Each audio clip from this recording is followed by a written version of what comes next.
It is Murray State Esports. Today we are streaming our this match. This happens every semester, hosted by our lovely Team Battle. Let us get in. Today we are starting with a double track. We have very we have Team 1, Bill Cole, Pokemon. These are some of the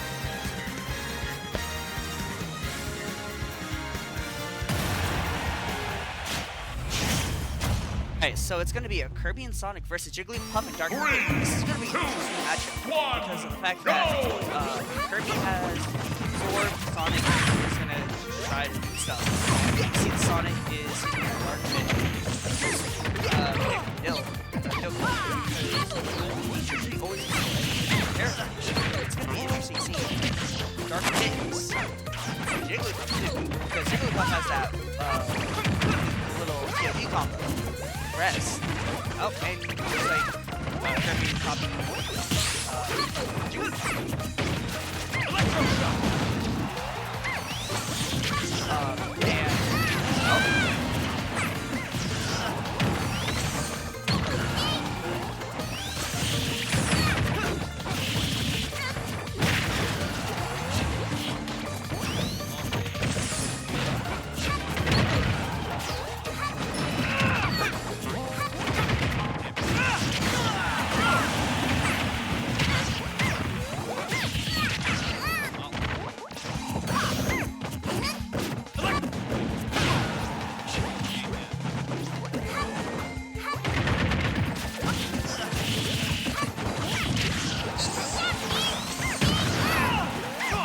Alright, so as you can see, the Kirby is on one stop. Got spiked by Jigglypuff. Sonic got hit by that. Sonic gets hit. Oh, hit. It's not. I think hit the hit accidentally hit his teammate. It's the funniest thing that happened. Hit. Oh, Kirby Bear there. Okay. And that's Sonic has looks like almost there. One smash attack. Like I said, he got side. Oh.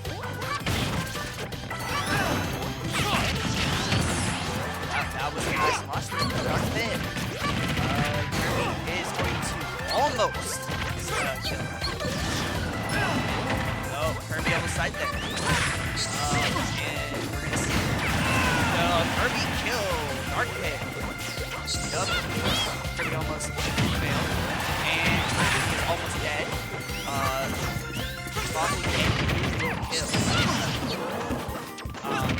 I think Kirby has to play very smart.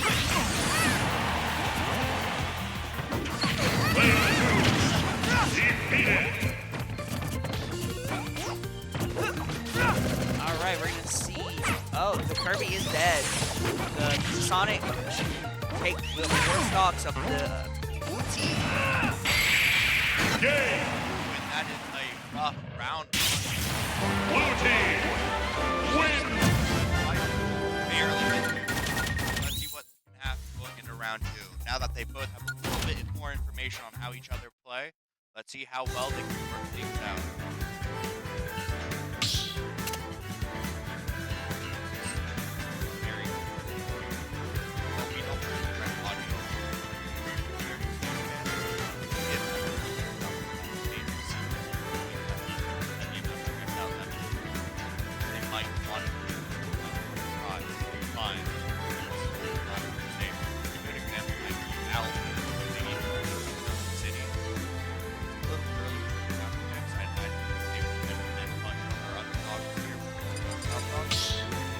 Oh, they're going Final Destination. Team Battle.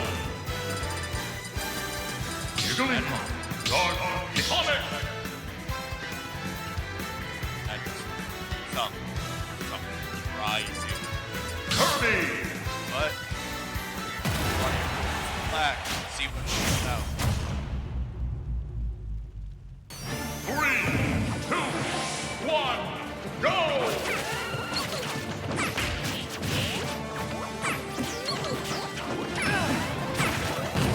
Oh man, Kirby did get the copy off of Sonic. See how this plays out.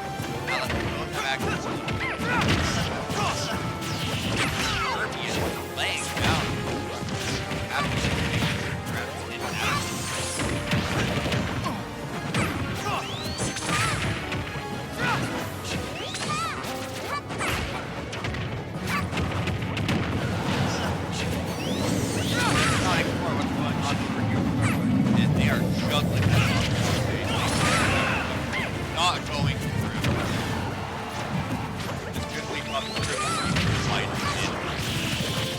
have the water.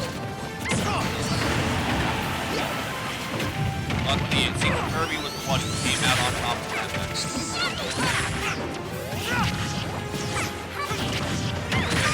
Both teams were at 5 stocks, so it's still either way.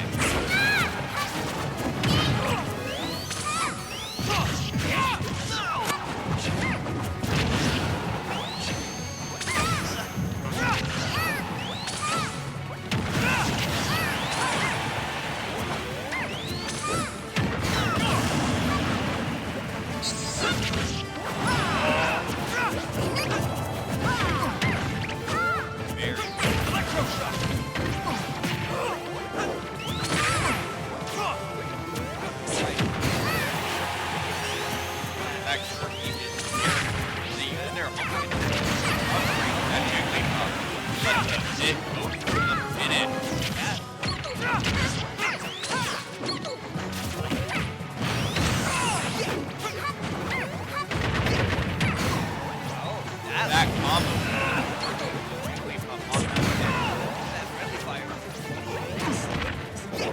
Oh, that bounce. That got the kill on the Jigglypuff. They know their magic. Let's see them make it work. Let's go. It's looking like it might be game 3 here. Nice. Down with the pin.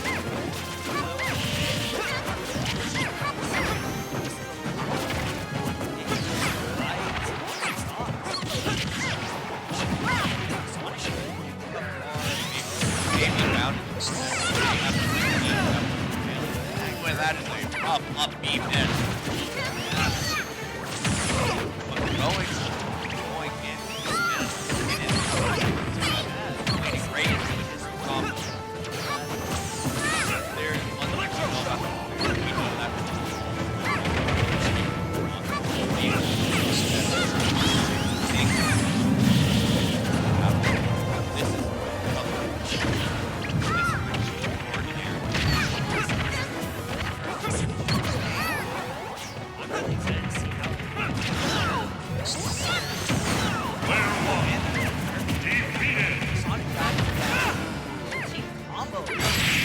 And there goes the Kirby.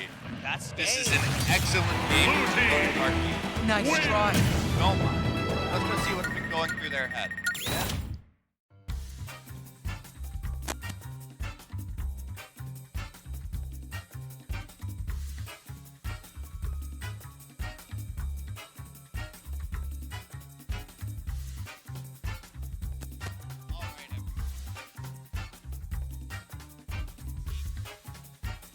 I'm gonna be honest, going into that match, neither of us have a particularly great record with either of them, so we were just trying to fend for ourselves as best we could. Game 1 went pretty bad, I'll be the first to say it, because we just did not have that, we're in a groove because neither of us are super warmed up, but Game 2 went a lot better, and I feel like if I might have been able to pull off the 1v2, I didn't get spiked in the end, but yeah, I mean, we kind of knew that we were not the favorites in this matchup, but it was nice to feel like we had a decent bit of a chance. And maybe if 1 or 2 games went, like 1 or 2 plays went differently, we might have been going to a game 3 right now.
ballsy choice.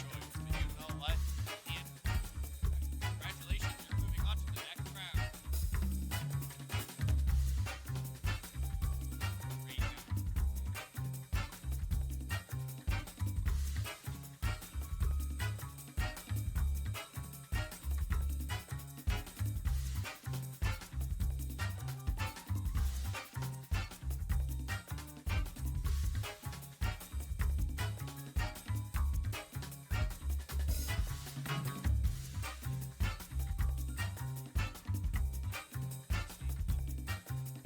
Switch over to. We're going to temporarily come over here and switch over to our brackets just to see what has come out. This-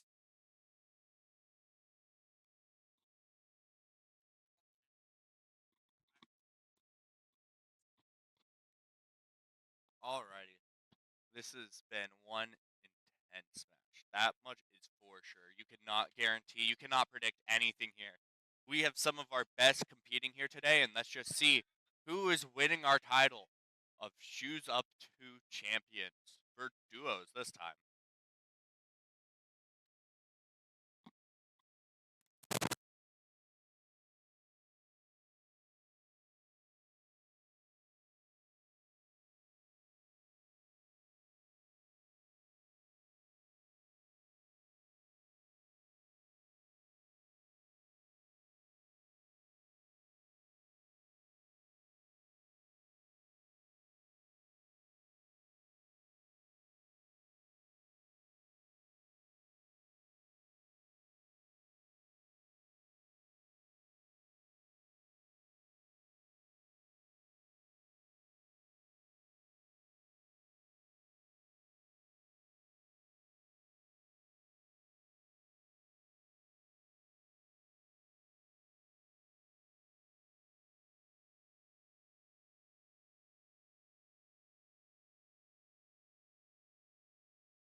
All right, everyone. We are back. We had to take a little break to get out our next stream game. But here we have Ocular, who is going to be in our next matchup. Let's see what he is thinking going into this. Hello, this is Ocular. Normally I'd be playing Diddy Kong, but since me and Drew are absolute cheesers, I'm going Mario, he's going Brawler, and we're gonna try and do some off the top shenanigans. We love that. We love PS2, we love Battlefield, we love cheesing off the top.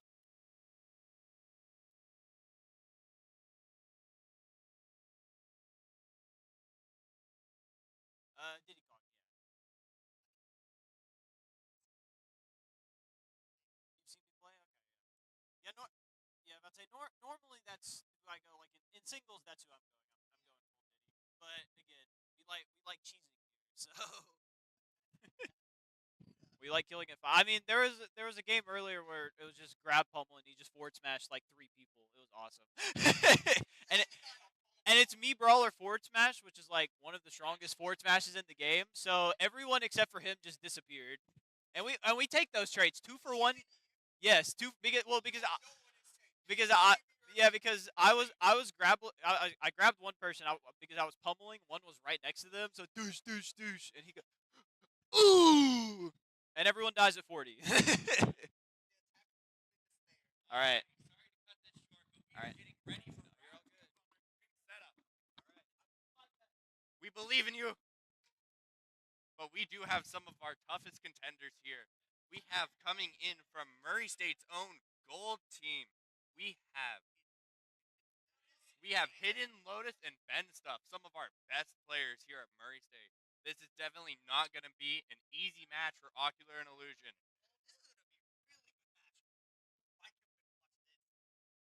Now then, while we're here, let's see, what are our predictions for the rest of this matchup?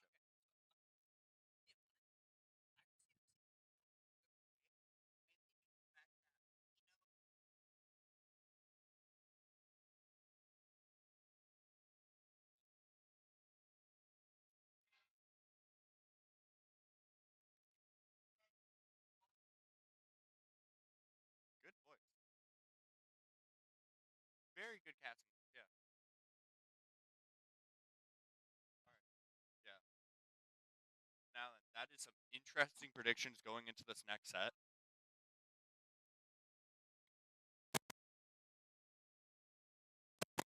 Now then, personally, even though I'm alone right now, I don't have a co-commentator. What I think is going to happen between Pokecart, Dilkol, and Comfy Couch. Those are both of our team captains here, and they are some of the best players we have seen. I wish we could get them on stream right now. What I am going to bet on is that it is going to be a Game 3 match there. It could go either way, but Dylan has been our underdog this year. So my read for the finals game is that it's going down to Ocular and Dilkol.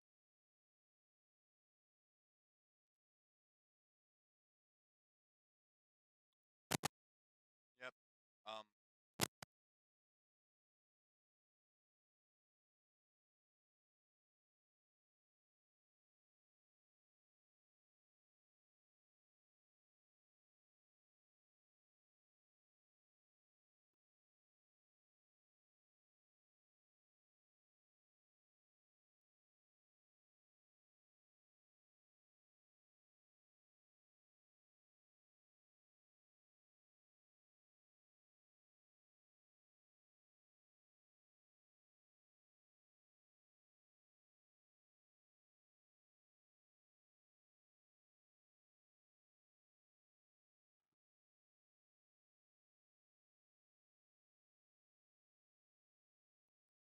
All right, we now have both of our contenders. Oh, one of them is setting up a B fighter. This is going to be interesting. They're running default. What were those numbers? We will see after they pair their controllers. And let's go double check our bracket again. This is definitely an interesting bracket. I haven't personally been able to see one like this for a long time. Honestly, looking at this match could go either way for Ocular or Hidden. They are both some of the most talented players I personally have gotten to witness.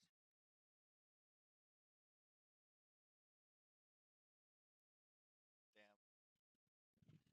And honestly, if I had to bet on some of our other games, I think Comfy Couch is taking it to finals. Dillicole has been our underdog all season, but I think it's about time the king to be pushed down. Which means I'm predicting that next game, well, it could go either way with Match E. We should get back. They are about to start. Let's see.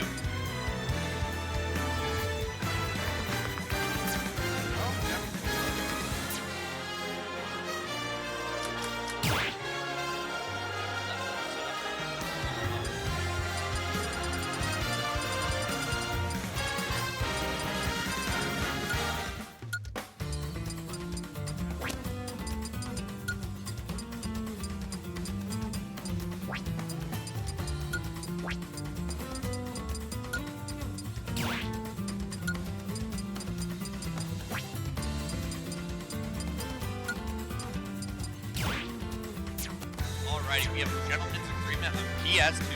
That is not a match that we've played very often. So let's see how this goes.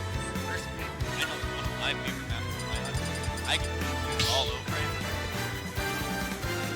You can't go wrong with that. Stop battle. Team battle. Now, let's Mario. D-Brawler. Pikachu.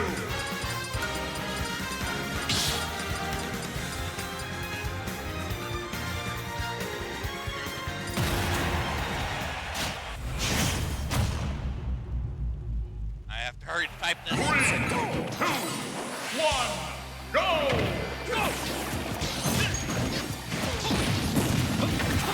Oh, and they are immediately going into it. They are dogpiling on that beam fighter.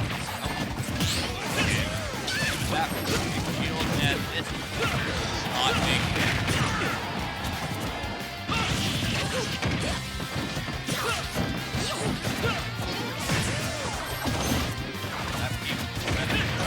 Little area to start there. And oh, and there he goes. Evan blind off that.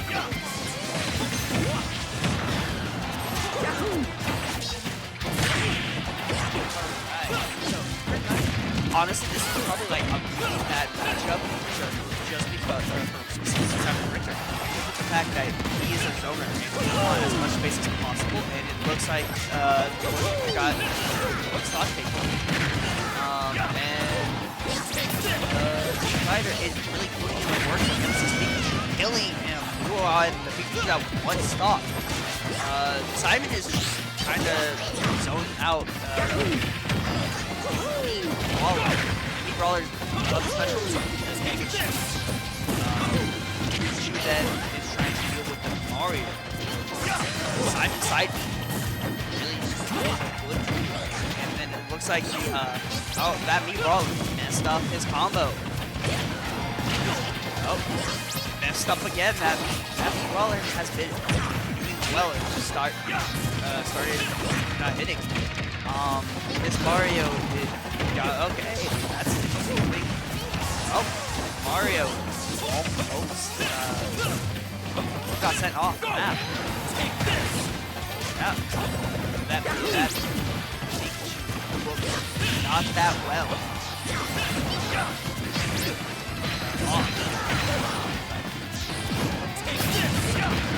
Oh, that was a nice neutral air control. It doesn't look like kill.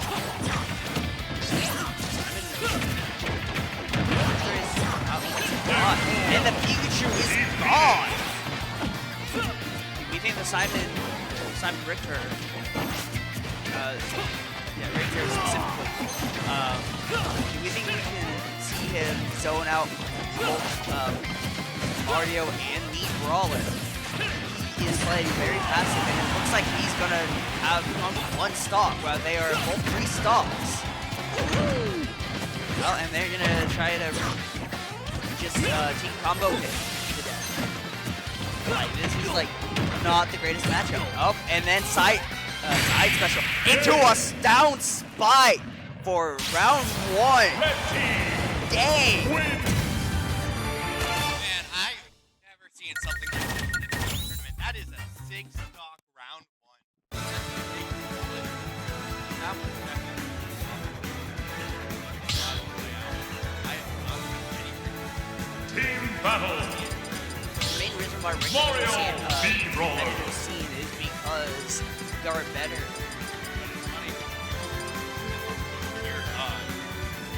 We do not call him low tier god. No correlation to that. Pikachu. Oh, he gets Bayonetta as for the random. Oh, Bayonetta might be a really good idea.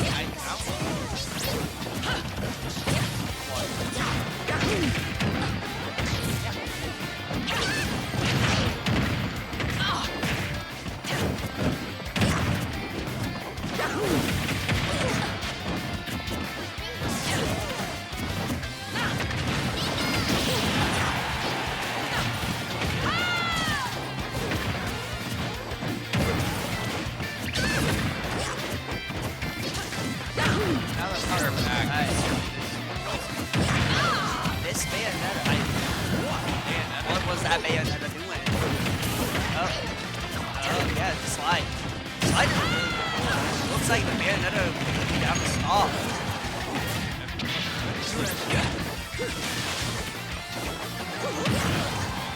Oh, and Bayonetta down. That's another stock. Oh no, that's bad side. Yeah, I think he never played Bayonetta.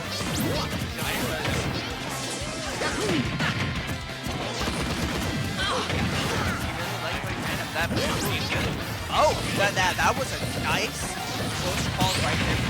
And then he got up special. Seems like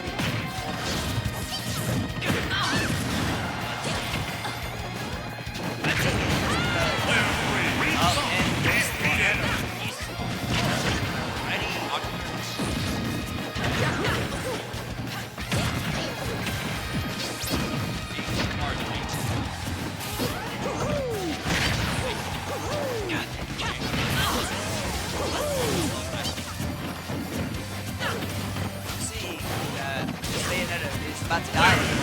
They failed to recover. The 6-stock can do this spared. It might be possible. Second.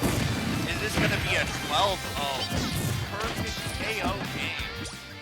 Oh. Oh. Player 4. Wait, that was a player 4 mod. That is down a stock, and that should be game, right? It's a game. That is game. Player 4 pause to throw away last stock. Yeah. I mean, honestly, League Brawlers are really game for it's just really scary. That was scary. Ocular and Illusion are moving on to the next round. And then Ben and Hidden Lotus goes on to losers. Let's see what our players think of this, man. Hey.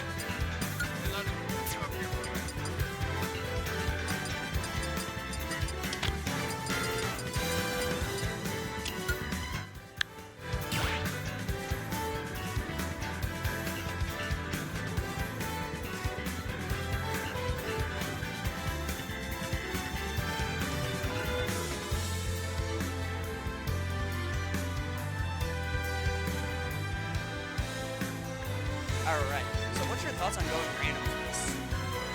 Random godlike and random all day. And, sometimes you don't have to man anymore, you can random. You gotta roll the dice sometimes. Yeah. You pick Bayonetta and you don't know how to recover Bayonetta, you gotta go and die, I noticed that you were like, doing some of the most random things. It was like, this is interesting. me and Ben, we've been working on this for a while now. So true. Sometimes we get Oblivion. okay, great. Yeah. You played his part, I didn't do my part, fine. It's alright. That's it, It's we just got the it. luck of the dice for random. Alright.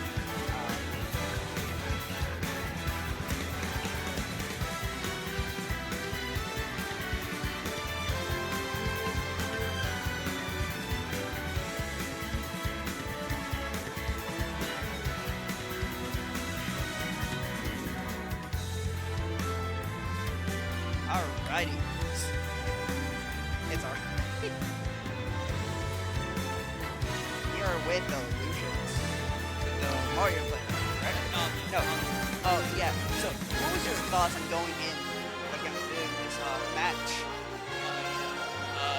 Honestly, just trying to have a good time with my and trying to just get some more in. Because I'm probably going to play it. I'll play probably a combination of Roller and Rare, but it's just pretty fair. Like pretty fast. Yeah. Honestly, I'm surprised you don't like either Meat Baller or Pokemon Trainer. Yeah. What else do you play? I forget. Those are my those two are my trophies. When I play like Falco and Fair enough. I see you really like the Mii's. yeah. I think Beat Roller has a lot of potential, especially with like East meeting Leo this past week. Oh, really? Yeah, he beat him at last week. Oh, neat. Yeah. But no, I think Roller is so fun, man. And I respect that. I think that's a lot of fun. Alright.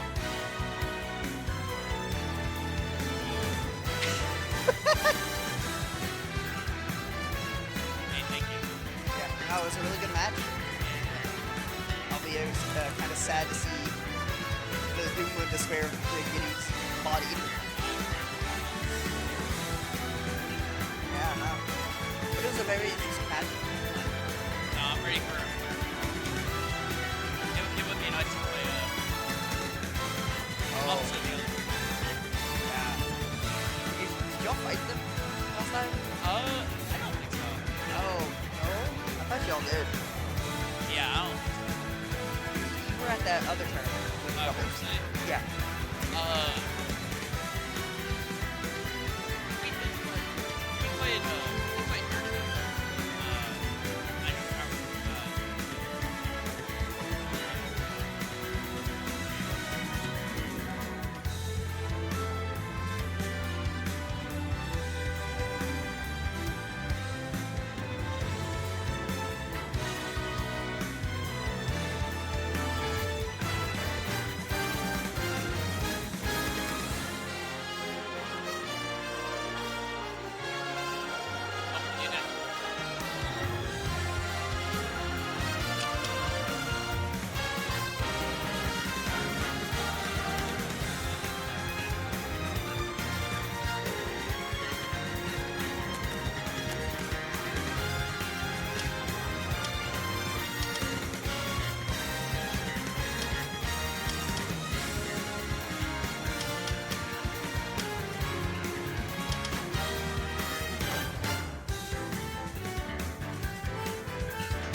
right, we're back with the next live, next stream event. I have a new person.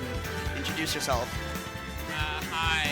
So, kind of know me from horrendous game we played. I am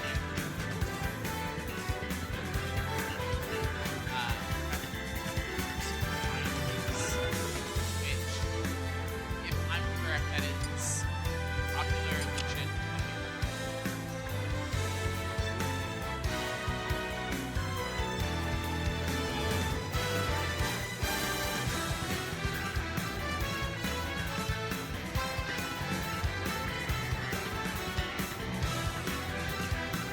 Oh yeah, like, you barely even have to do anything right there.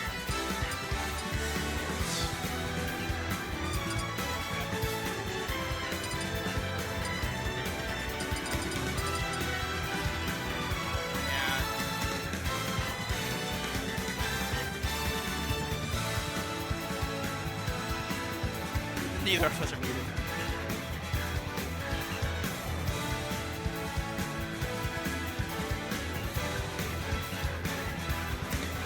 All right.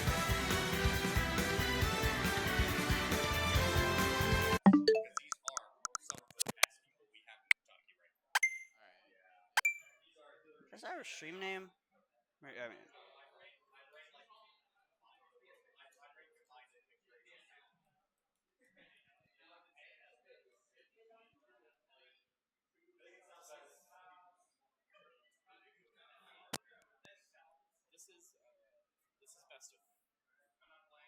best of two? Or, yeah, best of three, I mean. Yeah, just because of the fact that. Oh, wait, I'm not muted.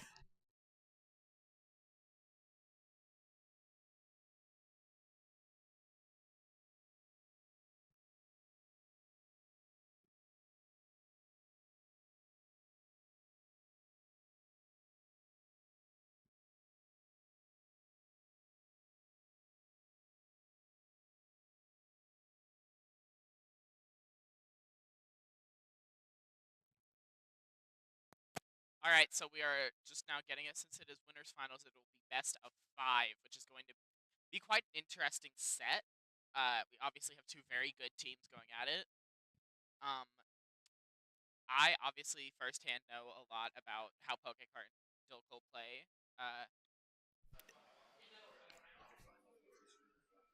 Um,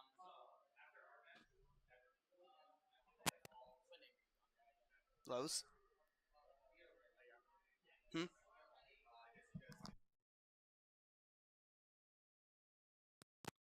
Lowe's, how about you fill us in on, well, obviously later, but on stream, but how about you just talk about, because obviously I know firsthand how Pokekart and Dilko play. How about you fill us in, what do you think about the other team?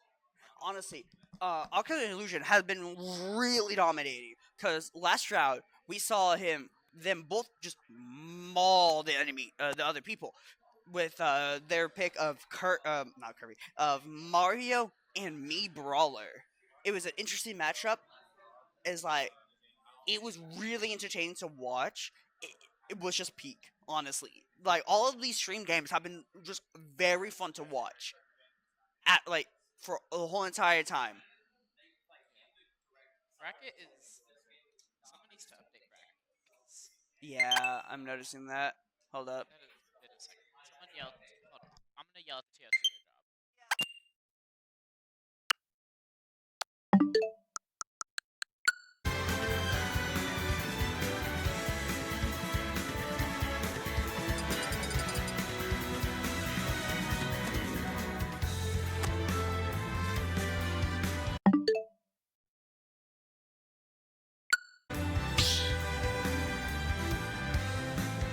Team battle.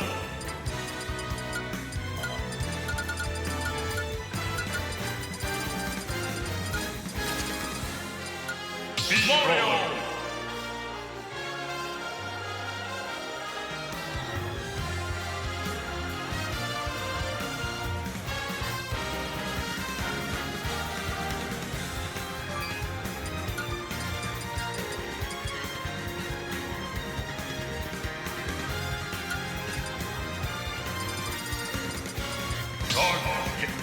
Jigglypuff.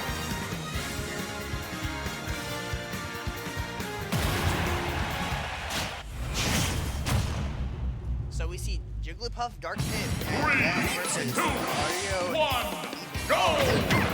All right, this is so far getting a better matchup.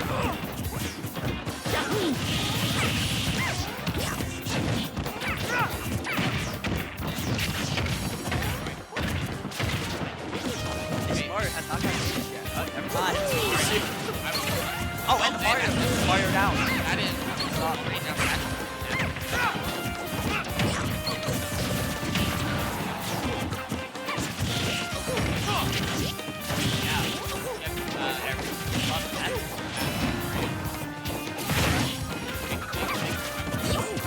No, actually,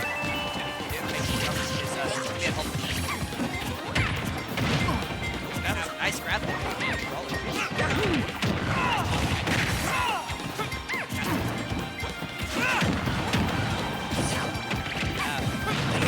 Oh, never mind, that just Okay. got,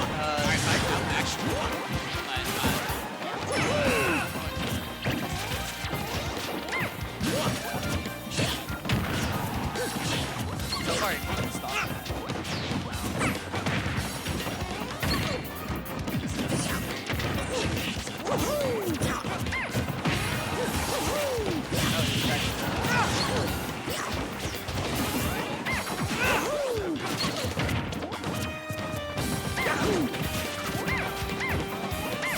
I don't want to lose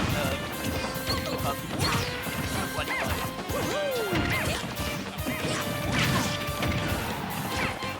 yeah, no, not rest. I'm talking about shy there. Oh, that was best. That is stress, yes.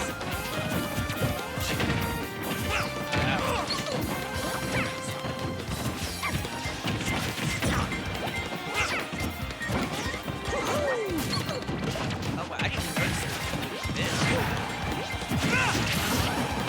Oh, Mario up there. Oh, man, I think kills Mario.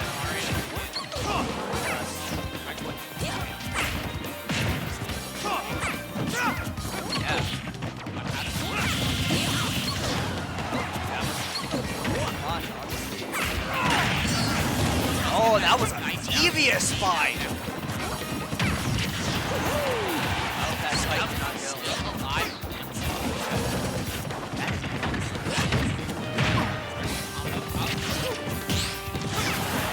Oh man, it now took that one stop. And then it died. The revenge.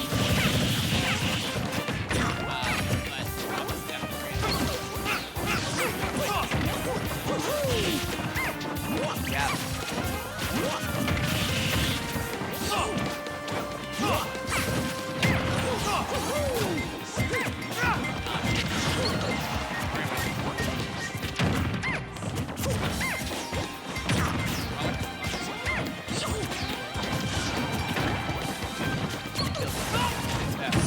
Honestly, they're both all they both playing everything. They should understand the matchup. And then Defeated.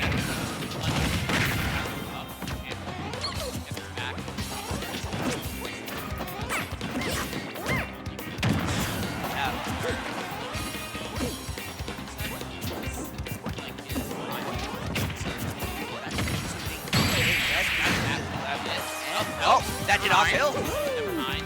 But anything can kill. Yeah. Oh, that, yep.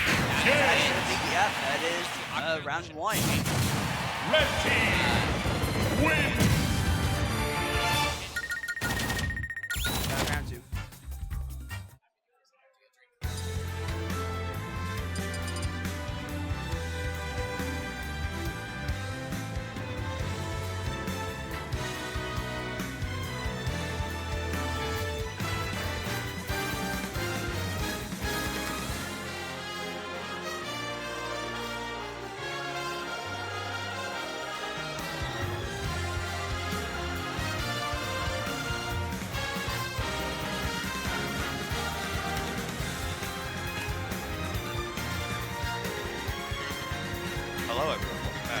I have clearly been given some advice. I think I'm a little more there for the same sort of way. There we go. Now we need to make sure that this is just fighter and not to be buckled.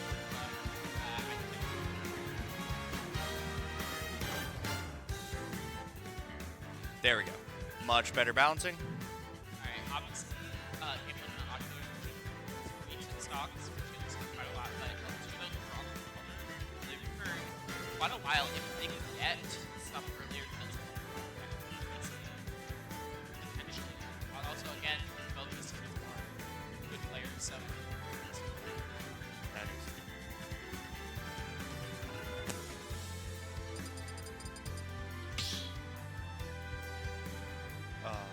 Team battle. V-Roller. Diddy Kong. Jigglypuff. Alright, we are seeing a character change. Diddy Kong. Obviously, Diddy Kong has the banana, which is obviously. So, interesting. Usually, some characters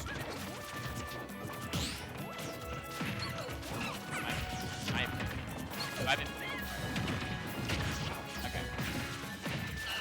We're seeing.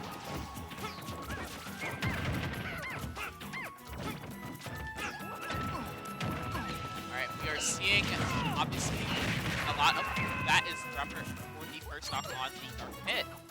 That kills incredibly early up top, and both these characters have a lot of points to get characters up top. So it is a very dangerous game to play.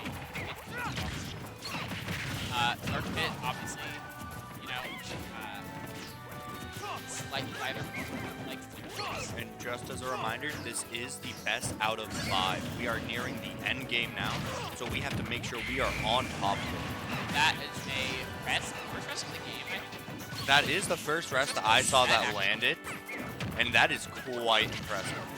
It is still not favoring MSU. We did bring in some of the best from around Kentucky, so this is honestly quite the struggle. We have 3 of the 4 best players we know, and honestly, seeing it like this, it's gonna be a bloodbath for both sides. You can't, I mean, it's tied right now, similar percentages and everything. This is a truly even match, honestly.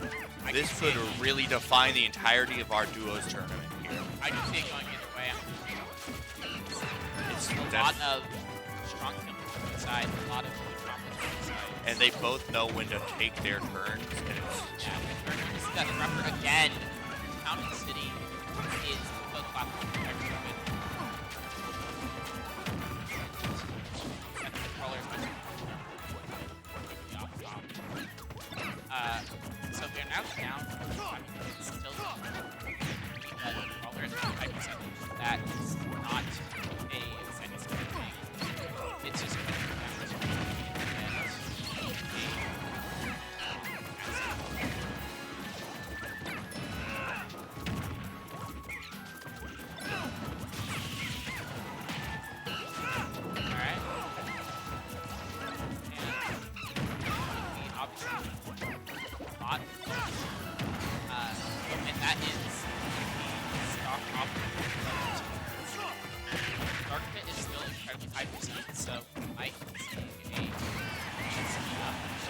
but obviously, still very good team.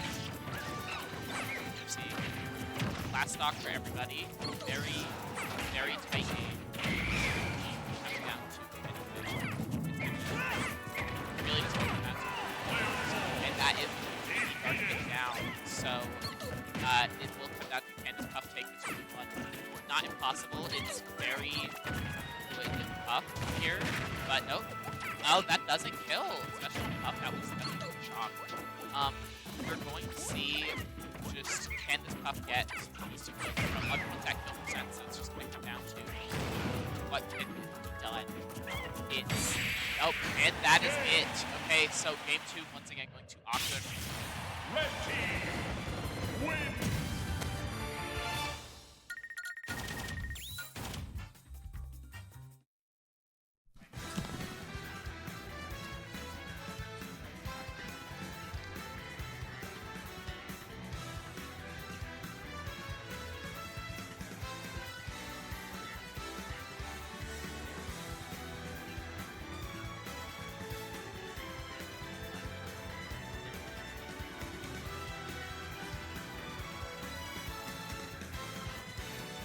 currently it is 2-0 Ocular Card.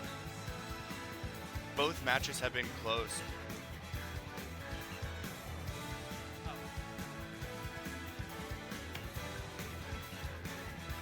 This is going into game 3. It is currently 2-0.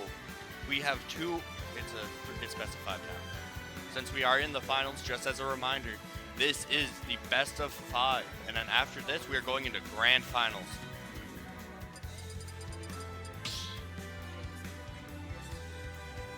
Team battle. V-Roller. D-Con.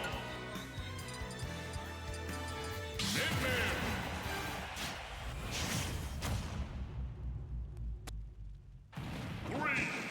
Alright, we have a K-Roll and Min-Min team up. Looks like Yoko and Pokecart decided to chase some things up.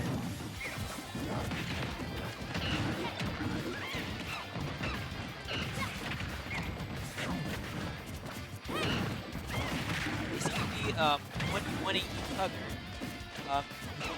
Match split right now. Min-Min fighting V-Brawler and Yoko fighting Diddy Kong.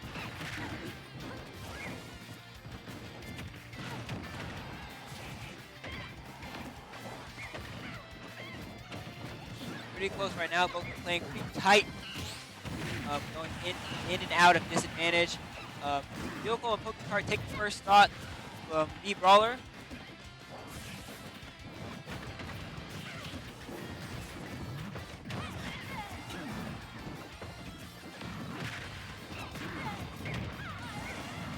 Oh, Pokecart loses his first stock.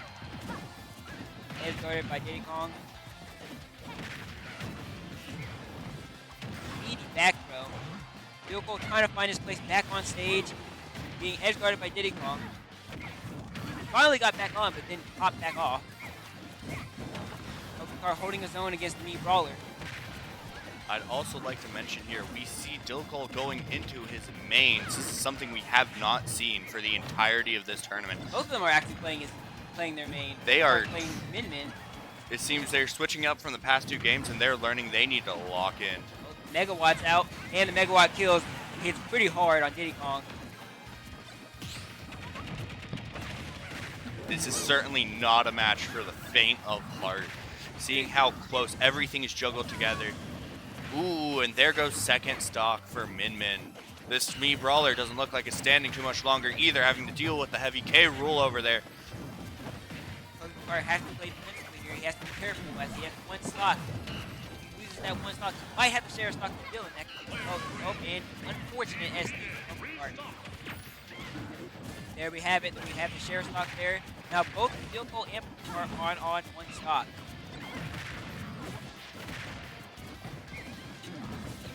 Illusion and Aqua here playing pretty well. They have pretty good team synergy as it seems. Both of them playing pretty tight neutral again.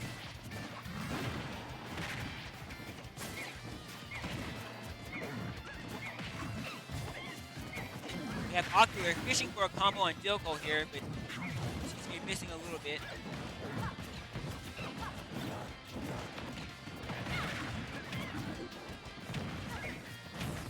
Hero being heavy. Hard for Dilko to die. Loses his stock as V-Brawler. Being kicked in the chest by Cable.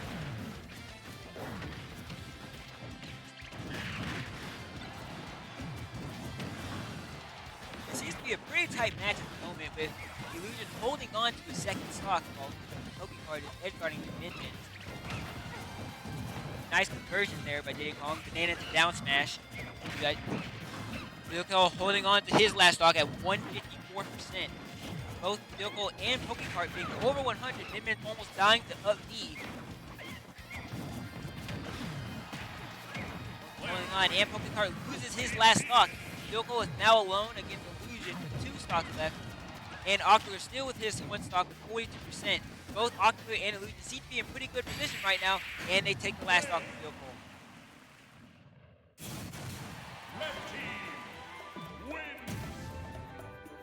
Now that is a rough game. Personally, that is a 3-0. That makes Ocular and Illusions our winners finalists. That sends them over to grand finals for doubles bracket. Let's try to get let's try to get let's try to get one of them on the mic here.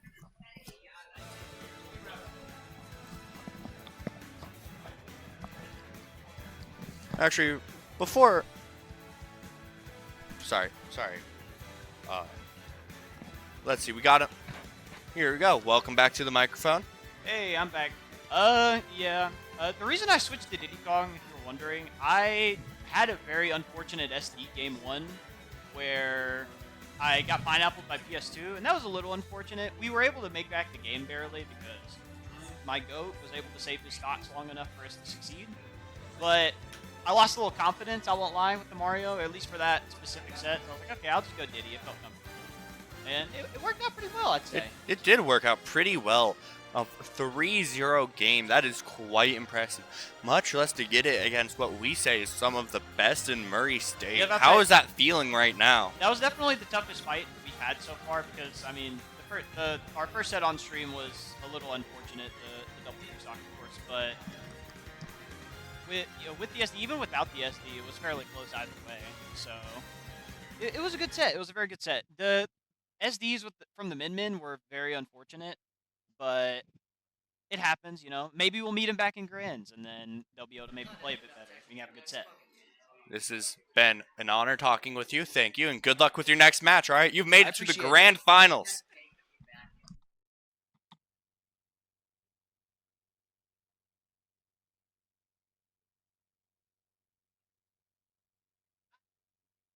And now we have the other set of finalists. Let's see what are they thinking after this match.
All right, y'all.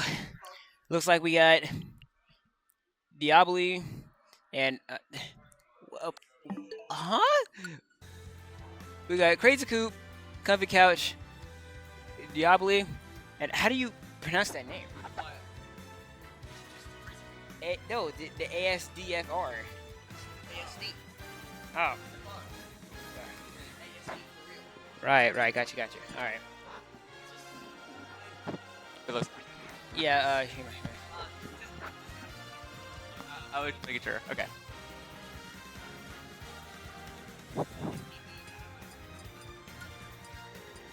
Looks like they're in the song list. They Okay, so picked this is semi-final. Battlefield. Team battle. Let's see what team up they pick. You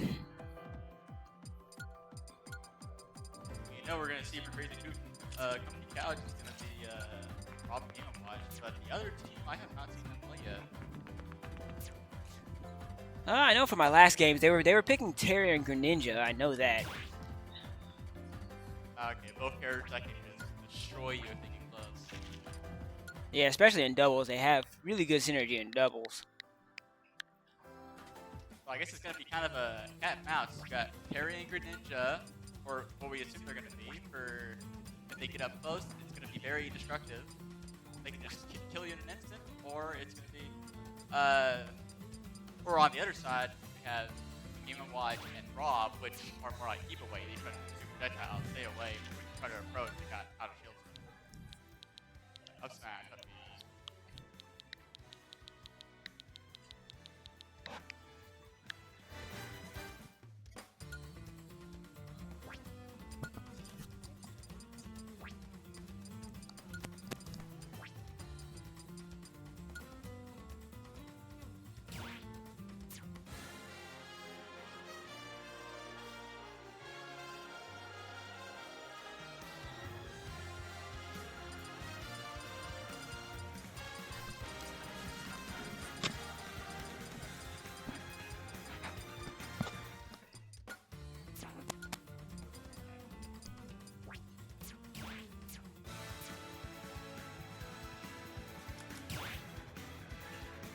Yeah, they're getting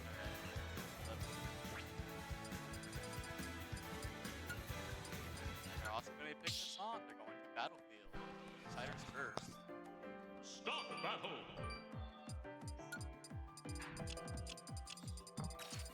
Team battle.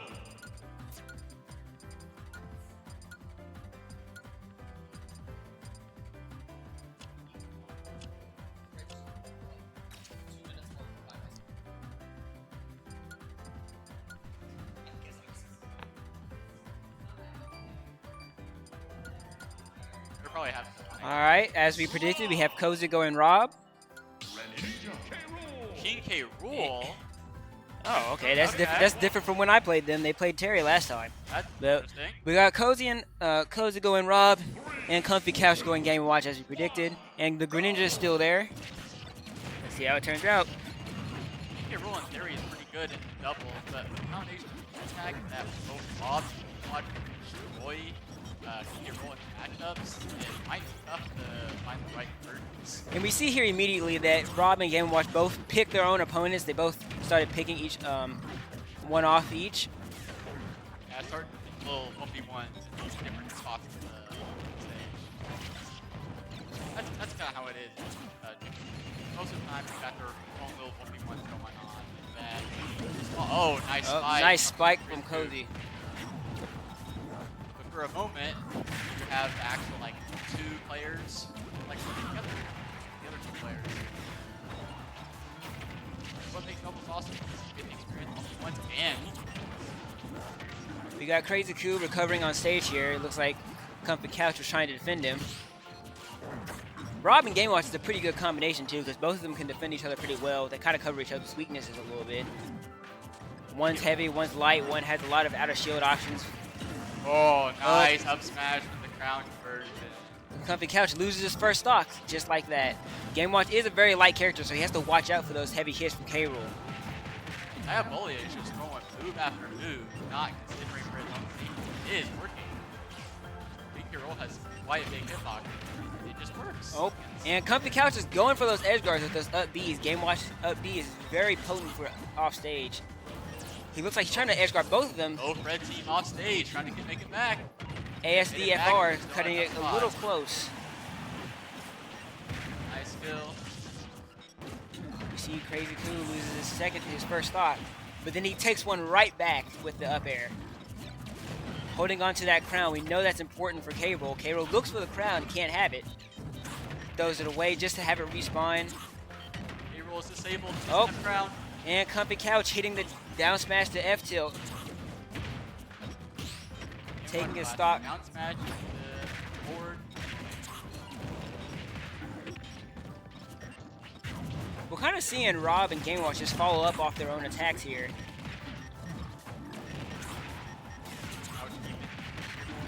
And there's what you were talking about with the projectile spam.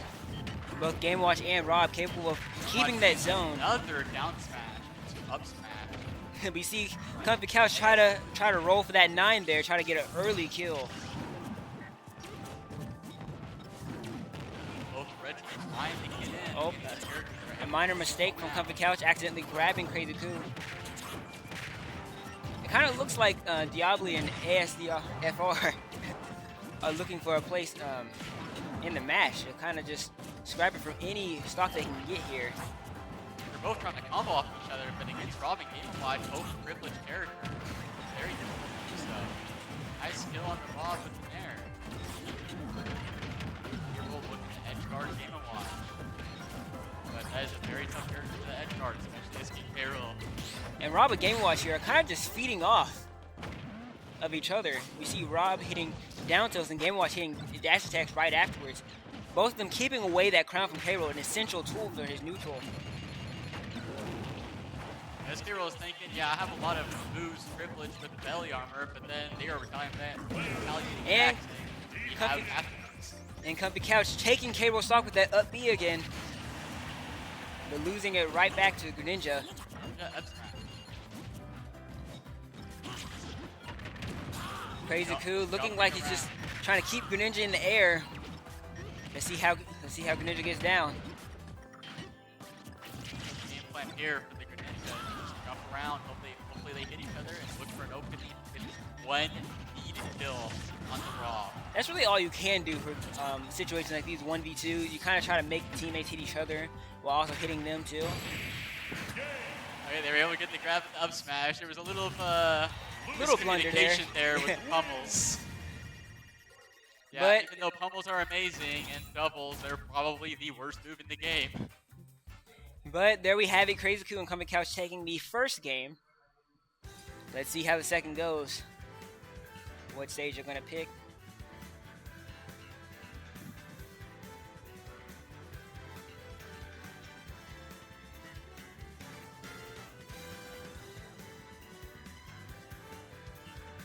Seems that Blue Team has a solid plan where Game & Watch is just going to stay on the bottom and spam nair and up air and all of that, privileged moves, and then the Rob tries to follow up, just go straight into the air with an up B, get up air, forward air, and then either knock him off stage or kill off the top.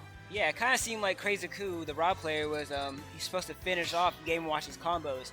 As those up air and the up airs continued, the Rob up air would finally kill off the opponent. K-Roll is switching to Terry. And there's the combination that I saw at first, the Terry and Greninja. Looks like Crazy Koo and Comfy Couch are still staying with Rob and Game Watch. I wouldn't change that combination either. That's a pretty good combination. Both going blue and red. Which might mitigate the game plan that Blue Team has. I don't know. Game Watch doesn't have too many stages that he doesn't really like. Same for Rob, and both can still cover the stage pretty well here.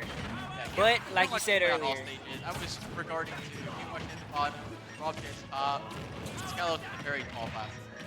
yeah. We can still get him off stage, sure, but it might make it just a little easier on the red team. And like you said earlier, Terry and Greninja can really destroy you if they get up close.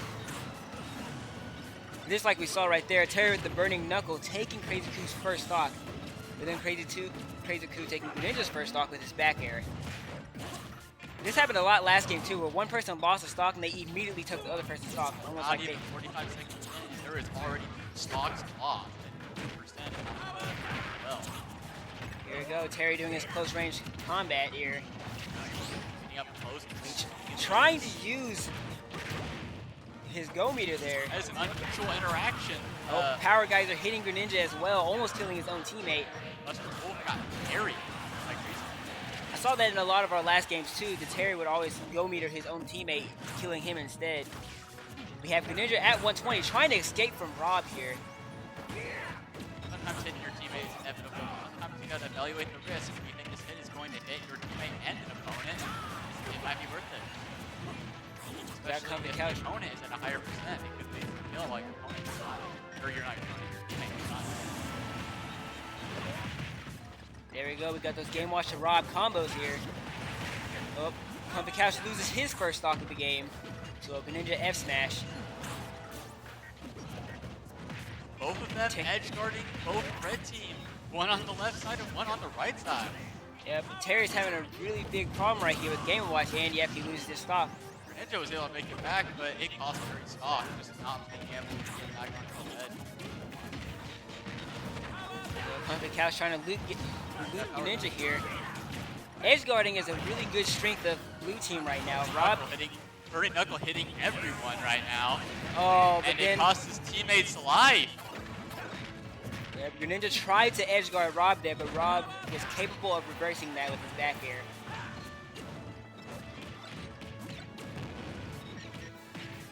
This Terry just now just getting juggled in the air. Nothing that they can do against Rob and Gamewatch. Both here to really good not only on the ground but in the air as well. As you see, Rob and Game Watch are really good at edge guarding, especially when both of them are edge guarding you together. Both of them having projectiles that they can spam. Rob loses his stock there. I think it was a blunder from his own team, but he got hit by Terry. There's another misconversion. A little bit of a miscommunication by blue team here. But Game Watch still has his second stock, so They they both can have do a the little same bit risk. plan, but they're not on the same steps. And Game Watch down smash to And take Game Watch the down last smash, stock. still able to take stock. Blue team win.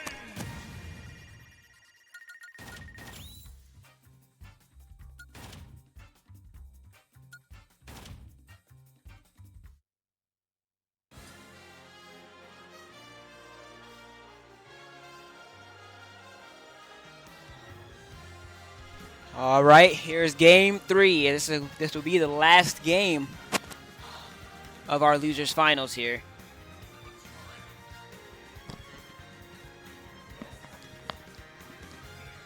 This could potentially be the last game. But who knows? We could see up to 3 board games if Diaboli and ASD is able to bring it back somehow. That is very true. Doubles can go either way. Character switch, game plan switch, stage switch.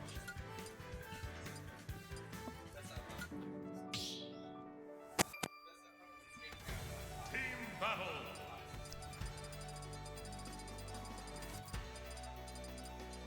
Rob. Mr. Cayman Whitley. Luigi.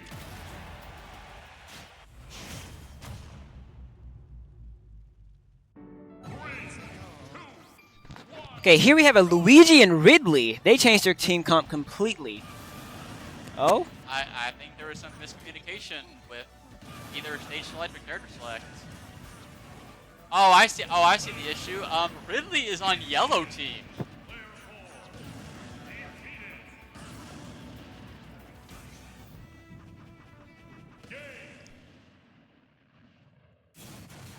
Red team win.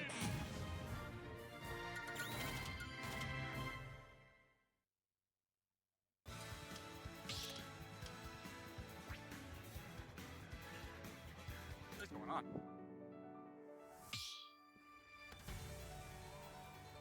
Team battle. Well, it's top 3 that is best of 5. It's a semi. Ridley. So I think it might actually be best of 3.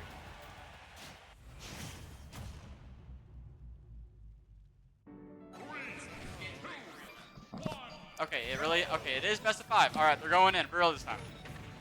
And they're You still know what? playing. Already have a bucket and use it immediately. And they're still playing Luigi and Ridley. A weird character combination. Ridley has taken a ton of damage at 79% right now. He does have a really big hitbox, and Rob and Game Watch can feed off that really well. The green team just keeps hitting each other. This is not working out. It might be hard not to do though, because Oh, Ridley's Game big Watch almost hitbox. dying at 30 from Ridley F smash. I think Yeah. he's wrong. Ridley's S smash kills really early, and we have Game Watch taking Ridley stock as we say that. But Game Watch himself is very light, so him getting hit with a heavy attack can kill him really early. We have Luigi kind of fending off Rob over there. He looked like he Green attempted team to go to an guarding edge guard. the Blue team, one on left, one on right. Once again, oh, they made it back on the stage. Luigi attempts to edge guard the Rob, but Rob can kind of just fly up to the blast zone and not go near Luigi at all. Luigi taking a stock off Game Watch with his forward smash. Ridley's kind of fighting for his life right now. He's at 81%, 95, being edge guarded by Game Watch here.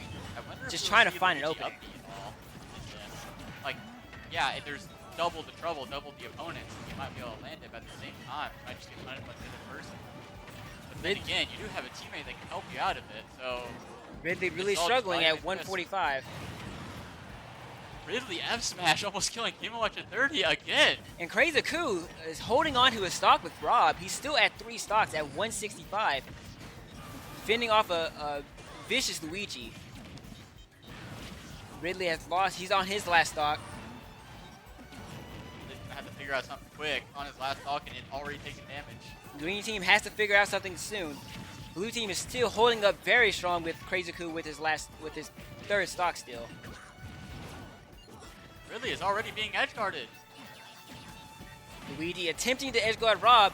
A nice tech by Crazy Coup there. Will up air take it? Up air will take Crazy Coup's first stock. Now we have a Rob at 0% and Game & Watch still holding on to his second stock with 79. Ridley has to be careful here. He has 88% with his last stock. Ooh, nice But- back air from Ridley. Finally starting to make it somewhat even. Well, it's no longer that even anymore. Ridley's gonna figure out how to not die from this edge guard. Have a chance at winning this double match. And we know Comfy Couch is pretty decent when it comes to edge guarding. That's one of his main ways to kill you as Game & Watch here. Ridley at 146, holding on to dear life, getting Oh. a stage spike with the side B. Can't converge off of that. Another side B, Green really off stage. Oh, his teammate saving him from a deadly Game & Watch back air. 175, still hanging on. There might just be a possibility here. Green team really has to lock in there, and it seems like they are Ridley locked. up air. Both teams on one stock here. There And goes the Ridley Ridley. loses his last stock. It's only Luigi now, but it's still winnable if Luigi can kill Game & Watch. Yeah, Ridley did a lot of work before he finally went out, and his teammate helping him just earn some extra mileage. Now it's up to this Luigi that can somehow kill this Game & Watch, maybe with an upbeat. This is still very possible. Rob, if But that Rob might does be mess up here. And that is it. And we have the down smash conversion from Game & Watch. Crazy Coop and Comfy Couch moving on to losers finals. By Bully and ASD just barely holding on to dear life. Game 3, just about to make it back, but Blue team in was the just end, too locked in. Game & Watch is just too privileged against characters like Luigi and Ridley.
Testing, testing. 1, 2, 1, 2. Why does this mic not like working half the time? No, it's unmuted. It just doesn't consistently work. Yeah. It's just not working half the time. Why is that? Yeah, but it's like not consistent. It should be consistently moving. It shouldn't just be draining whenever I am not talking, or whenever I am talking.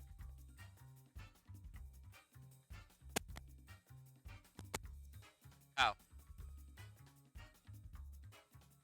Chip into the side, yeah. That's really weird, yeah.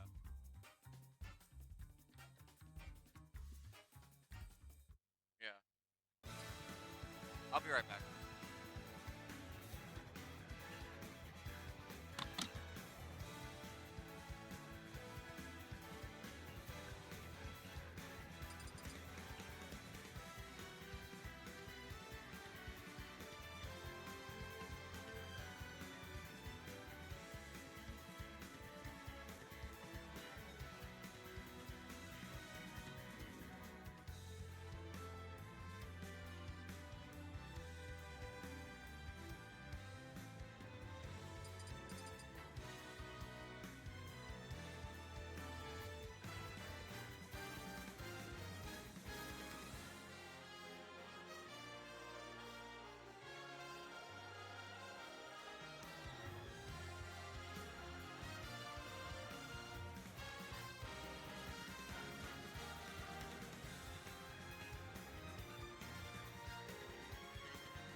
All right, here we have Pokekart and Dilcole and Crazyku and Comfy Couch for losers finals.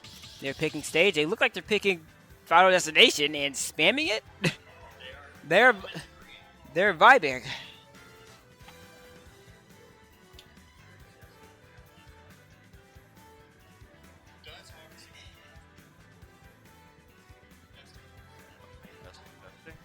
Alrighty. It does appear they are entering a gentleman's agreement into Final Destination. We will see how this progresses.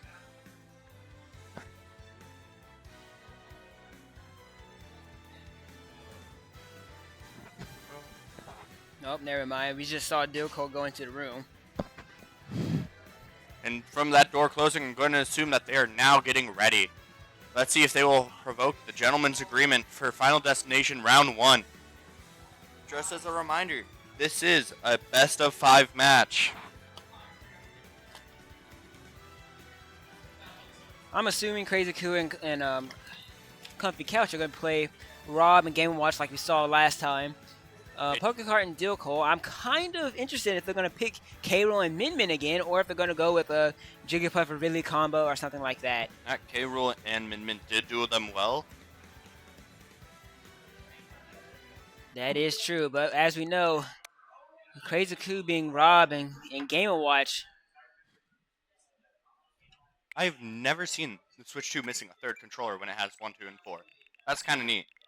It's just awkwardly empty. Beautiful. I've never seen that either. Now then. It looks like they're picking Town and City. Town and City for the first round of Losers Finals. Whoever wins this goes on to our Grand Finals, where they will be facing Illusion and Ocular.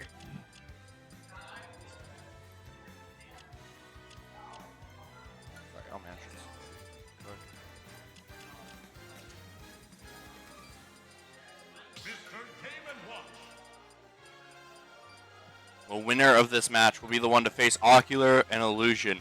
Let's see if Dilcole and Pokekart will get their second chance at facing this power duo. Or if it will end up with Comfy Couch and Crazyku going for the win. Alright, here we have Crazyku being Rob, Comfy Couch being Game & Watch. We got Pokekart being Jigglypuff, and Dilcole going Dark Pit. I forgot he dropped Ridley for Dark Pit, so this Jigglypuff combination. Is an interesting combo. Going into a Rob, let's see how that plays out. Dark Pit. This map does have a couple of stages, which does make projectiles a little more interesting to use. And we have DEVCO fending off with these nairs. DEVCO is keeping a hard lock onto that Rob. He is making sure that Rob makes no progress. It looks like he's just holding out a hitbox, just making sure that he is a threat in the middle of the stage. Which Dark Pit and Pit in general is really good at doing. We got Pokecart floating around as Jigglypuff, just trying to find an opening to hit. We know if Jigglypuff hits one move, they can do a pretty crucial combo. And as we see here, Pokecart hitting with the F smash, taking Crazy Coop's first stock, a stock off of Rob. That Rob stock could depend on everything because that gyro can do some scary damage in this setting. Absolutely, But especially with the help of Game & Watch and his multiple hits that he can do. Exactly. But also, it could be just as detrimental if they were to misplace that gyro. So let's see how this goes out and if it'll even come out. Oh, and there goes with the long-range gyro to get bounced off shield. And DEVCO loses his first stock. Pokecart still fending off with Jigglypuff, and he has to be careful here. Jigglypuff is one of those light characters, just like Game & Watch, that can be taken out pretty easily. Yeah. We have what seems to be the two MSU captains over there in the corner fending off each other. Pokecart just trying to stay alive with Jigglypuff. Rob is a very scary opponent for Jigglypuff. Oh, any of those moves. And that edge guarding from Dark Pick gets the kill on Couch. Alright, red team here seems to still be in an advantage as both Crazy Coo and Comfy Couch are on their second stock. Jigglypuff, Pokecart trying to edge guard Rob there, but Rob has a great recovery, so he's able to fly across the whole stage. And an unfortunate SD from Pokecart and hitting the rest. But the rest gets the kill. That is an insane progress there. Oh, Rob tries to start his aerial combos, but DEVCO breaks it up with Dark Pit. Oh, DEVCO trying to ladder Rob here. Oh, we got and that Couch was helping keep him in the air, but it's still not enough to get DEVCO out of here. And right there, when Comfy Couch actually used up air, it was actually pretty dangerous, as that could have helped DEVCO edge guard Rob even more. Absolutely, it was a very risky maneuver, and it didn't really pay off for either side. But both numbers are going up. It's a pretty even match here. It's favoring DEVCO and Pokecart. It's a surreal match. You don't see many like this, especially going on. We are about to cross the 3-minute mark as well. Oh, that's true. Almost forgot the time was very important for doubles here. Both teams playing a little patient. It looks like DEVCO and Pokecart are a little bit more patient. Crazy Coop is trying to hold on to his stock up at 134, and he loses it immediately to Dark Pit Psyche. Ooh. And also takes the stock immediately. He knows how important it is to help his teammate here. Game & Watch. Everyone is 1-1. This is anyone's game, but it looks like if I had to bet, that Game & Watch will be the first one out. He very well could be. He could also be the first one to take a stock, though. If we know Game & Watch has these Game & harsh Watch combos conversions can here. be very lethal. I know I've personally found myself on the bad end of Couch's combos one too many times. Alright, we have Game & Watch at 125 here. He's in a very And that dangerous Pit situation. gets and the kill. And he loses his stock just like that. Rob is Rob deploying the trying to gyro, defend trying to himself. defend himself, keeping guard on the gyro. Help Gyro- distract. Gyro could act as another character here. We know Gyro is quite broken. It is. It Oh, does but not that matter. Pit goes for the head. That is an incredible first round. Indeed, That brings Pokecart it and to DEVCO having that great brings it to synergy. 1-0. Pokecart versus Comfy Couch. We see the team synergy from both these teams are pretty good here. That was a very close first round. If we keep having them come on like this could very well be one of those games that gets to round 5 before a winner's decided. Indeed. I think DEVCO and Pokecart's team combination seems to have a plan of the air game here. We got Dark Pit and Jigglypuff both taking control of the airspace, which we know Game & Watch and Rob both like. That being said, the ground game goes to Rob and Game & Watch for sure here. Both these teams seem pretty even when it comes to that.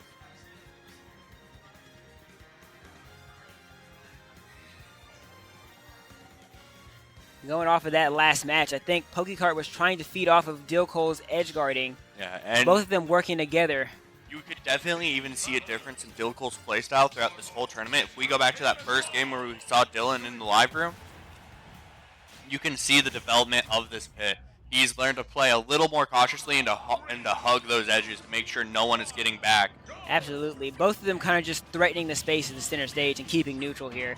Oh, and getting that first jab combo is off is impressive. He knows how to use his neutral air, but ooh, that Rob is not letting him back up. Oh, and here's blue team again with their casual plan of doing these 1v1s on the opposite side of the stages. For duos, that is not a horrible decision, just to help split up, divide and conquer. Oh, Game Watch attempting to edge guard both Jigglypuff and Pit, but he happened to edge guard his own teammate as well, so they had to stop.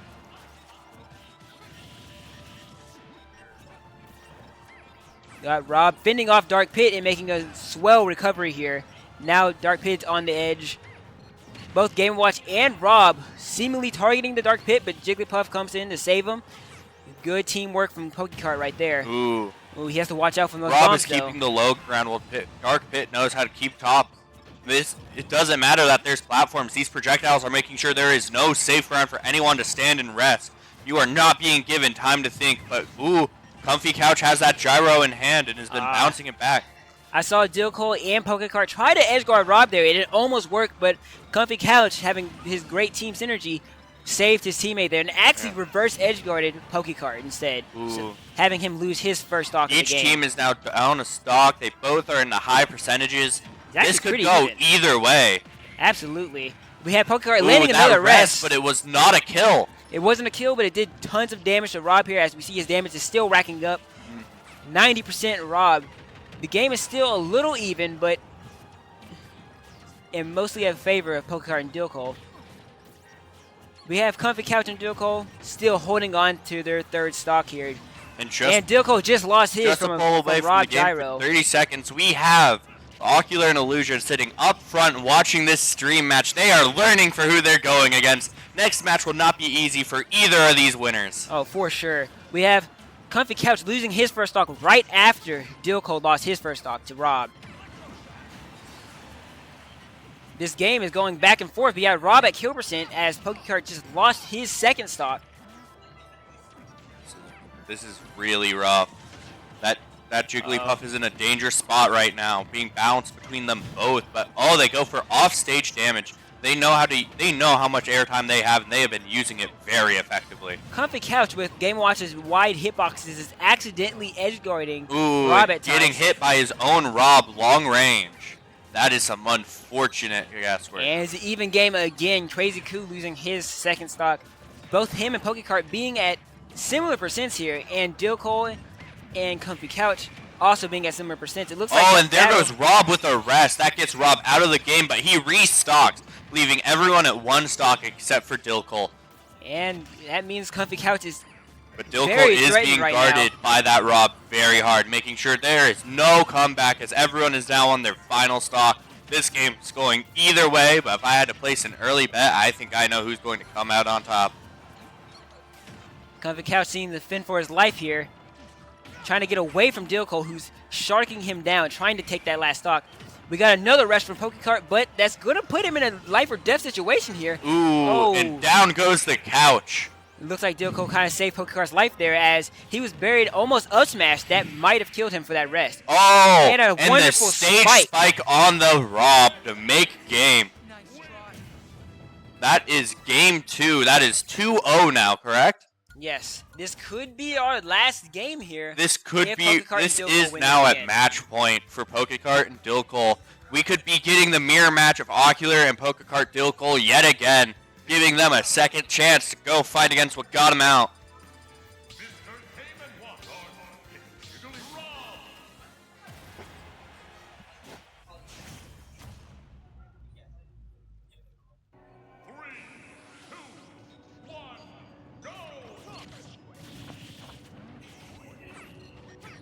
You're seeing this collection of some of our best solo artists fighting together. It's truly a dance. And here we have it again, Dilcole and Pokekart immediately taking control of the airspace and racking up tons of damage, especially on Crazy Coup and Game Watch as well, actually. Both of them at high percent, and Comfy Couch losing his first stock. Very early in the game, that actually is pretty huge if you can't make it back here. Oh, he's trying to edge guard Dilcole, but both Crazy Coup and Comfy Couch losing their stocks pretty early here. This is actually a large advantage for Dilcole and Pokekart. That is very true, but if I've seen anything, I know that these two can definitely work together. Even at this disadvantaged position, that does not mark game for them. Oh, for These sure. are some of the most talented people I've ever seen play, and they are no stranger to coming back from being in a down position. Rob and Game & Watch especially can make tons of comebacks here. They are Both juggling the others at high percent. Honestly, it doesn't even look like that start lead is gonna help much with red And team. yeah, Dilko Not with losing his Dilko first being stock. sent out. It seems they're Pokecart getting holding their on as Jigglypuff here. Wonderful recovery by Pokecart. Coming Couch seeming to try to gain more ground here.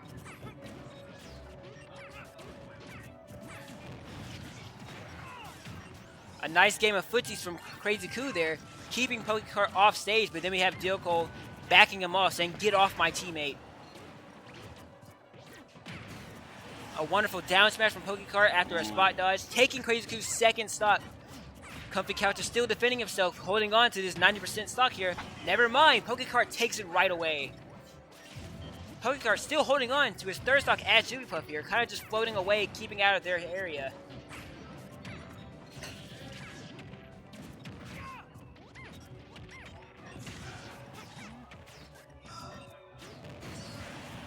Pokecart finally loses his third stock, but both Pokecart and Dilko are still on their second stock. Pretty low percents here too compared to the others. Crazy Coup is going to start having to watch his percent here as he reaches 98%. Watching Dilko try to play it safe, focusing more on the support on that Rob, trying to help rack up percentage, get them sent flying. But now that he's drawn attention to himself, they can't help but push in on him and try to get him out. Absolutely, both Pokecart and Dilko seem to be playing pretty patient. The time is on their side as well. Dilko losing his second stock, but there's still an advantage since Pokecart has his. And Comfy Couch SDs, that's actually pretty huge here. Ooh, and there goes the second stock for Pokecart. I'm not going to say this isn't winnable here. Rob can still do incredible But that stuff, arrest makes grabbing sure the to wrist lock and combination. key. It looks like we are getting a rematch between Pokecart and Dilko versus Ocular and Illusion.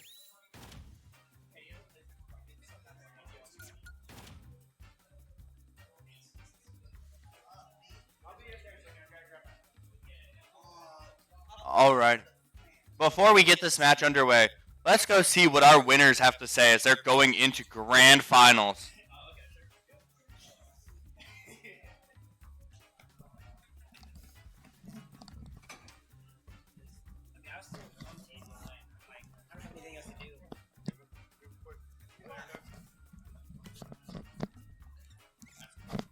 So here we have Illusion, yeah. Illusion on the mic. How are you feeling going into grand finals here? I'm feeling pretty confident, honestly. I mean, game 3 was pretty close in our other set, but I think me and Ocular have done really well in terms of controlling the pace and really just getting our kills when we need to. So, All right.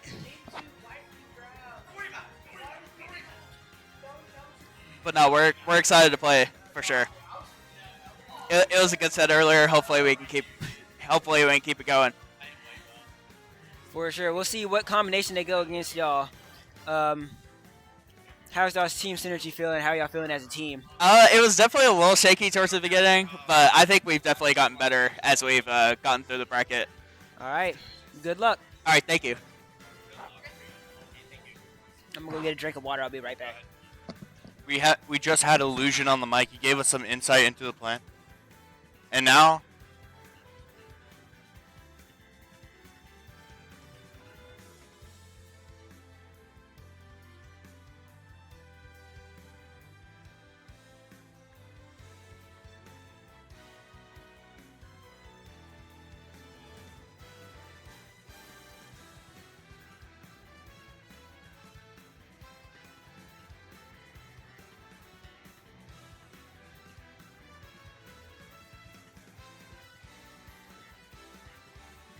I know my mic was muted, but you can even ask my co-host here. I'm getting excited going into this final match. This is proportions I don't think I've ever seen in a tournament I've been to, where we are getting a rematch of the winners finals to see who truly can come out on top.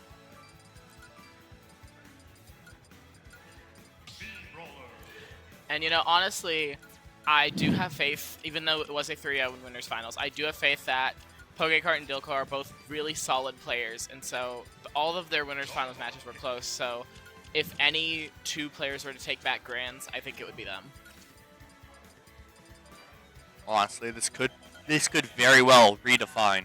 After seeing their last match, you could feel the palpable pressure in there. Absolutely. Dilko is trying to do a little bit of taunting, let people know that he's going Dark Pit, and to let them know that he's not here to waste time. Well, we have the return of Diddy Kong and Me Brawler.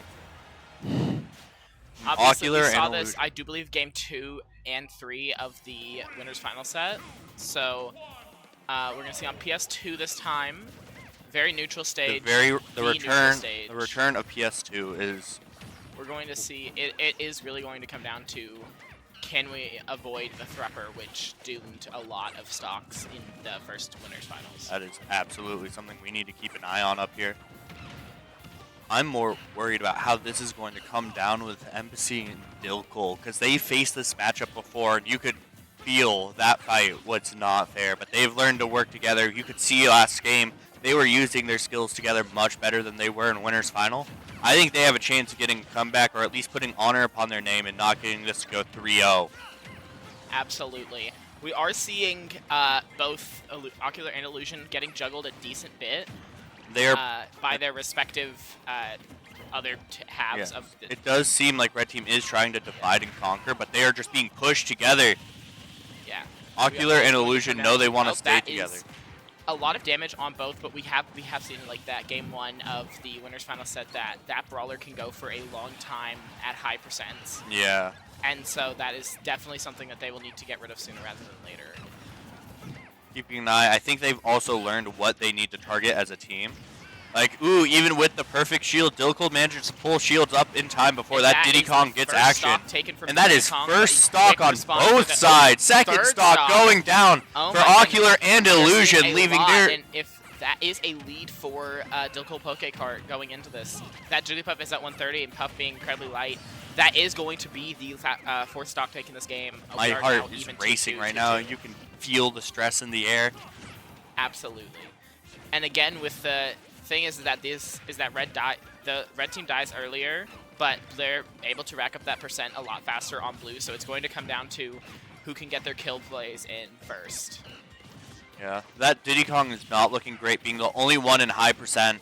Oh, but they get the recovery and manage to juke out on that. Ooh, and that Jigglypuff is juggled. Puff hit. Pokekart's feeling the hurt with that. That is another, again, that Threpper from top stage. That is very worrisome for this light duo. And, okay, we are seeing... Honestly, I'm surprised they didn't try to pick Kalos for how easily they're getting thrown up the stage. Yes, that is definitely... That might be being what's getting banned. That very well could be, as I hear obviously what's going on, but Kalos would be a very obvious pick, and so feels a very obvious ban for blue team. They are down 2-4, but both of blue are at incredibly high percentages. But that doesn't mean that we can knock either team out yet, because both blue has been shown to live at high percentages, and red has been shown to make comebacks like this. It's not impossible. Oh, that is going to be a very there brutal goes fight. Pokekart. This round 1 might be decided before anyone else gets... Before blue team over there gets onto stock 1. That is a lot, but again, with Dilko, I do believe that there is a possibility for a... no, that but is... that spike with Diddy Kong on the ledge. Lost the ledge intangibility. There's very few frames there where you can actually be hit on ledge. And seeing that hit perfectly slide between, you cannot make this stuff up. That is... Very solid games. That is a very solid game 1. Let's see how they go into game 2. We're listening to... I'm getting my info for bans right now.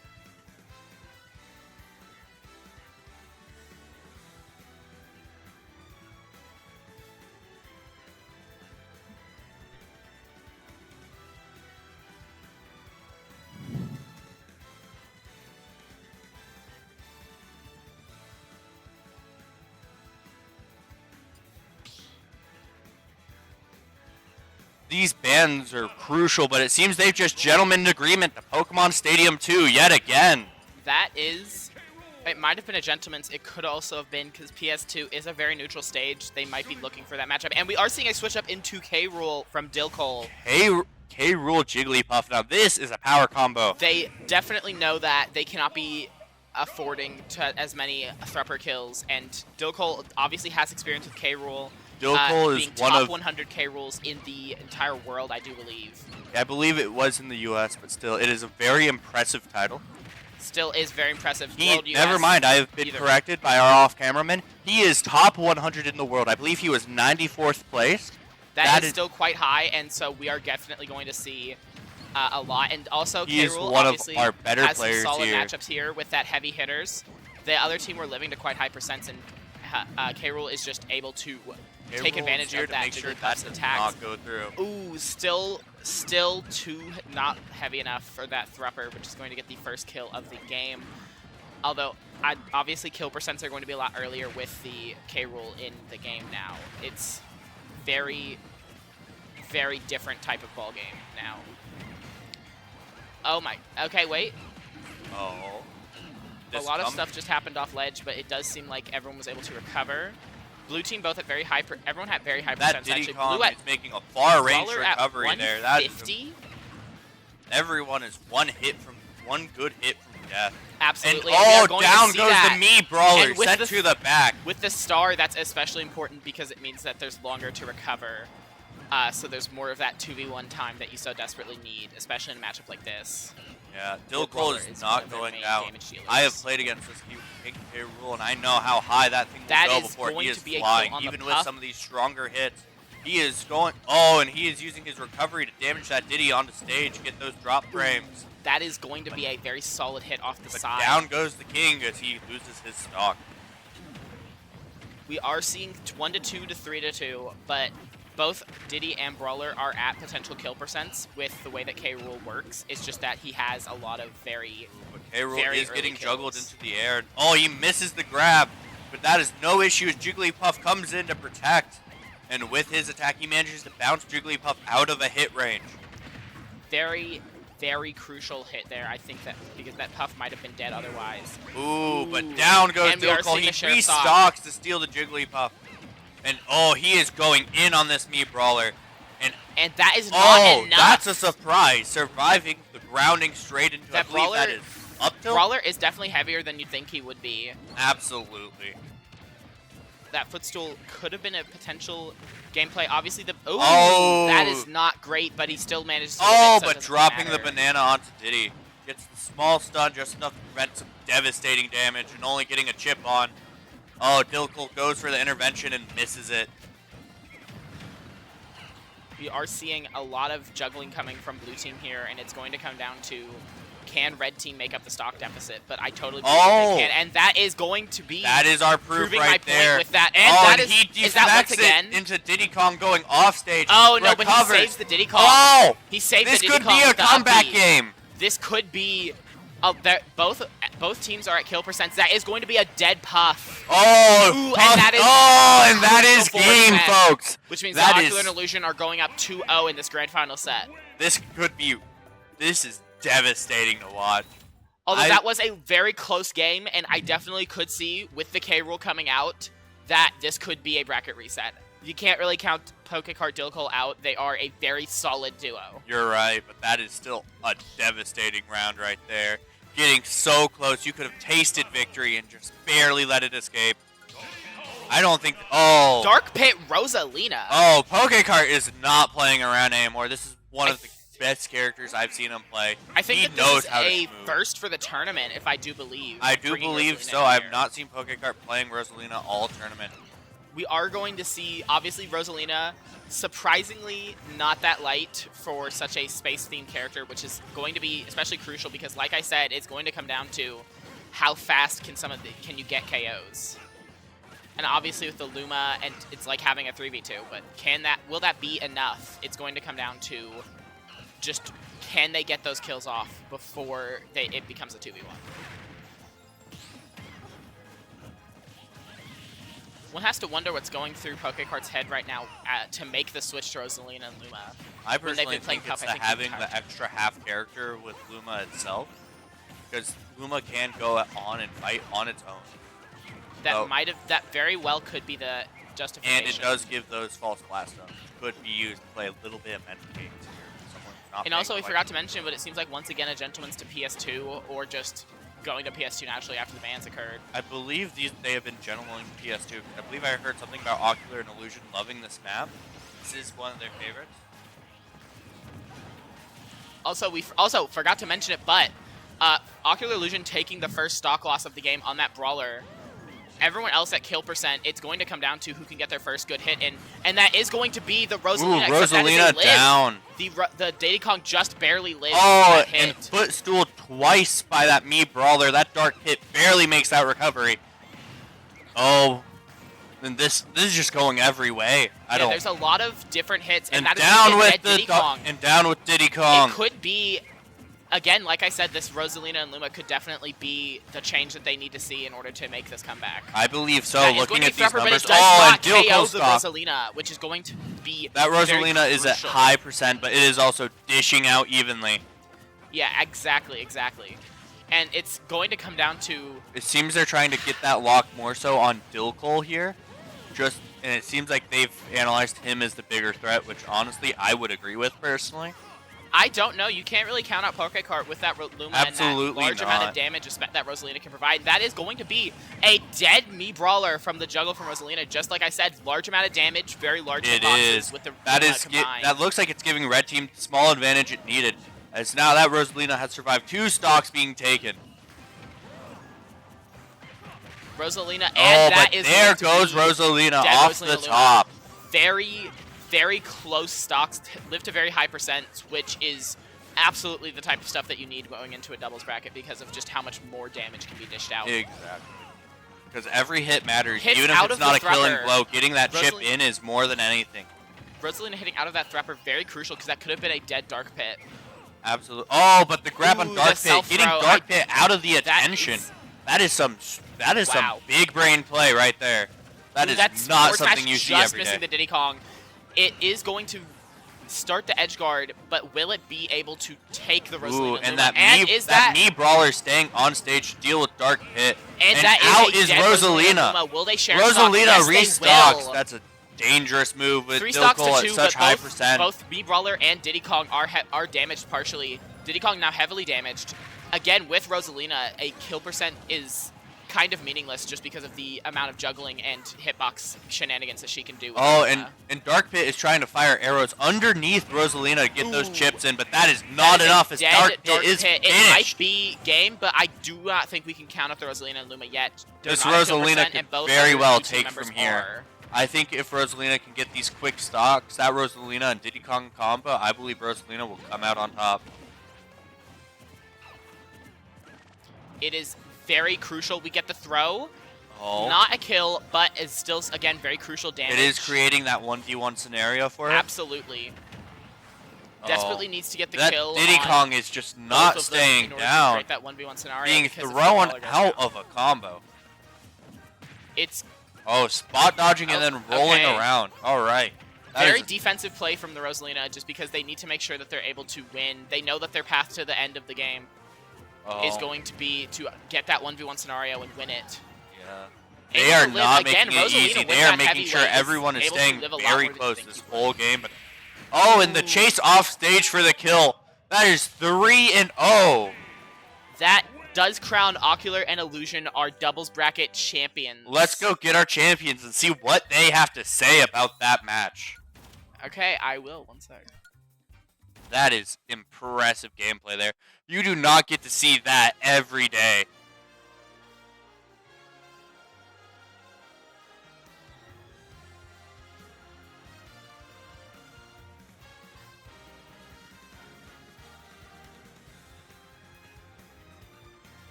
Hear that? There should be a button All right. right back there.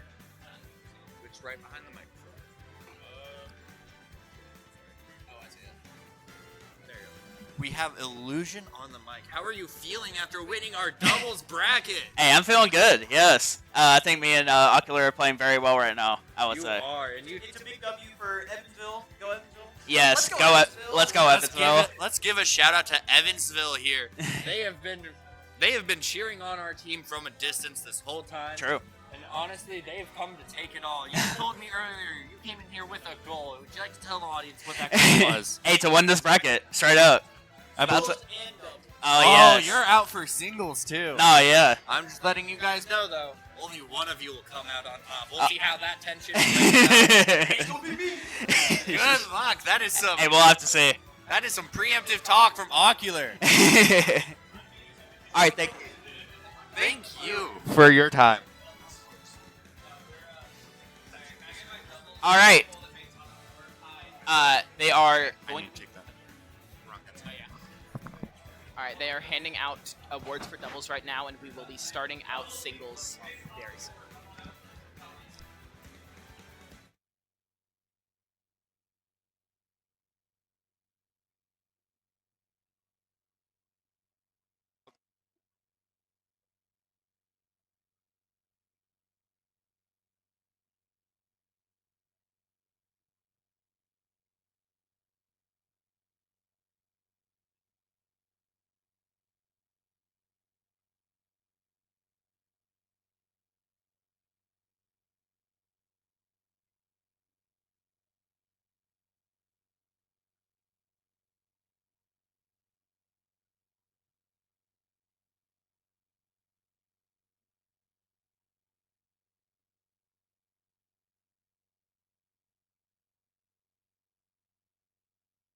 Congratulations to Diaboli and Astafar for getting their shoes, our 4th place prize here at Shoes Up 2. Congratulations. Let's get one more round of applause. Alrighty. Going on to our 3rd place contenders. For 3rd, that is Crazy Coob and Comfy Couch. Congratulations. On to our 2nd place, we have the people who came back from defeat to fight again. Pokecart and Dilcole, if you would please step up and accept your rewards for coming 2nd place in our doubles bracket. Congratulations, earning the blue shoes. And then for the winners of the entire doubles bracket, can I please get Ocular and Illusion? Ocular and Illusion. One more round out to Evansville. Ocular and Illusion. Alright, please give all Congratulations, all of you. Let's get one large. competitors, even if those who didn't place, including me, a round of applause. One large round of applause for everyone who came to compete in our first bracket today. We are still on to pool 1 and 2 for our singles bracket. We will be taking a brief intermission here, and we will be restarting the stream shortly. For now, we are going to be calling break.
Hello, everyone. We are back on stream, just coming to intermediate.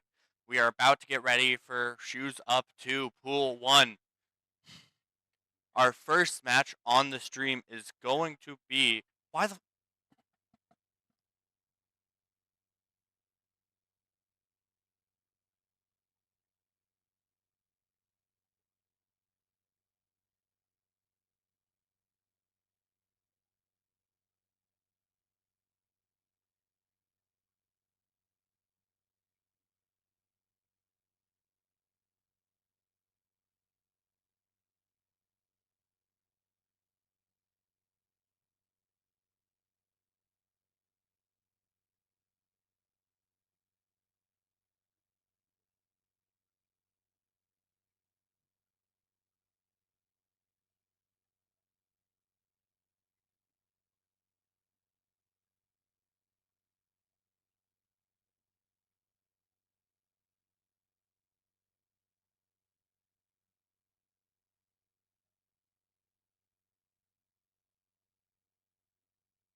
All right, we are going through some technical difficulties currently, but our first stream match will be Mediocre Ben versus Iron Eyes.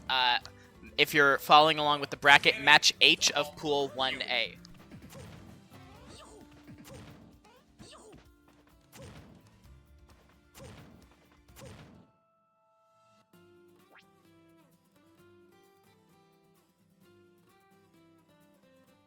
We are going to go to scene 2 as we are working at these technical difficulties.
All right, they are doing bans, and they seem to have landed on small battlefield. We are going to see which characters they both are playing. These are both two new people to the stream. We have Banjo and Kazooie. Ooh, quite an interesting one. It seems... Okay. Yellow Banjo Kazooie, that's gonna be fun. Ooh, Rob. And a Rob. Both Okay. very interesting characters. Obviously, Rob has that very good recovery and a lot of good aerials, but Banjo, DLC privilege. Yeah, we So love it's going to DLC be a very privilege. interesting matchup. Although I will say, Rob is a really good zoner too. Yeah, both of these characters play very similar games, so we're going to have to see who does it better. Yeah. Ooh, that is Wonder Wind wasted, because you only get so many of those, which is, Edge I guard. guess it's only 5 per stock. That's still a limited resource. We are going to see some nice back and forth going between them. Oh, and Banjo grabs the top, Grab the top. throws very- it all the way up. Okay. Oh, nice perfect parry from the Banjo. It's a lot of evasive maneuvers from both of them, but that is going... Ooh. Escape that very, very quickly. Yeah. Another perfect parry from the Banjo again. Oh, Bird turned into gun. Let's go. Love that. We love We are bird going to gun see mode. a nice, failed Wonder Wing again. Only has 3 of those left for this stock. 2 of those left for this stock is, again, you just want to get back on stage. Yeah. It's just like a really good recovery move. Yeah, so, I mean, it's not like it's the end of the world, but it is always important to keep in mind that you only get so many of them. Yeah. Because then you massively limit your recovery game once those are gone. Like, honestly.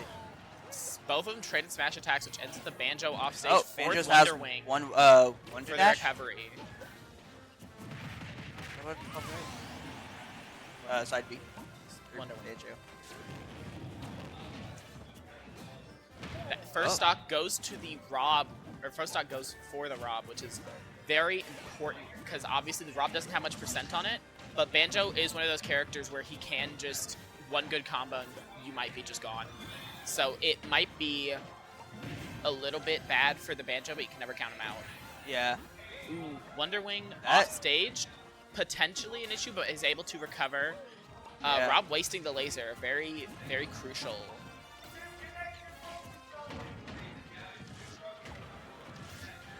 That top is gonna be Yeah, absolutely. It's very interesting. Okay. He let himself get hit for a little bit right there. I think trying to grab it. Because Rob really likes his top. Yeah. Like, his top has like Rob- so much use. Rob is spending time in the air. I think he knows that he wins on timeout, so he's trying to...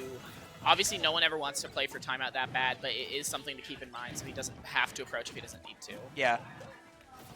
So he seems content to just throw out projectiles and gradually rack up the percent on that Banjo. And that Ooh, Banjo that is a will second die. stock. Again, and also with 4 minutes left, Banjo needs to make up this difference, which he might not be able to do. Yeah. Although, again, it is Banjo, so you can never really count him out. Oh, and Banjo will take that one. Speaking of, takes a stock very early. Both players, both at 0. One is a stock down, but again, this is Smash. Anything can happen. Yeah, with- it could be a reverse. Yeah, it could be a reverse sweep. Just that is- getting that good damage out for That Rob. into the Banjo. A lot of damage. Failed get up attack, or failed ledge trap. Very roll out of the smash attack. A lot of Rob's moves are missing, but again, he doesn't need to play for every move hitting. He just needs to play for enough more of his hitting than the Banjo's hitting. Yeah. Ooh, that is a That solid is a up really smash. good launch. He tries to go for the kill confirm, loses it, hits hit with the sour spot of Wonder Wall. That's not the name of that move. Wonder Wing. Again, just throwing out a lot of moves. It is generally trying his best to, again, doesn't need to approach, but would rather win this game quicker. Yeah.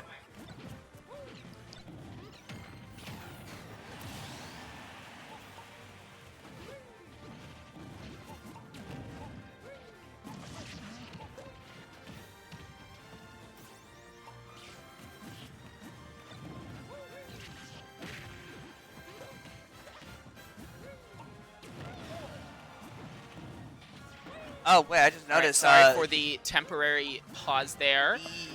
We are going to see, again, Banjo at 145.34, but it is last stock for both of them, so this could go either way. Oh, Ooh, and but it no, will- that is a very good Yeah. up smash, and the Rob will be taking game 1.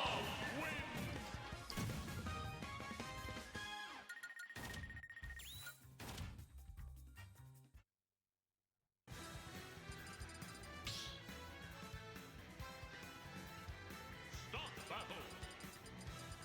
Banjo Kazooie.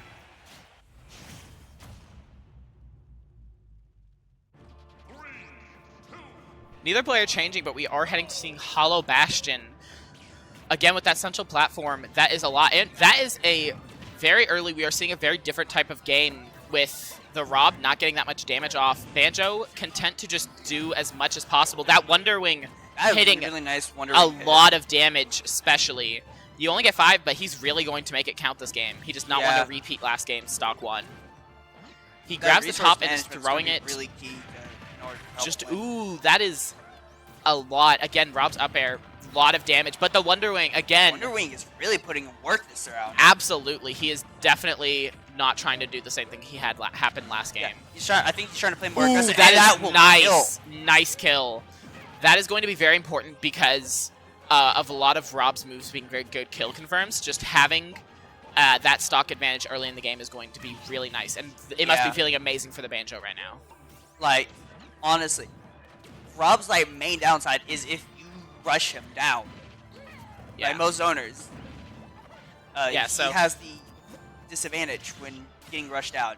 Although he has some really good tools to his advantage of keeping that distance. If you can rush him down, oh hey, look, that would Again, lower stop. a lot of stuff. Wonder Wing failing again, but it's okay, because again, you get 5 of those per stock. Still very early on. We are going to see a lot of... This Banjo is definitely trying to play a bit more aggressive because he knows that between the two, Rob has better zoning potential. Yeah, just because neutral B with the laser beams, and I think That was a very good shield grab from the that Rob. was a nice one. Again, he can't really approach Rob while he's in the air because of that just really large, all of his big aerial hitboxes, just insane. We are going to see Banjo dodges the laser, is going to get that. Banjo making very good use of his grenades this game, just trying to apply that extra bit of pressure whenever he can. I think he realizes that he's better close range, and he's been trying to do that as much as possible this set. Yeah. Again, Wonder Wing fails, and that is going to be a punish from the Rob. Oh, Ooh, that that is almost a could have killed nice if he punish. up smashed there. Banjo is dead to whatever the Rob's next big attack is. Yeah. And so he definitely is going to have to play a bit more cautiously, which will just give the Rob more time to rack up damage. Oh, but the... Okay, wait. This is Don't a count tough Banjo red out. card. You can never count Banjo out with the amount of tools that Oh, has. oh. Oh! Oh, Oh, that is All a right. nice Rob is killing at one Rob stop. without knockback, with just killing the recovery. That is very rare. yeah, no, that is like With just how good really- Rob's recovery is. That was a very nice edge guard from the Banjo's part, and that might be what decides this game, just because of that crucial moment, because he's going to have that extra time to rack up the damage. And Oh, it's gonna but be both yeah. 1-1. both 1-1. Obviously, Banjo is at the advantage. The question is, does he know that he has to push it? Because Yeah. with 4 minutes left on the clock, 25% is not an advantage against Rob, especially, that you can just let sit by. Like, Especially versus Rob, with how good of a Yeah. zoner he is. he's like, I think, really good at zoning in general. Just because Exactly. And like, he's really oppressive. So you really need to like go in there and rush him down. But I don't know if this oh, that's an interesting thing of Wonder Dash. Or Yeah. Wonder Wing, I mean. It can be called whatever. I called it Wonderwall earlier in the set. Yeah. No affiliation to the song. No, yeah, unrelated. Ooh, that is going to be a lot of damage wrapped up on Banjo. Both are at kill percents, although Banjo needs to have a bit more for the kill because of how Rob is just with his amazing recovery. So Yeah. we might be seeing a game 3, we might not. It is going to come down to just who can land that crucial hit first. Exactly.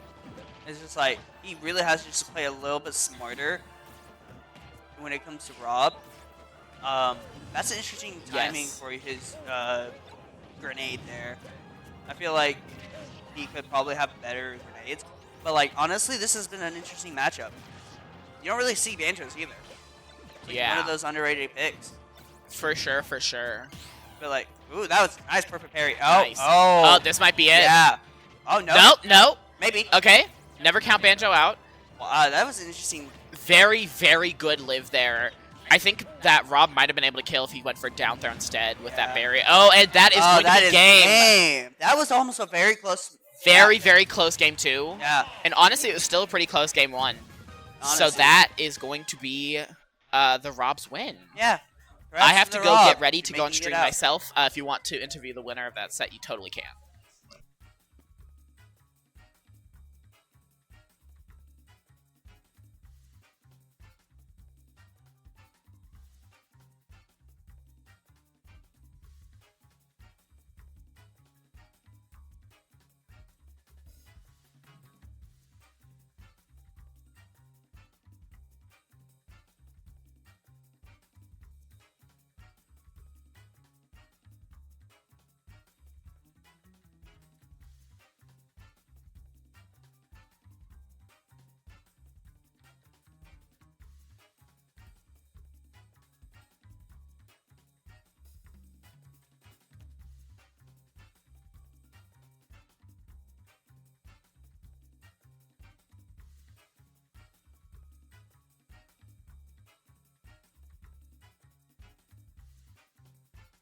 That All right.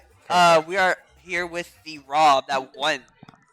So, how was your idea of how to play against the Banjo? My main game plan whenever I'm going into Banjo is just to camp him. I'm playing Rob, who can outcamp most characters that want to camp you. So for the most part, my game plan was just spam him with gyro and lasers until he finally decides to come in. And whenever he comes in, just hit him with a 1 or 2 piece combo like dash attack fair or down throw fair, and just don't overextend too much and just keep playing safe and secure. Yeah, no, like most Robs, that is just like the base plan because of the great zoning tools that you have. Because of the fact that laser is really good for catching stuff. Your down special is just one of the greatest neutrals. It is. It's for like it holds- resetting because of like all the stuff that you can do with it, especially like some of the combos for Rob with it. It's Mhm. just nasty.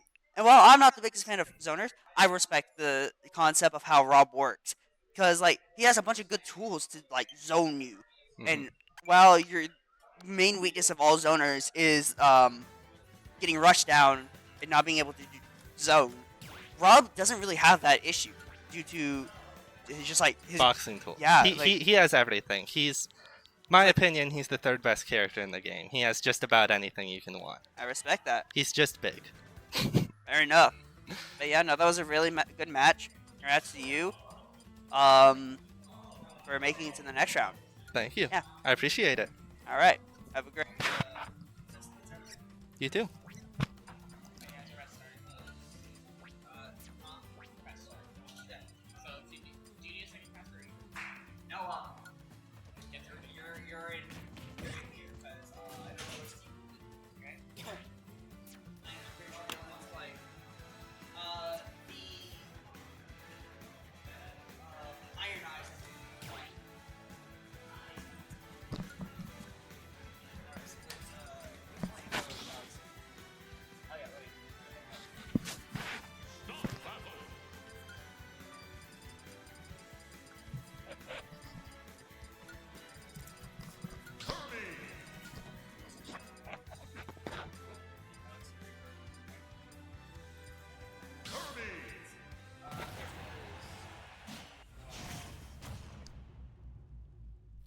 All right. Looks like we have a Kirby Ditto. We got Kisako versus Galaxy Reaper, Kirby Ditto. The Shadow Kirby versus the Red Kirby. Let's see who can Kirby better.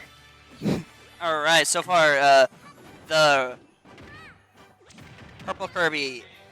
I honestly don't remember what color it is called. It's Shadow Kirby. It's the Shadow Kirby. Okay, Shadow Kirby is getting hit a little bit more. Ooh, interesting down special right there. They're both playing interesting neutral right here. Both at pretty much even percents. I mean, it is a Ditto, so they're kind of dittoing each other in Dittos right now. Yeah. What on It's earth? just whoever knows how to play their character better just wins. Just another down special right there. Interesting. Oh, and Kisako taking the Kisako first stock. gets the first stock. Nice grab there from Kisako. There you go. Another grab. A combo Interesting. conversion from Kisako here. Galaxy Reaper is seeming to try to find a spot in here. I think I'm understanding how I think Galaxy's game plan is to down special Kisako to death. Probably, but that's not a really good game plan since down special is one of Kirby's most punishable moves. Yeah. He tried to hit him with a hammer flip. That was a miss on that hammer. Hammer flip does have armor and invincibility, but only when fully charged, and it's still risky to use even with that. Yeah.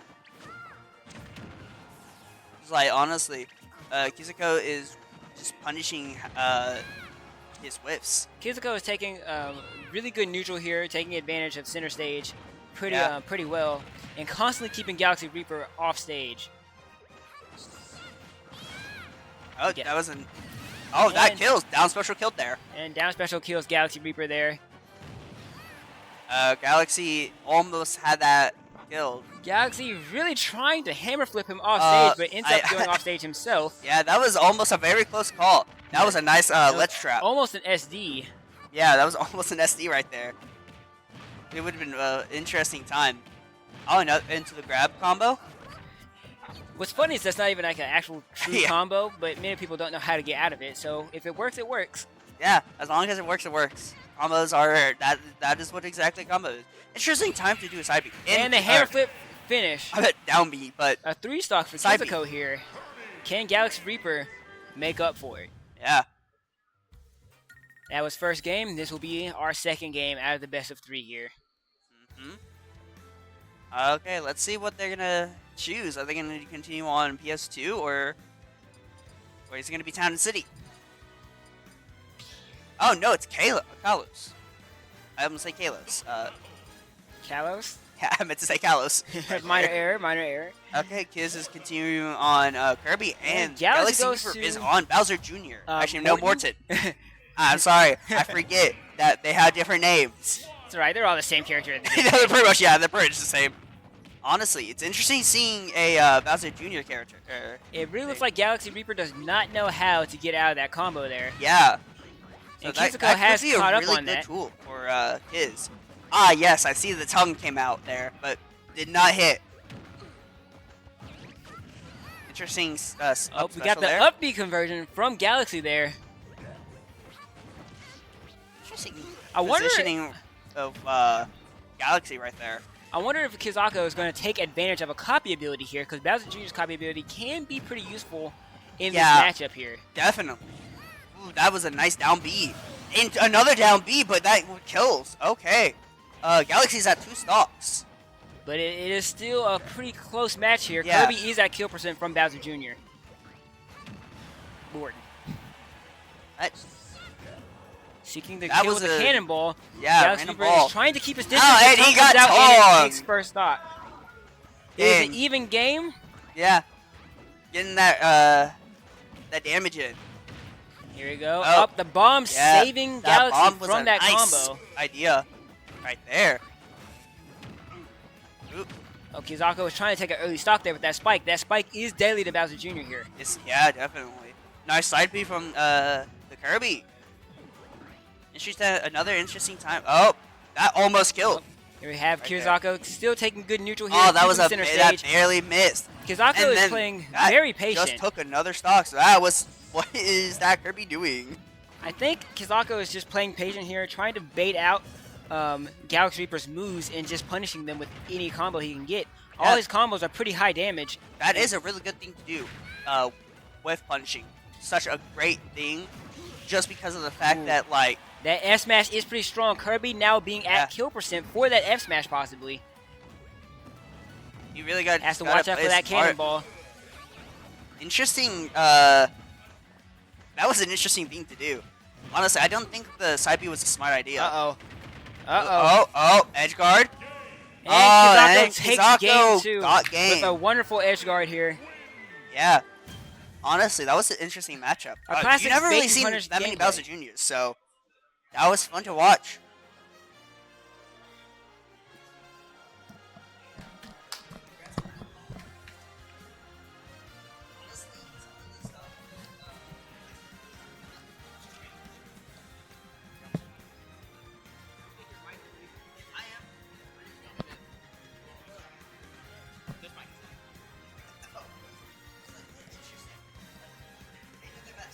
Hi, yeah.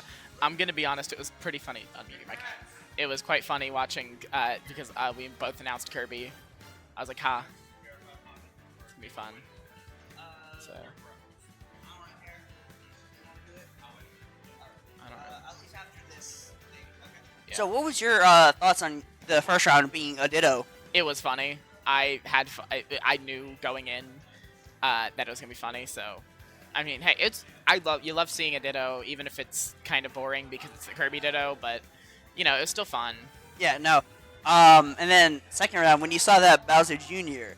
Pick, I'm a little shocked and a little scared because I have been known to not be great in Bowser Jr. But you know. Also, it wasn't a Bowser Jr. pick; it was a Morton pick. technically it is the same character, therefore I'm Shut up. right. But they chose the Morton skin for Bowser Jr. I'm I just gotta gonna go classify report, as so- all of them as the Bowser Jr. just because I forget their names sometimes. I'm gonna go report. All right. It's nice.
All right, everyone. We are here for our losers bracket. Today we are featuring South Dog versus the Buttman. Honestly, that is an interesting name. It is. The Buttman. Someone's been watching Simple Flips. I've never heard of it. You've No offense to the people that watch him, or her, or whatever the gender you don't is. watch him? Yeah, no, never. Anyways, we're going to take a second to mute microphones.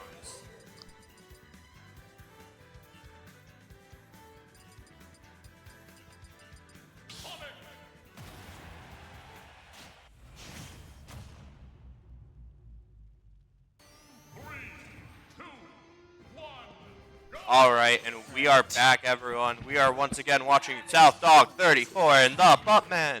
Buttman is running with, is that Dark Samus? Samus. That is an interesting choice with the Dark Sonic skin. Alrighty. It seems like Sonic has the early lead here, racking on that early percentage. He knows his character well. I can confirm South Dog, very good with Sonic. You might have saw earlier we were duos partners, so...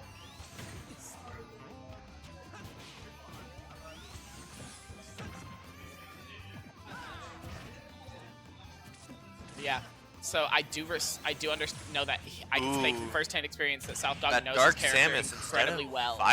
Instead of storing it, fired just straight off stage. Very interesting choice considering the position, but they still get the first stock regardless. Now they're charging and holding, waiting for the Sonic to get the stun and push in. There's... Ooh. This is tough. I think there's definitely a clear favorite looking at stock percentages right now. But that Sonic has been known to clutch up when it matters. Yeah, I can, again. One of our strongest Absolutely. opponents in the crew battle. They are the most dire. They're one of our ride or dies. They can absolutely clutch up a bad match. Also, no one talked about it, but they gentlemen to a stage not on the list. What? The stage that they're currently on. They did gentlemen to it? I'm like, well, I mean, otherwise they can't physically go here, so yeah. I'm going to double check that after this match just to make sure. But yeah, thank you for pointing out that is not on the starters list. Ooh, that Samus could have ended the game there. Or sorry, that Dark Samus could have ended the game there if he got the right fire. But Sonic is getting this chance to make this not a 3-stock for round 1. Ooh, playing it careful with his combos. He's not rushing in too much. Playing a little more passive. He has missed every single grab in this game, though, but he gets the stock. All right. This could be a comeback for South Dog 34. And absolutely, that is something I could see South Dog doing. There's a reason we call him the Prince of Comebacks here. Absolutely. Although Buttman, I don't think we've seen much of Buttman. I don't believe I have not seen Buttman. He was not in our duos combo. He was not in duos, so this is the first we're seeing of Buttman. Which does mean he also did not get the same warm-up time. We don't know if he was doing friendlies to the arena or not. Yeah, that is a nice forward smash from Sonic. South Dog might be taking this stock back. It will all depend on if just he can get that solid hit in.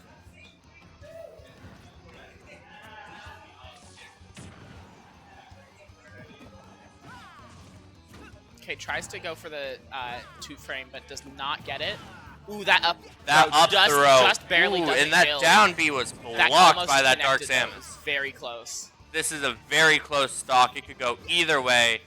But let's see, can the Prince of Clutch Ups grab it? Ooh, that up again doesn't live. Ooh, but you are not escaping that back air. So that means that Buttman will be taking game 1. I'm going to go confirm that was a gentleman to Yes, let us go confirm real quick.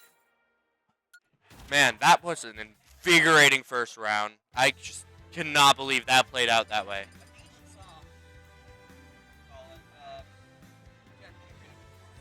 If it was not, that match is invalid and we will have to discuss punishments on that. It looks like they just gentlemen to Final Destination. And a Final Desk. Alright, I'm just making sure. They are gentlemen, and we are getting a repeat Dark Samus, but it's South Dog 34 mixing it up. No, he's not. Okay, sticking with the Sonic. What a bold Sonic. choice. But you know what?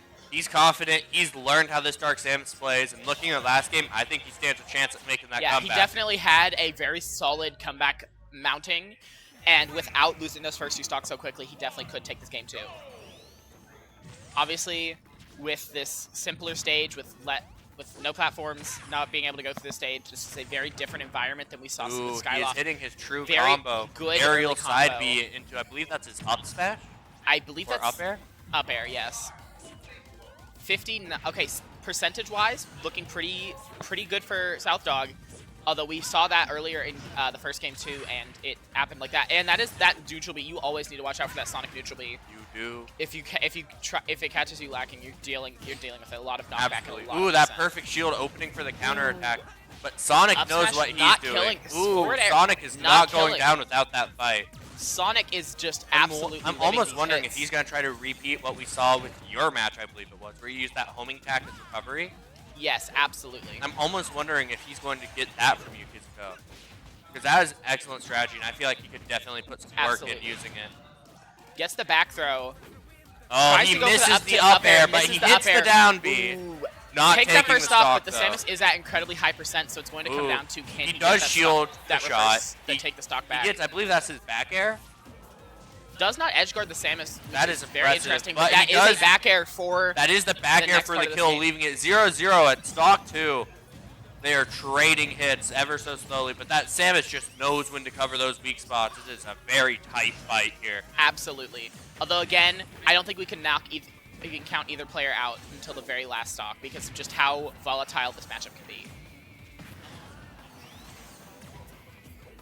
It is a very interesting matchup. Ooh, the roll back from the tether into a Ooh. working potentially pretty solid. Misses the dash attack, but doesn't get punished too hard for it. Ooh. Forward. Okay, we're seeing a lot of aerials from the Sonic. Ooh, is that going to be? That's stock for Sonic. That is. Sonic is massive for officially South Dog up because right that now. is the first That time is he's been up to huge. set. Oh, it is Ooh. back to equal, Loses but the Sonic stock, still but very still has percent advantage. And now his technique, I think Sonic is taking this game. Yeah, he's definitely had a lot. Samus is he definitely warmed not up now. messing around, though. It's knows not their moveset a- very well and knows how to cover themselves at all points. Absolutely. They are leaving very little wiggle room. They are proccing the Perfect shielding perfect the- shield. That was That is impressive. That was low-key just a flex because it was just not, it was not really that necessary. Absolutely. Sonic keeps on trying to go for the forward smash. I do believe he's landed it at some point this set. He but has it landed a couple probably of them, but been more bad it is than not good. putting its work in. Oh, he did play it a little Ooh, safe okay. there, but he got the grab. And Ooh, and is that the end of the forward final smash. Almost That is for game. that, Almost for game. So close. Let's see. Can Although again, take he it? is just playing it extra safe, not going for the edge guard or anything. His drone. Okay, I'm up. So I'm going to be passing this back to my other commentator. as Oh, we and see that South is Dog take game! two. That brings it to 1-1. South Dog Buttman. Nice. They are making it to game 3, baby. Honestly, Sonic is a really good character. Just be. Oh wait, am I muted? No, Dark I am not Samus muted. and Sonic is a very interesting play together. But that Sonic just has the speed to take advantage of those few weak points, and that is what I believe is going to make him take the game. Honestly, like, let's be real. Sonic is a really good counter to Samus, just because he's a really good zone rushdown. Like, I think he is actually considered to be the best rushdown. Here.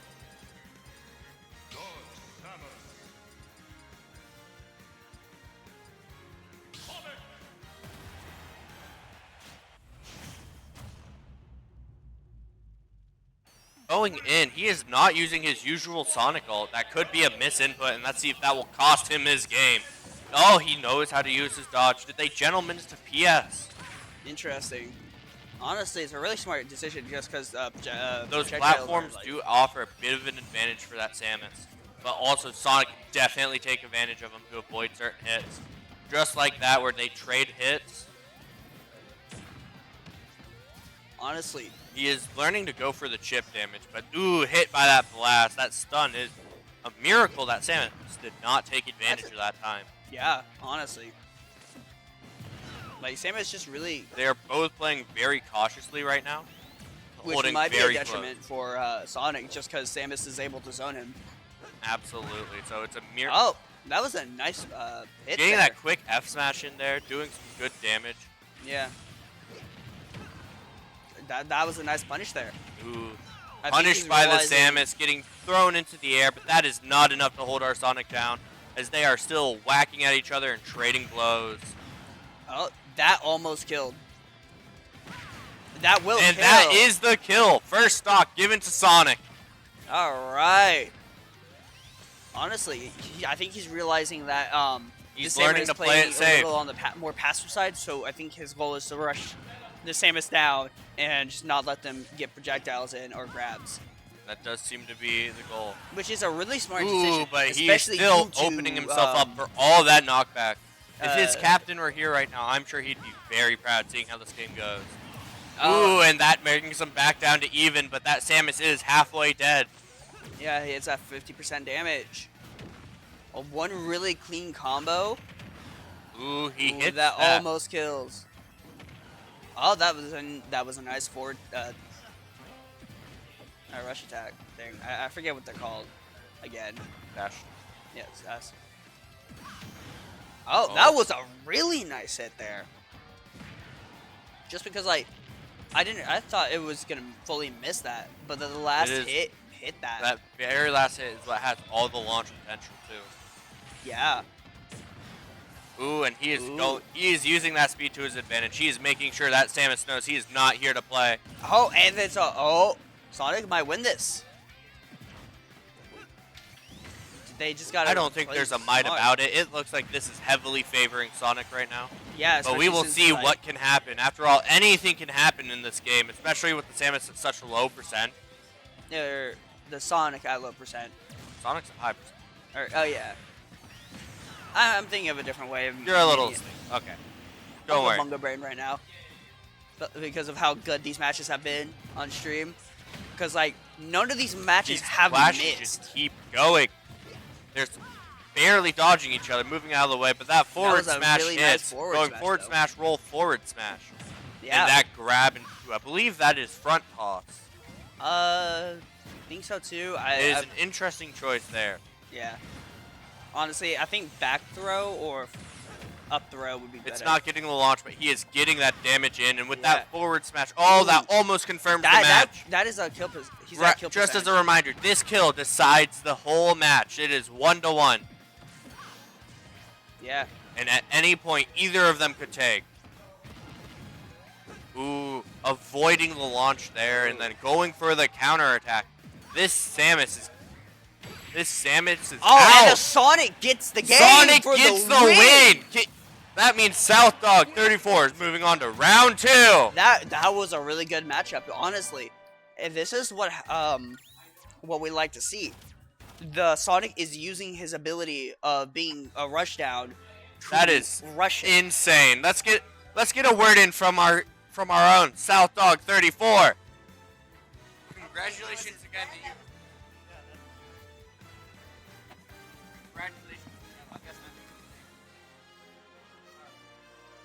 Alright, we are here with South Dog 34 for his insight of how he was going to play against Dark Samus.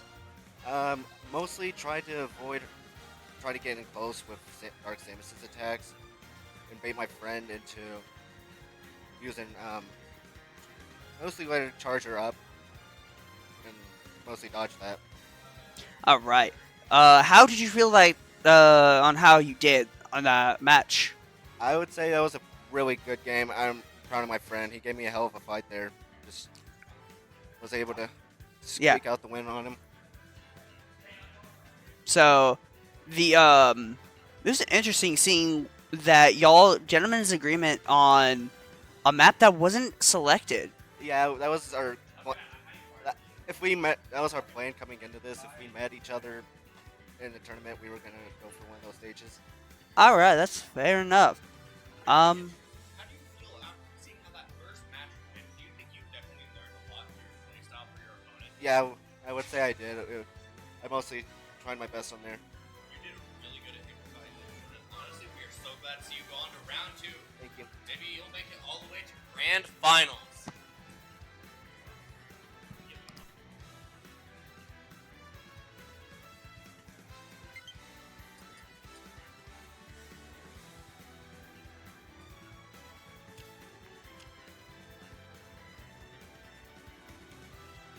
Okay, who do we have up next?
Oh, the gentleman on small battlefield. That's interesting.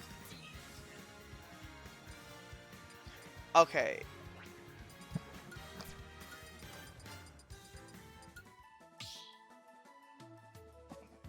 All right, we're going into Toffee versus Crazy Coop.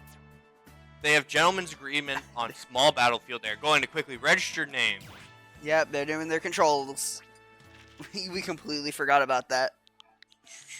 What do you mean?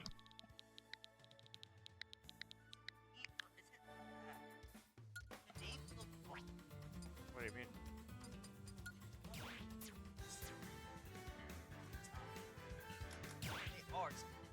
You've caught me in the lie.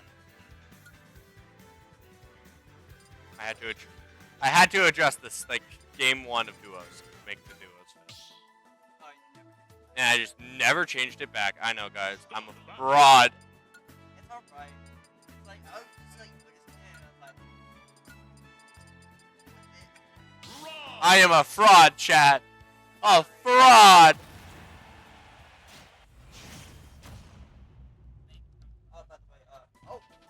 oh, it's a mirror match. We are of going Rob to v. mirror Rob. match with the Rob. That is an interesting Alright, so is it choice going to be right Blue here. Rob versus Pink Rob? Who do you think is going to Are win you betting this, on the Rob? men or the women? That We can't say that on the air. Cut that from the cameras. I just like, who do we think wins? Pink or red? Or pink or red? Pink or red. blue? Are you colorblind? Apparently I am. Okay. Don't worry, we still love and support you. But yeah, no, Ooh, that blue knows how to angle their beams. That was a yeah, good no, job. honestly, I think it's just whoever comes down of knowing how to play against themselves. In the end, it does feel like it comes to technique. Oh. Yeah, I like how they both grabbed each other's little spinner. Oh, that was a nice neutral air. Into down special. That, yeah. Oh, nice perfect parry from Pink. Pink Rob. Yeah, no. Rob is just playing how Rob's play. Trying to get that opening that they need. They're robbing all over the place. That is a sentence that was said. It's an accurate sentence. So. I mean, yeah. I mean, it is a mirror match. It is. Yeah, no, they're both playing really well, honestly. It looks like it could be anyone's game. Albeit, ooh. Almost killed there. Like, they're both at kill percent, if I'm correct, since Rob's kid is, like, really good at that. Ooh. Trying to edge guard right there. Oh, yeah, down special right at the ledge. As soon as they get up, if they don't do this, the roll on to get onto the battlefield, it will always hit. Running this small battlefield is definitely a choice for Rob. Yeah, especially oh, and it looks like first stock goes to First Pink. stock does go to Red Rob.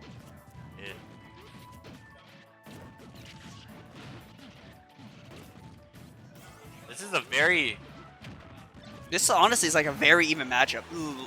Oh, and down they Pink go. Rob has This taken is their stock. certainly a match of all time. Even stocks, but a little more damage on Cozy.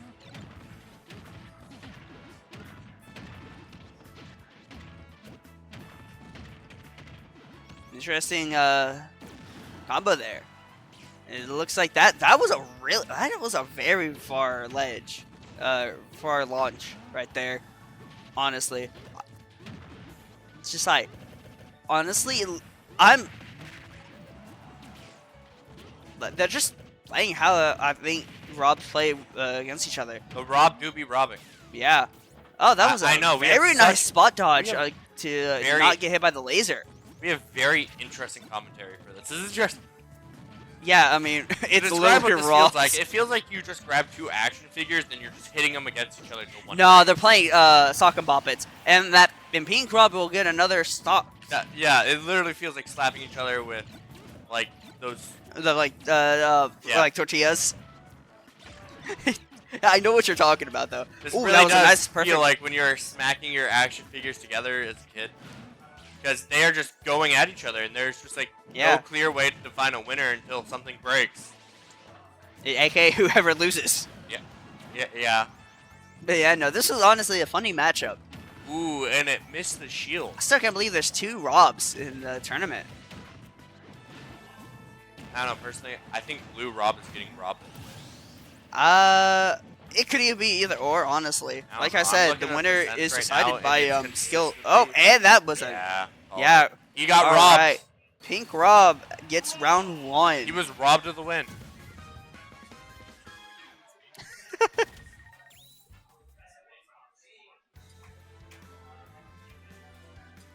All right, the gentleman's on Hollow Bastion. Hollow Bash. Very clean gentlemen. All right. All right, We're Cozy running back Rob with 2, Rob. Electric Boogaloo from Crazy Coop. Up another Rob. And then Toffee. Rob Ditto again. Round 2. Back to slapping each But other with action Cozy is figures changing here. colors. Now it's Yeah, you know, his last action figure broke, so now he had to get a different one. exactly, dog. He's using his Omni-Man action figure now because he thinks it's stronger. Let's see if that works out for him, though. So wait, what are we calling Pink? Pink Rob? What? Majin Buu? Because Majin Buu's pink, and I definitely know they have some action figures for him. That's a Dragon Ball character. Yeah. This is clearly just a big power ring. Fair enough. Yeah, you know, he paid like an extra $5 because of pink tax. Yeah. My reason was for saying what maybe Majin Buu simply because Majin Buu and Rob are both menaces to society in their respective Understood. games and or anime. That fits. Yeah. Ooh, and these action figures are still going at it.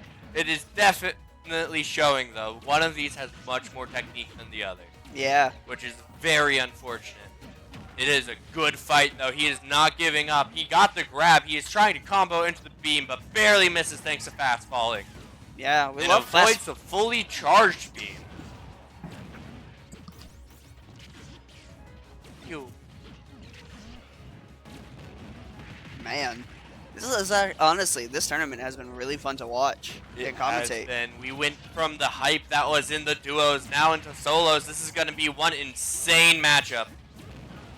Yeah. I think they're trying to do the neutral air into a spike. That was a nice grab there to down throw. Interesting timing on that jump there, honestly.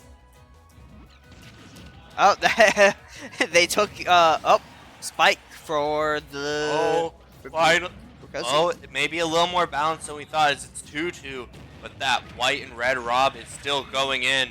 Yeah, albeit they have He a was lot more not damage sent to the than washing Pink machine. Rob.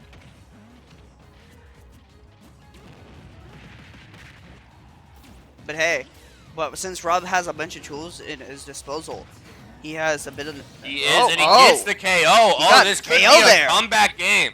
This might be a one-win situation where they have to go on to the 3rd round.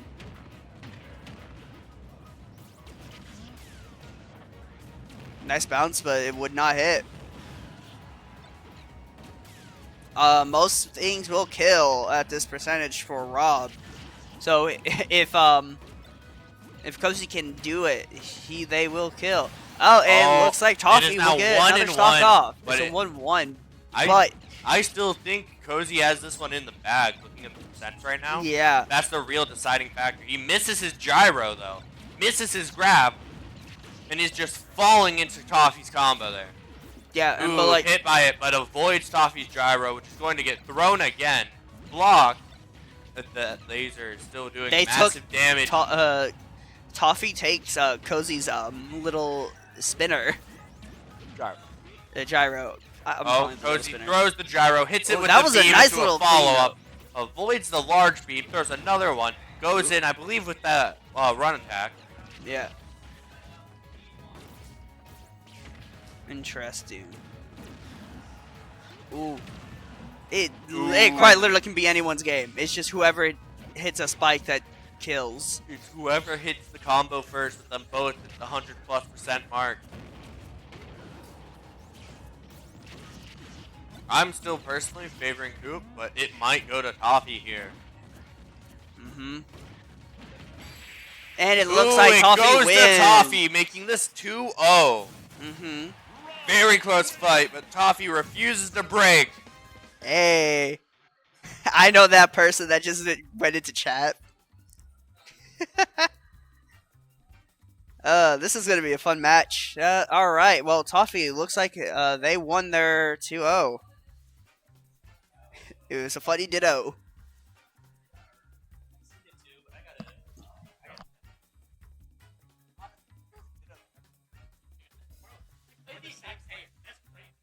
It was. You guys were just hitting each other with action figures. Yeah, and as soon as you lost, you stopped calling.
We are currently waiting for the next match before we can for the next stream match.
Hello.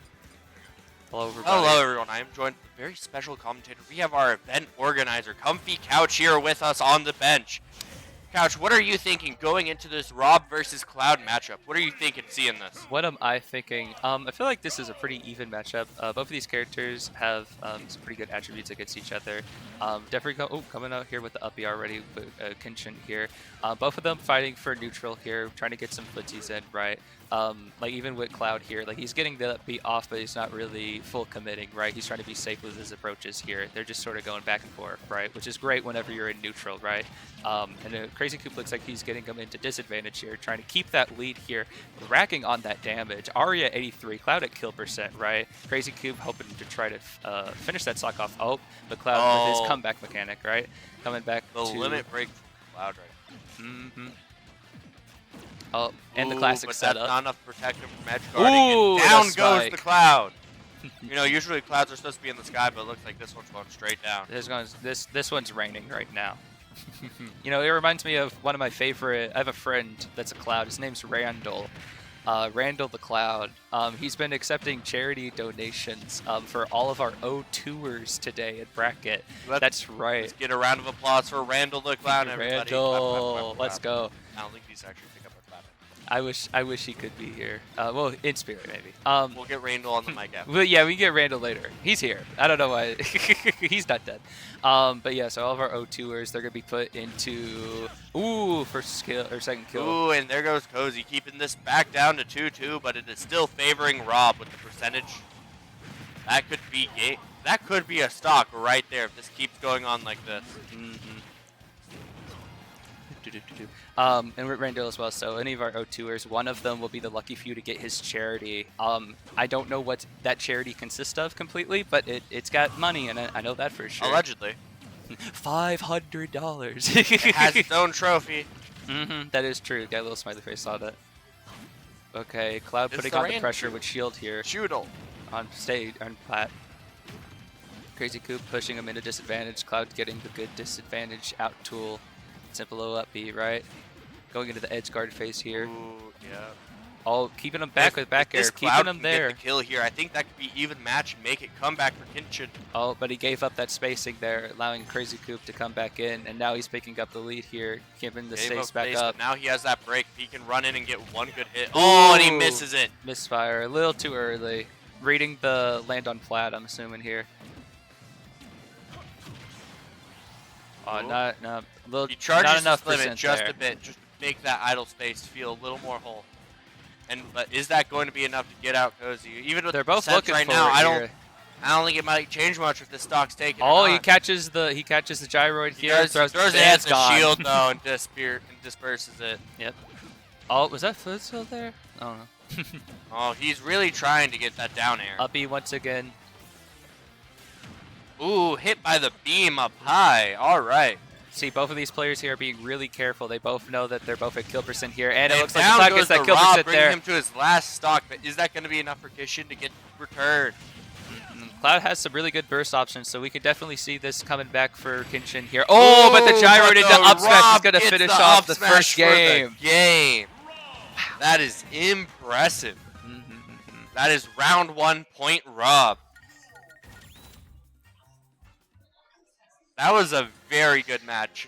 Now that they have a feeling for how each other play, I think Kenshin could definitely take game 2. Very much a classic bread and butter Rob combo there. Gyroed into up smash. You got to be careful about that gyro there. It's like Diddy Banana, right? You got to watch out for it. It is cruel and merciless.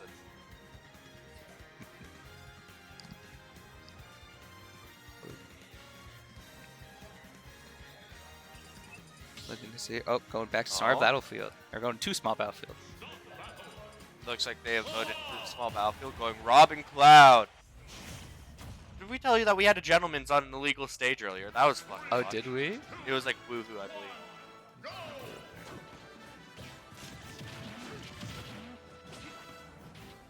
believe. Ooh.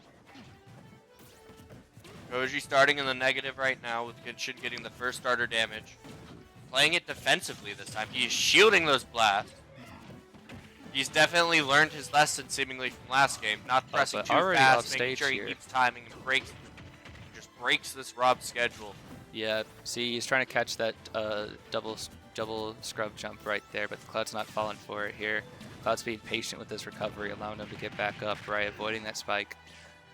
Ooh, but this Rob is not deterred. Even if Cloud picks up this gyro, he throws it at the Rob and turns it into his own combo. Close there. Misses his limit break, but you know what? He is still going to get the kill, even if he can't confirm it.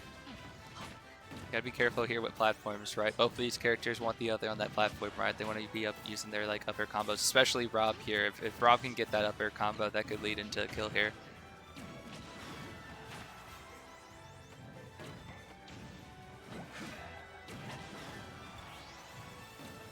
Crazy DI there. Oh, makes it back to the edge. Is he gonna? Okay, takes back center stage here. Trying to look for some of that stage control here. Going back into advantage here, hoping to get that Cloud. Yeah, that's the thing with Rob, right? Like even after Rob burns double jump, like he just flies back, right? It's like it could be so hard for a whole lot of characters to try to edge guard that, especially with how long Rob can stay out there. Oh, but he catches him on the get up there. But is that enough? The Buster shot does miss. It's just been a little off each time. Is he gonna He'll keep hit using it, or is he gonna? He try is to trying to go go for that something else combo. here? He is playing very defensive with the shield there, going for hits instead of grabs. He does block the gyro, good for him. But that up smash gets him out towards the star field. He wasn't careful about his spacing on shield there. Got caught by the up smash there. You got to be real careful when it comes to hitting shield on Rob. See both of them now playing for stage control, right? Playing a bit of footsies, trying to get a couple of hits in there, seeing where they can convert into advantage. Oh, and he catches up through the cross slash. Gonna try to punish him with the gyroid. Bounces it back up. Oh, but keeps putting the pressure on him. The shield. B reverse side B though, sadly. Good laser. This is a close match. This point could really go to any of them. Here. But Oh it's no, not very up there. just about Okay. to escape.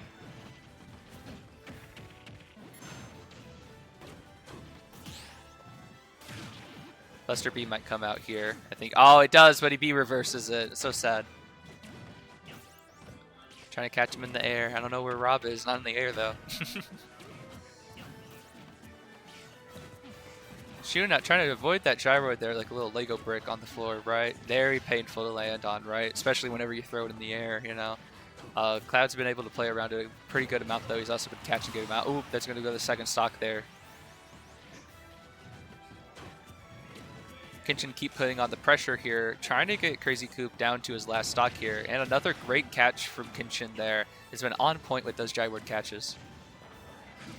Being real risky there. Wow, he's willing to go for it with that Rob. He needs him out of here.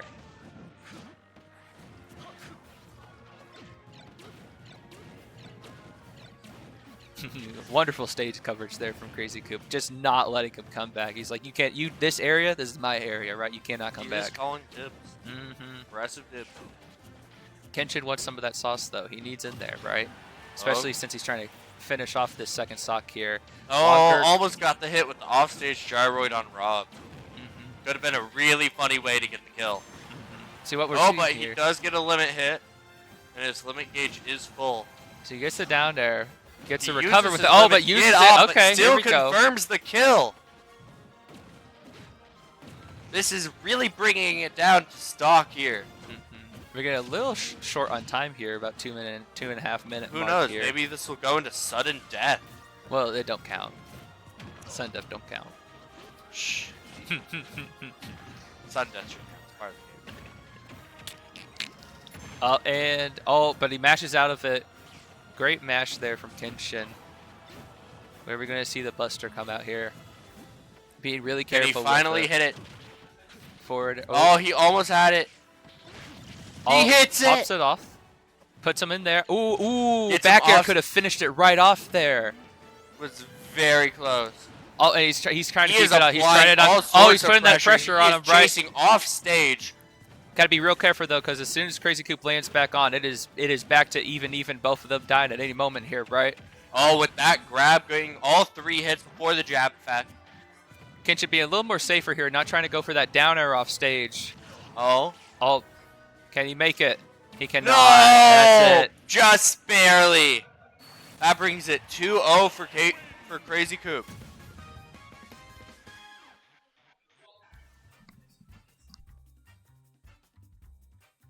Thank you again. Thank you again for Comfy Couch for joining us. It's a pleasure to have you on board.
Start battle.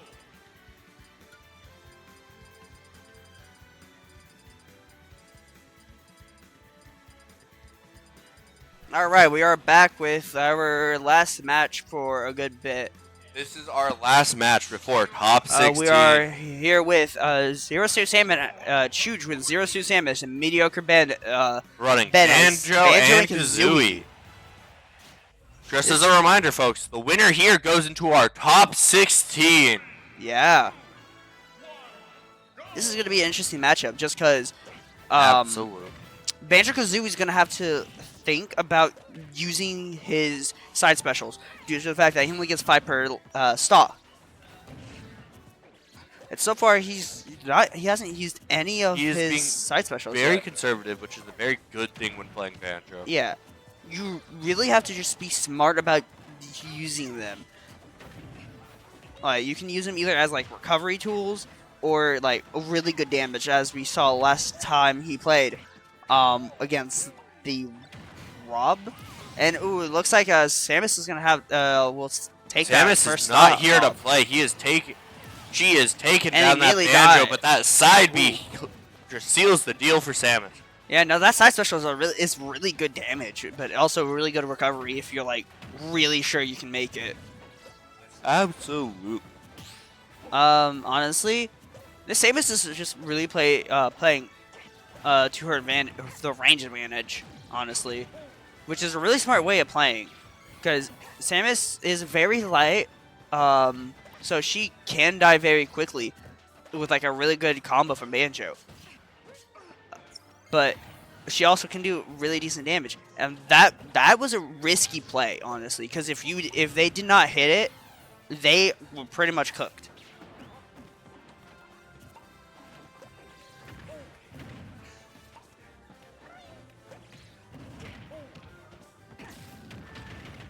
Oh, that was a nice. Oh, that almost killed though. Almost a kill, but sadly wasn't going to be a kill. Oh, failed grab. Oh, that will kill. And that All right. confirms. Banjo at Going one off stock. stage against the Zero Suit is proving again and again to be a bad decision. Yeah, just because she has really good moves, air moves. Oh, and down looks like- goes. That is game for Zero Suit Samus. what? That First is round goes match Zero point. Suit. Ooh. That was a really nasty play. That was It really was a nasty. really big gamble too. And sadly, it did not pay off. No, it paid off. Not for that Banjo. For Samus, it did. Samus yeah, played but the that gamble. was a Banjo attack. Yeah, but if the Banjo were able Yep. to recover, it would have been a bad play.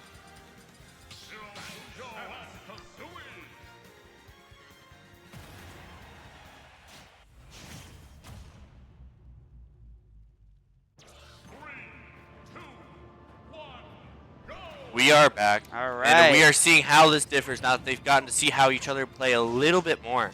We're also on Hollow Bastion. Very interesting stage choice for our two contenders here.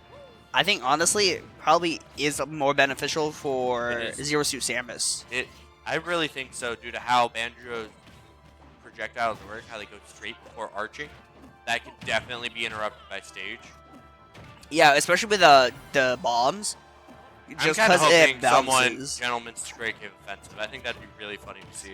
What? So if someone were to Gentleman to Great Cave Offensive, I'm gonna be honest. I don't remember that map. that's a really big annoying one.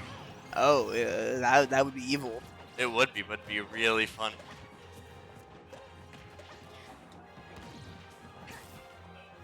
Honestly, this Zero Suit Samus is all like is in kill percentage.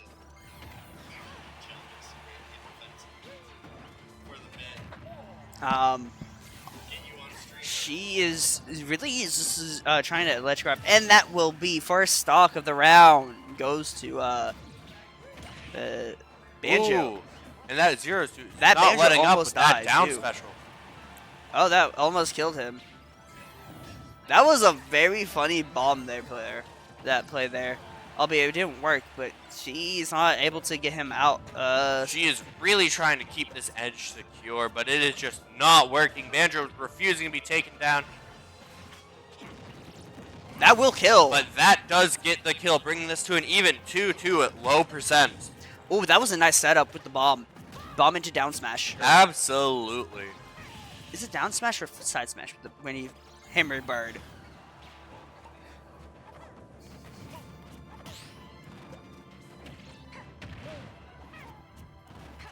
Honestly, he just has to play. Banjo really just needs to play to his strengths. Same with Samus, honestly. It's honestly a pretty even matchup. Oh, and Banjo kills with the down throw into whatever the move was. I did not see it. I honestly just did not understand what just happened. Ooh, interesting side B right there. Oh, ooh. Ah, he barely couldn't recover that. It was right there. All right, could be. Is it even stock? A little less, little damage on both of them actually. Yeah, it literally could. Ooh, that was a nice special there. I think this is a kill percent for. I think this could very well be a Banjo kill if he were to use maybe even a side B if he has any left. He does. Then that could be very well a great way. Ooh, that was a evil. That almost grabbed. Yep. We got the chat cheering on for mediocre Ben.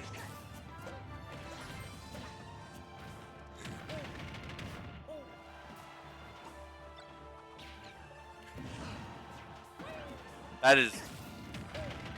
Ah. Ooh, but that cheering That is almost- not enough to Yeah. win the game. I believe that makes this 2-0, right? Yeah, it was a 2-0. Ooh, that is rough.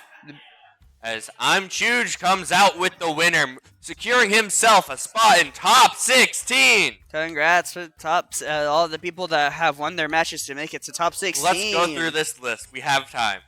Yeah. Congratulations to Illusion, Pokecard, Toffee, Comfy Couch, Chris, Hidden Lotus, Ocular, Dilkle, Chicken Nugget Eater, Bullwinkle, Crazy Coop, Diaboli, Sulfur Smog, Shadowly Yuki, Iron Eyes, and I'm Chuge for making it to our top 16 for our singles bracket. Yeah. I'm pretty sure, does best of top 16 do...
Hello, everyone.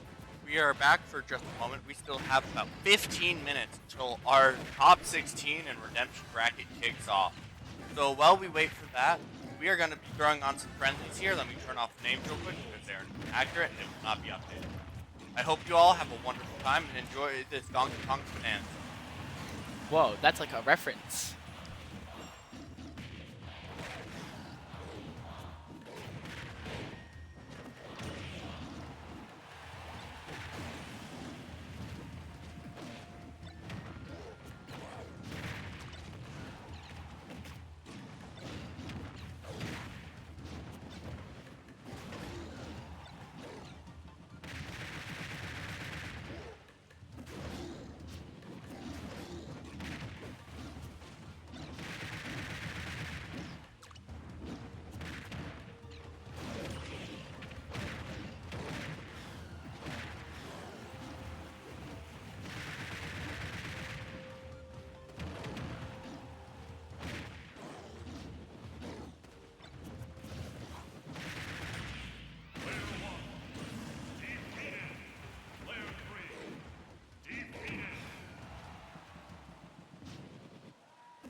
are now going to be starting our top 16 and redemption bracket.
Hello everyone, we are back and we are getting started with our top 16 match. Firstly, we are going for Mr. Comfy Couch.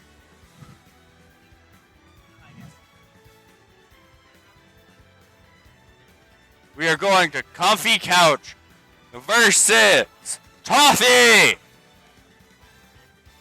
Let's see, is it going to be the comfort or is it going to be the sweet life that win today's match, folks? It's a very interesting match. Obviously, both these are very good players.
Start battle.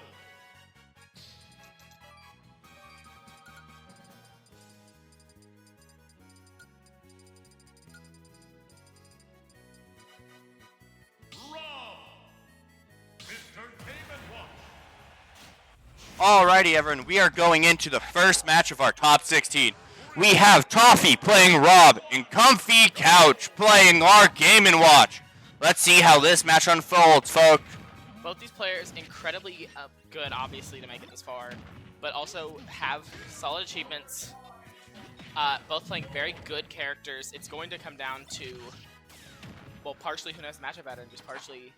Oh, we have a pause on player one. Something. Give me 1 minute to go meet.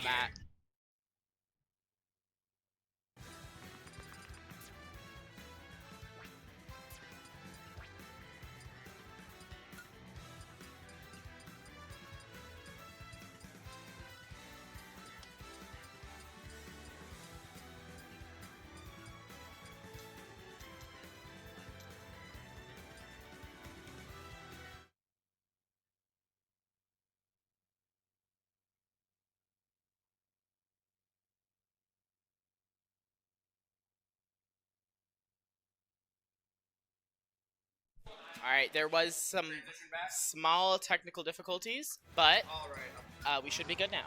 Apologies for that. We figured out it was the wrong rule set during intermission. We were playing with different rules. Okay, we have someone standing Toffee in the chat. Going into this setup, Toffee has a great knowledge of their character over here using Rob, but Couch has the home field advantage. He is very familiar with this Game & Watch, and he knows how to use it. It comes down to technique here. Whoever can execute even the smallest chips here.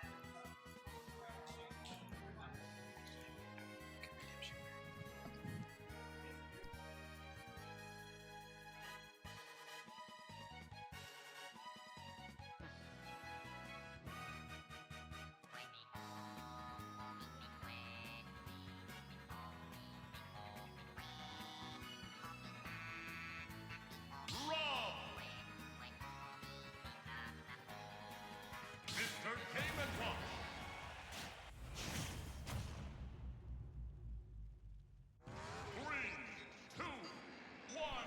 All right, after that very minor problem, we are now getting back into the same matchup, same stage.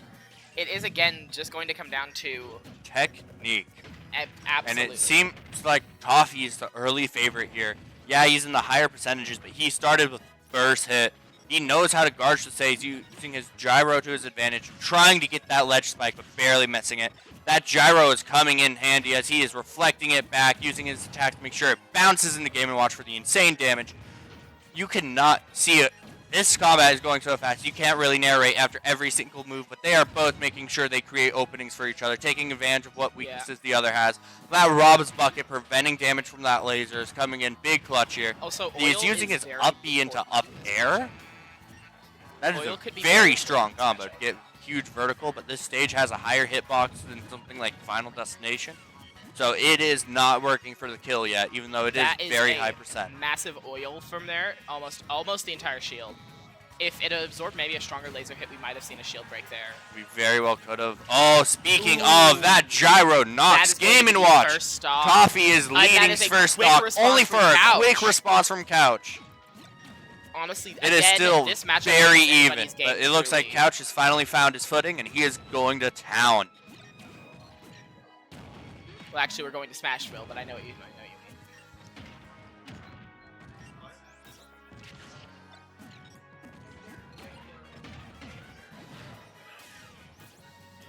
Again, we are seeing just some very solid edge guarding coming from Toffee here. Not really letting Couch get that much time spent on stage, putting him very much on the back foot for the majority of this match. But obviously, Couch, all he needs is just one of them good Game & Watch combos to even up partially this percent deficit that he has found himself in.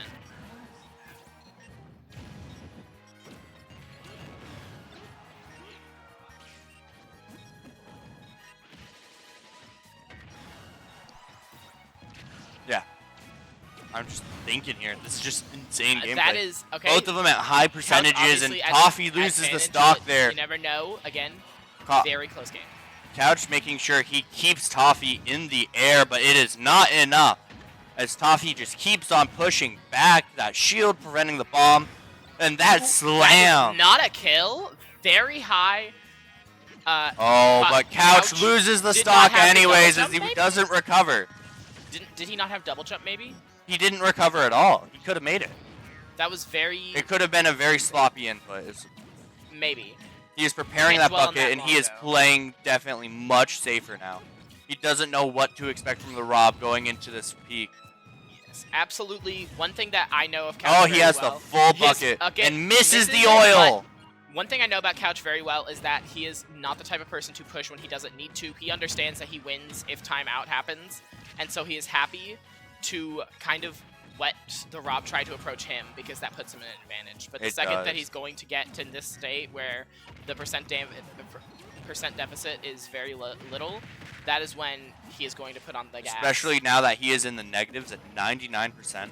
He is really trying to take this point from Toffee.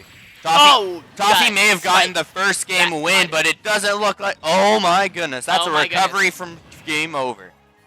That was a very close spike. Both players at kill percents here. It is going to come down to who can get the first hit.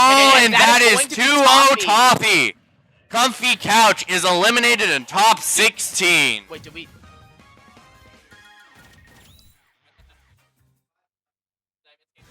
This is best. That was oh yeah, no, sorry. That My was bad, game chat. one. Our apologies. That is my bad. I'm getting preemptive. I forgot about fumble match at the beginning. It's all right. Still a very Apologies. close game from both It sides. is a very close game. I mean, Comfy Couch honestly, is like, not it's out not yet. bad. Let's see if he makes this comeback. He 100% could.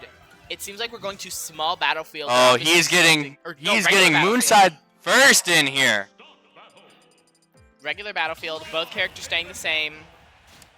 Again, this is a very close match. It's just going to come down to who can get those big kill moves off first.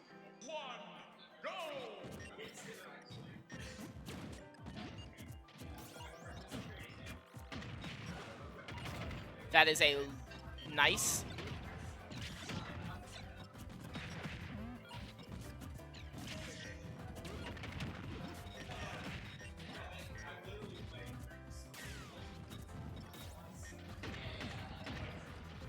Man, he's really just not letting anyone make any progress here. They're staying even this whole time. Connor's Sorry, wrong contestant. Wrong contestant, my bad, sorry. Comfy Couch is just barely in the negatives here. You can see that they are just staying tied down to the point percentage. It is a 0.3 deficit. It's very close game. Again, it is just going to come down to who can get... And that's oh, oil! And that is a max-filled oil for spike and kill. That is This really good could for be Couch the here. rewind for Couch. That is really good for Couch here because he is not at that super high everything kills percent, so he has the potential to rack up some damage and set that deficit right now. He could really break everything he has right now. This is a make or break play if he can nail it just right. He could try to two-stock this Rob.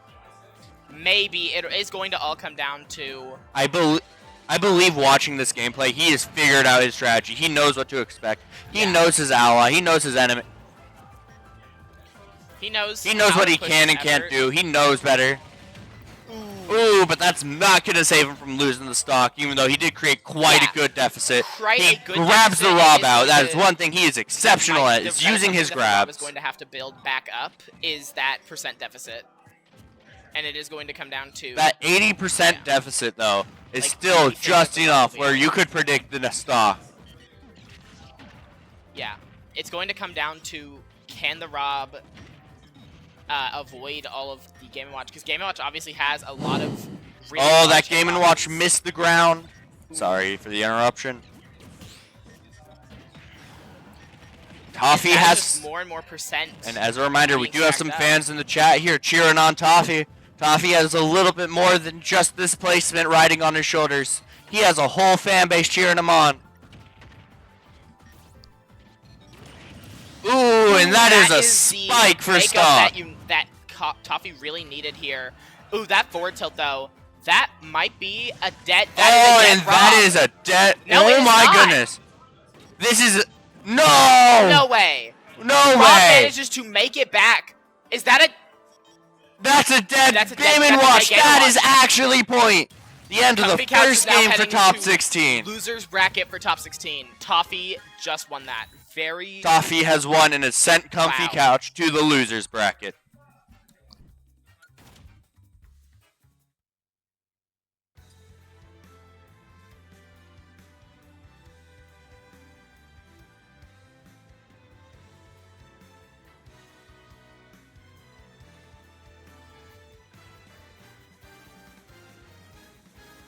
We have Toffee here on the mic. Toffee, can we do a mic check real quick? All right, check the... All right, Toffee, what are you thinking after making it to top 8? You know I was seeded to do it, but it's been a while since I've played. Just feels good to be back at, at tournaments and stuff. Feels good to have found this tournament, so I'm excited. Yeah. What do you think about having some fans in the game betting on your success? Really? Yeah, we have someone here in our chat cheering for your success. They were watching your game. That's my main man, Lee. Love that guy. He's my friend back in New Mexico, so. Well, yeah, do you have any words you'd like to say on stream to him? Lee, hey, there's more to come, bro. Keep watching. All right, here you are. You got some people betting on you taking it all. Good luck, and we'll see you shortly. I appreciate it. Alrighty then. Hold on, let me check. That's right. Quick. You're on mute.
Pokemon Trainer.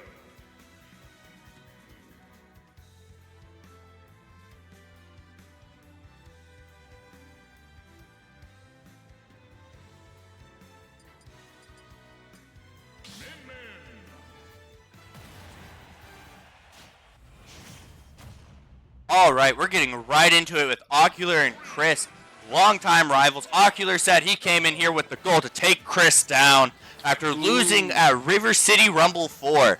Let's see if that comes to fruition, though. Min Min into Pokemon Trainer. Two very interesting characters. Obviously, you have Min Min with all of her range tools, but struggling a lot up close. And then you have Pokemon Especially Trainer, with the small hitbox of Squirtle explicitly. especially. And then Man. you have Pokemon Trainer with just all that Ocular variety. might be onto something here. This is a very interesting set. Obviously, currently, the Min Min has the Oh, advantage. but Min Min is making sure. Oh, they use misses the they use Ivysaur so then they can get a grapple recovery and make it back. Honestly, quite a smart play. They It's going to definitely see- know what they're doing, even if they are struggling to push into Min Min. Absolutely, absolutely. It's just a lot of very nice back and forth.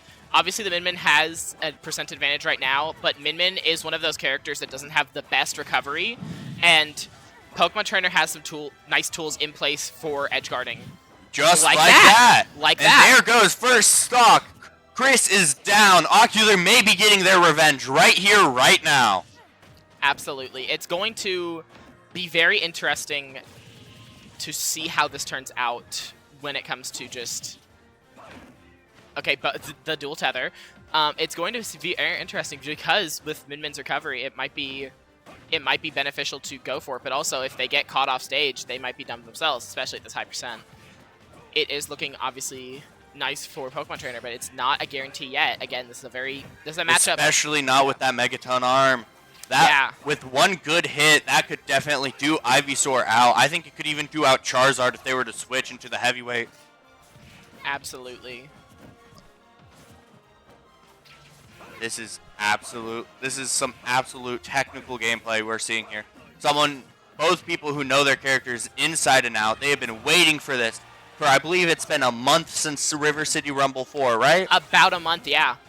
Okay, we're seeing that Charizard coming and seeing out that here Charizard for that side switch for a recovery, using each different swap like its own stock, making sure he can get in. He is trying his best to make sure Chris does not get any advantage stock-wise. Using Flamethrower on the ground there to help try and edge guard. This is a very, very heavy match. Oh my! But And Charizard that is is done out by going down Megaton. for the first stock from the Pokemon Trainer. Immediate switch into Ivysaur. Immediately into Ivysaur. I think trying to go for the edge guard, but it doesn't fully commit, which allows trying him to to use get Razor back on Leaf to stage. help build that distance, especially with how much reach Min Min has. Absolutely, absolutely. And I do believe this is top 8, so this is best of 5, right? This is top best of 5 and top 8, yes. So this is going to be a very, from the way that both these players are playing, it's going to be a very long set with just how safe they're both playing with these They long-range are at characters. halftime now. It is Yes. currently 3:46. They are And that is 15 a seconds. dead Min Min. It's last stock for Min Min, but again, That doesn't mean anything Yeah. quite yet. Not when they're running in with lightweight Squirtle. That could be a huge deficit here. yeah, especially if Especially with Min Min Megaton could get hand. one solid hit in, it might be curtains for this stock. Very well could be.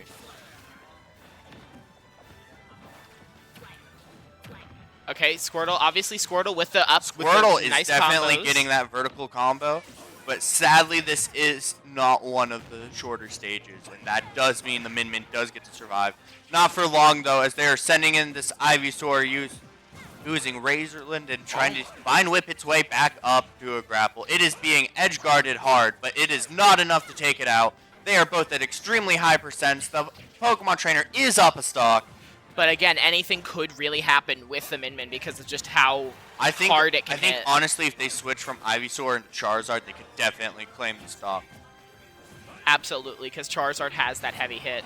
And that is a dead Ivysaur, so this is last stock for both of them. This is last stock, but could it is very definitely well positive go either for the way, Pokemon depending on just... Oh, and that is the Min And Min that is a missed not up being able to grab. hit the tether. Game 1 going to the Pokemon trainer. And with that, we are losing Kizuko as our host temporarily. And Max, you are coming on up. No, if I was dropping your government name, it'd be B. B.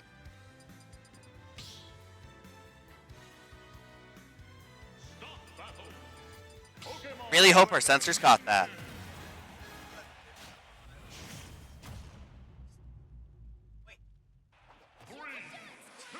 Oh, best of 5? Yeah, it is our best of 5. This is going into immediately. Interesting. This is going into game 2. Wait, I thought it was game 3. Or sorry, game 3. Okay, grab. That was a That makes nice little combo. That makes it 2-1 for Aqua.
Sorry about that. Apparently we had the wrong names up here.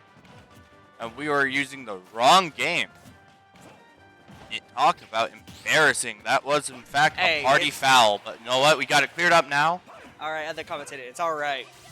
At least we caught on to it before we just completely didn't do it. I don't know. I was kind of hyping it up with the other game. My bad. Hey, it's all right, man. Whoops. Oh, well. We move on.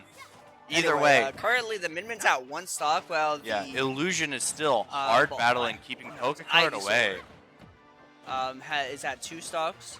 I think it is kill percent for the mid. Absolutely. I think this could be a much faster game 2 than it was. Yeah. Yep. Damn. And that is 2-0 for Pokecard, or for Illusion. Yeah. Let's go get Illusion in here and see how he feels after that match.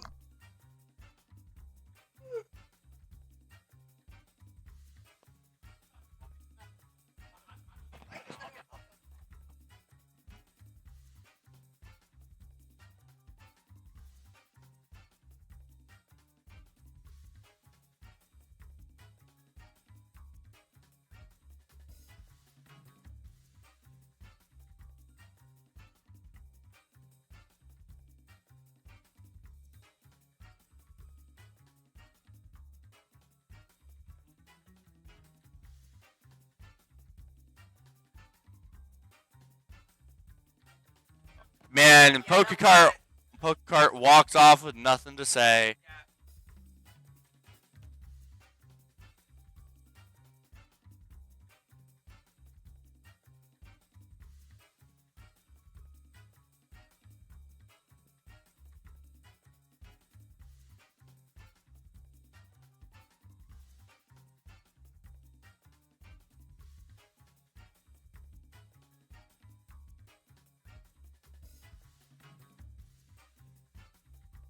Yep.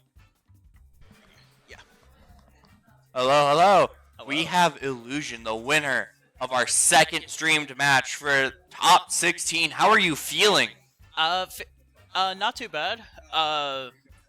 Honestly, I'm not the best at the Midman matchup, but I think from what I've gathered from playing other Midmans, I think I played it pretty well. I would say. That was trying to slow down game 2, especially. Yeah, you kept things really fast in game 2. Actually, you had a whole minute and a half faster than your last game. Oh yeah. Your first game, you took your time, and it was very close, but you did a great job. It was insane watching that. And now you are onto the semifinals. You are top 8. How are you feeling about that? Hey, feeling good. I played Toffee, right? Yeah. Yes, I do believe you're going to be going up against Toffee. Gotcha. Yeah, that'll definitely be a me Why is baller that? set. I don't know why that match isn't logged yet. Yeah, I need to report. Yeah, we'll report that.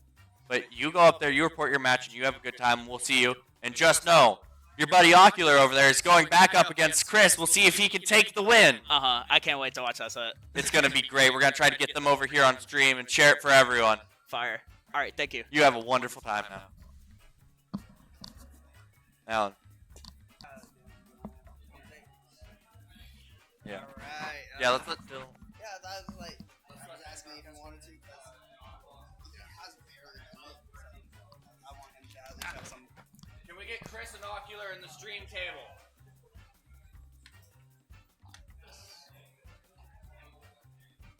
Also, Chris. Connor or Comfy, report your score. We're muted. It does not show a report. It's still checking. Okay. There. We are getting Chris and Ocular set up the streamer. Yeah.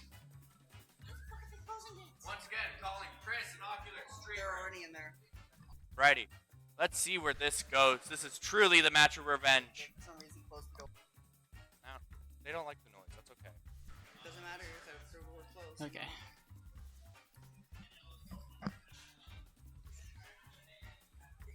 Alrighty. All right. Let's see them set up. Let's see what they are thinking.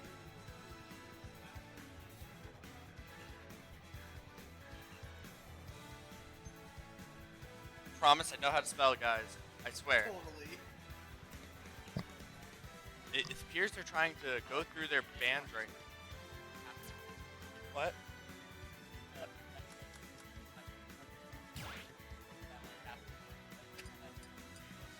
I know how to type, chat. I swear. I can type 70 words per second with like 80 accuracy. Yeah.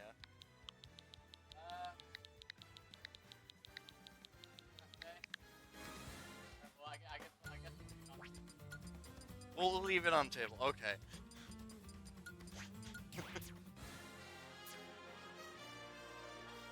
We are going into a very tough matchup. This is the same matchup from River City Rumble 4.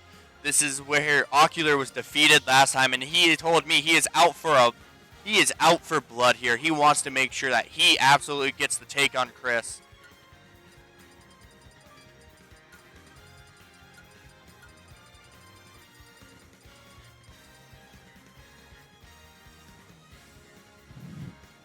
Now then, we have Chris running Pikachu and Ocular running Diddy Kong again.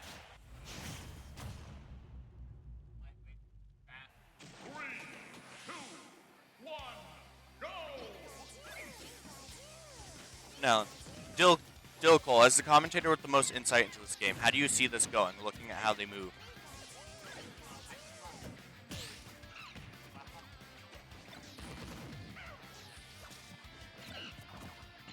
And yes, and that is currently why he has such a high bounty on both from both Ocular and Illusion. They both want their chance to take down Chris.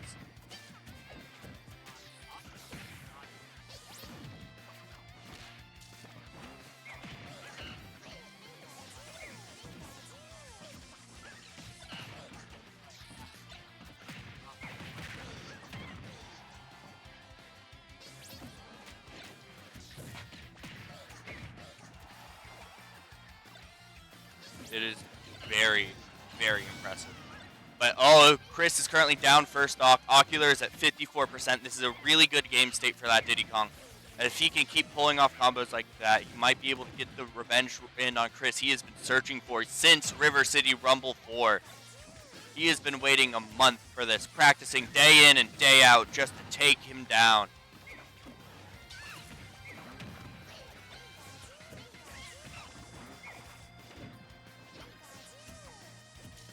Ocular is making sure he is not an easy target. He does not want to go down, not until he has had his fair share.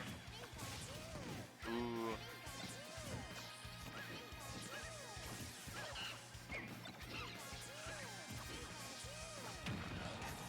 Ooh, and Ocular is the one who is winning priority there. Following through, but that is not enough as Chris keeps sending him flying. They are both inches from the blast zone, but you can't determine who is going to come out on top.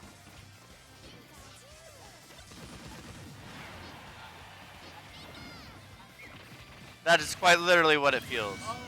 Oh, and that is Ocular up 2 stocks. Is that a taunt I saw?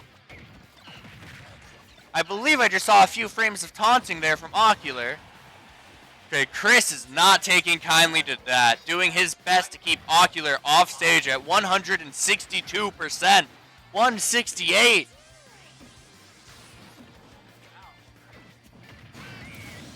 Ooh. Chris gets the stock, making it 2-1. Ocular still has the plus, but Chris is looking for that comeback now. Let's see if he is an underdog extraordinaire and can get the win here. He is definitely locking Ocular into that combo. But Ocular is just not willing to go down. Holding a banana peel, dropping it, and it gets picked up by Chris.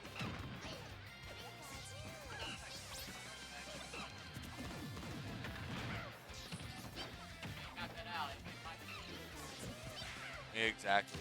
And Ocular is really trying with the banana peel to get the slip up on Chris so that he can push into his own combo.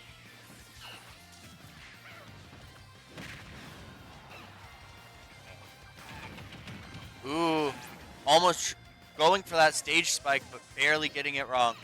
Chris is not looking great right now at 106 on his last stock. And that is game. Ocular has finally defeated his rival from River City Rumble 4. Let's see how they're feeling here. That is 2-0. That means they have one more match. One more time. Does Ocular have to lock in here?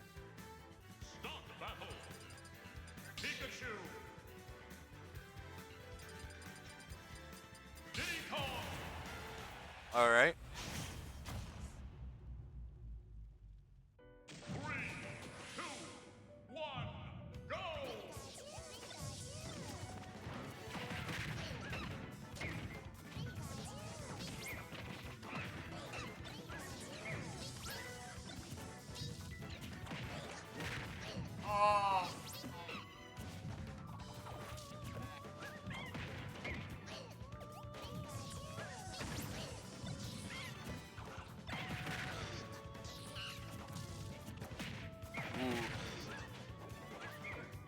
That is making Ocular the quick favorite for this matchup. It seems that Diddy Kong knows how to move. He is ready to get revenge, but that down B from the Pikachu attacking onto the stage.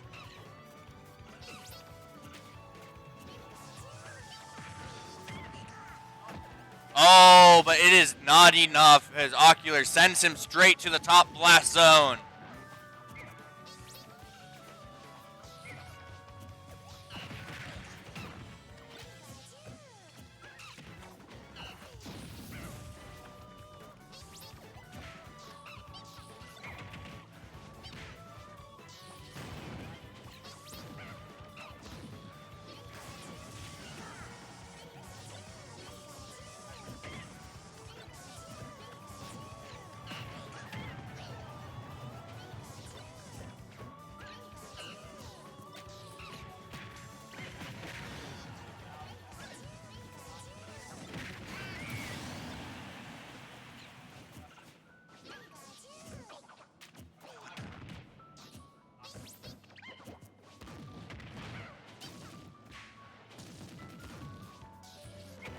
Mike's been muted this whole time.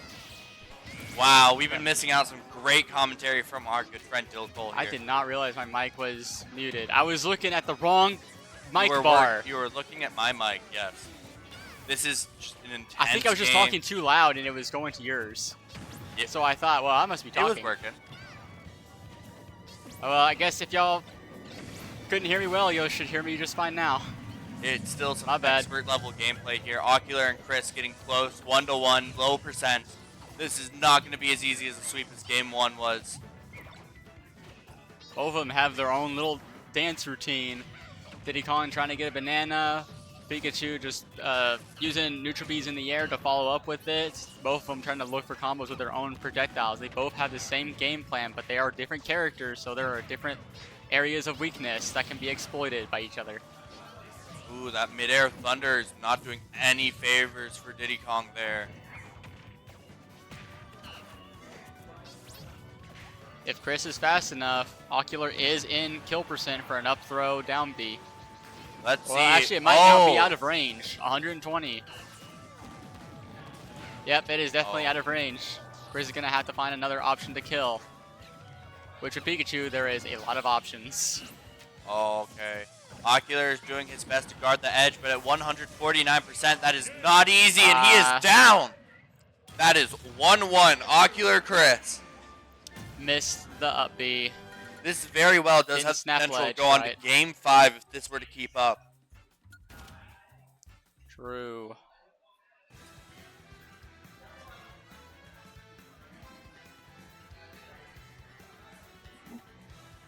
Yeah, both of them have similar game plans. Both of them are fast on the ground and in the air. Both of them have grab combos. I Both of them can have only a good wonder what you're projectile. thinking in Both there. of them have a lot of Pokemon aerials to edge Stadium guard each 2 other. again.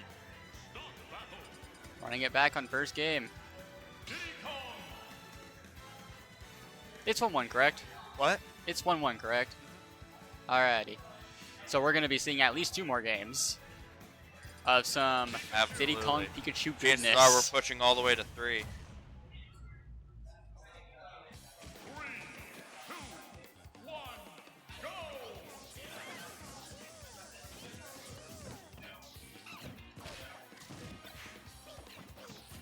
Pikachu getting the first advantage with not only the banana but also the combos. Pikachu is making sure to learn from his mistake. He is avoiding that Nana placement. He is making sure to toss it right back towards Diddy, making sure he slips into it.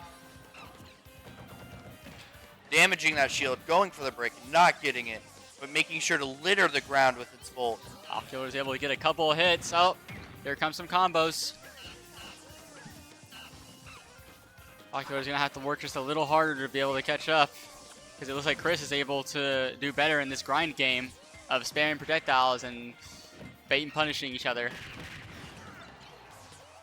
Both at 85 before the first minute has passed. That's quite impressive. Seeing them at high percents juggling each other like this. Diddy Kong looking for an edge guard. Pikachu making it back to stage with the up B. Pikachu getting a dash attack. Hopefully at least an edge guard. Oh, both of them make it back. Both of them at this kill range want a grab desperately, or to use their projectiles to confirm a kill. Banana into up smash. Ocular taking the first stock of this game 3. Immediately getting edge guarded as a result. Ocular answering back with a combo of his own. 46%. Keep dancing around like they're Sonic. Just avoiding Pikachu's moves. I mean, they're and both projectiles. fast lightweight, just slightly different colors.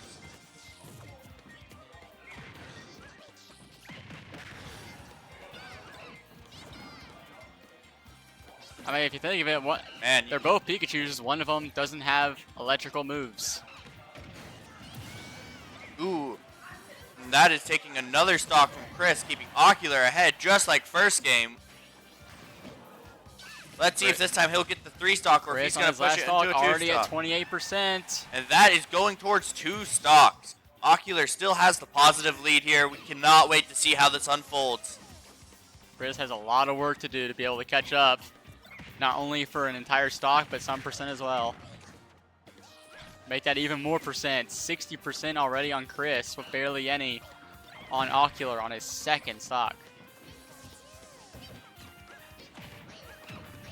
Chris is going to have to figure out how to answer to Diddy Kong in the air. He's just too fast with the side Bs.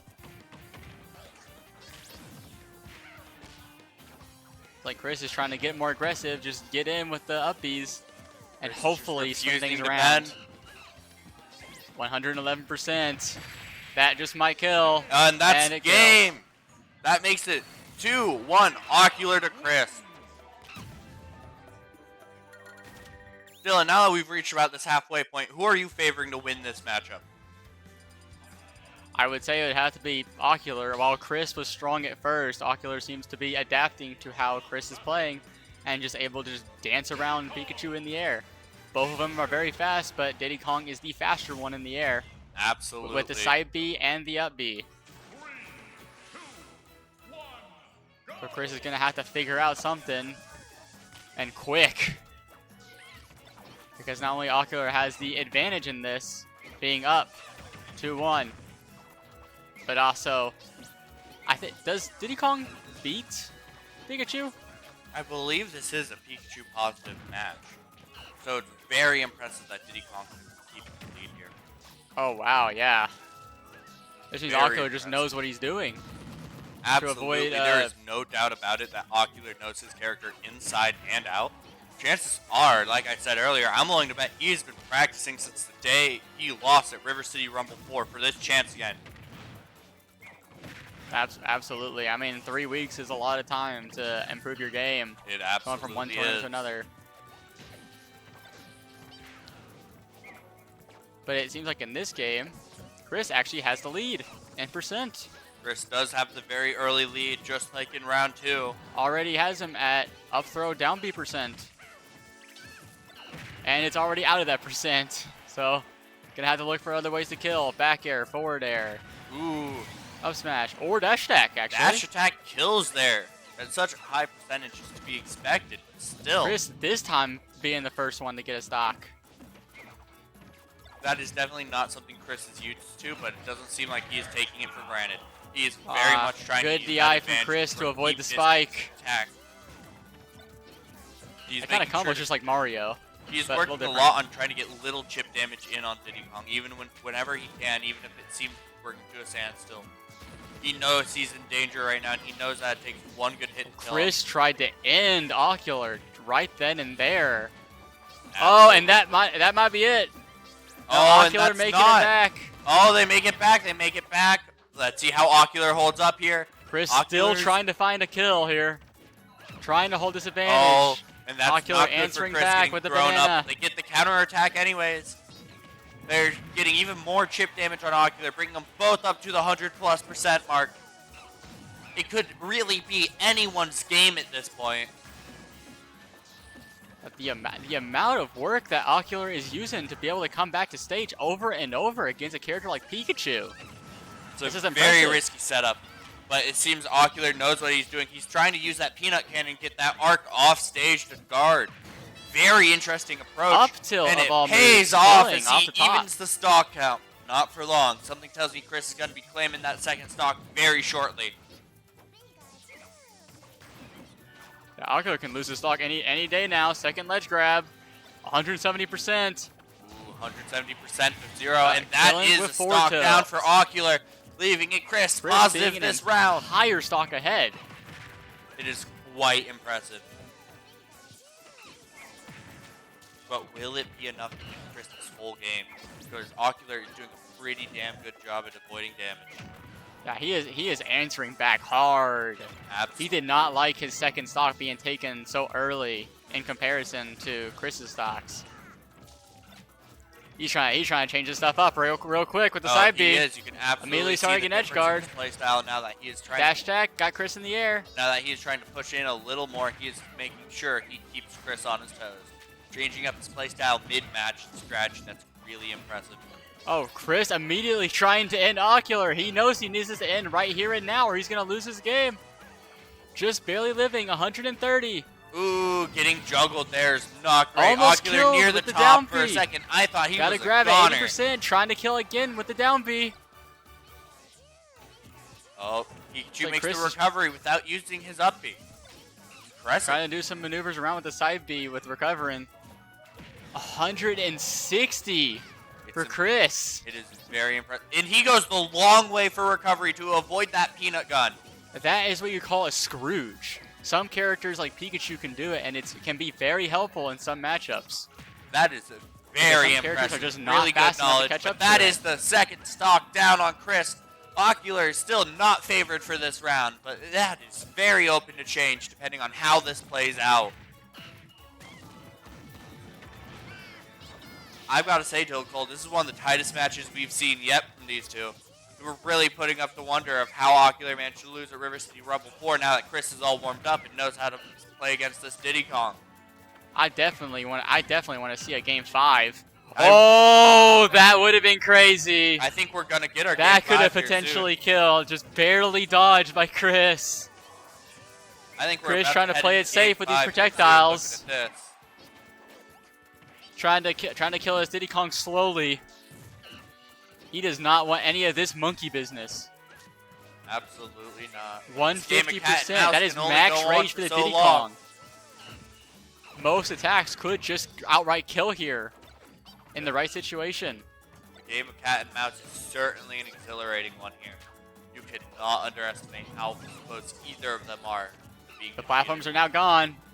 This simplifies the game state. Absolutely it does. Chris knocked off stage, 86%. But it's not enough. He gets a grab and to he kill. Gets the kill. That is 2-2. We are going to game 5. Found. This is amazing. Both of them are adapting to each other back and forth. I almost want to go in there and check in, see what they're thinking, being the first one to push to game 5. As tempting as it is, it would unfortunately lock them out, and that's not what we want to see for this game 5. We want to see them at their absolute best. Zoned in. It'd be really funny if they were to run great game events. I really want to see one on stream in there. Chris winning the first game. They're going to Smashville Ocular after winning the second and third game, and Chris answering back, winning the fourth game. Now 2-2. Going to Ocular's Smashville again. Back into Diddy. And Chris back into Alolan Hat Pikachu.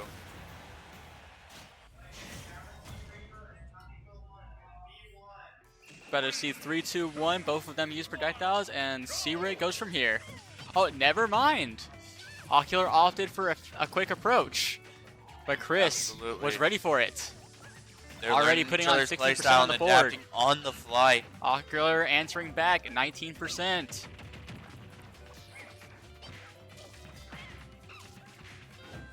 Both of them are just pressing buttons in front of each other. Both of them trying to just get the advantage from each other. Like, I hit you, so you... Or, you hit me, so I hit you back. Both of the percents are even. Absolutely. Chris just very barely getting the lead here. now. They're both staying very close to percents.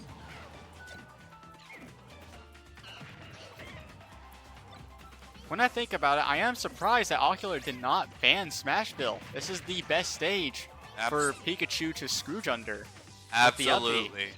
It is a very interesting choice.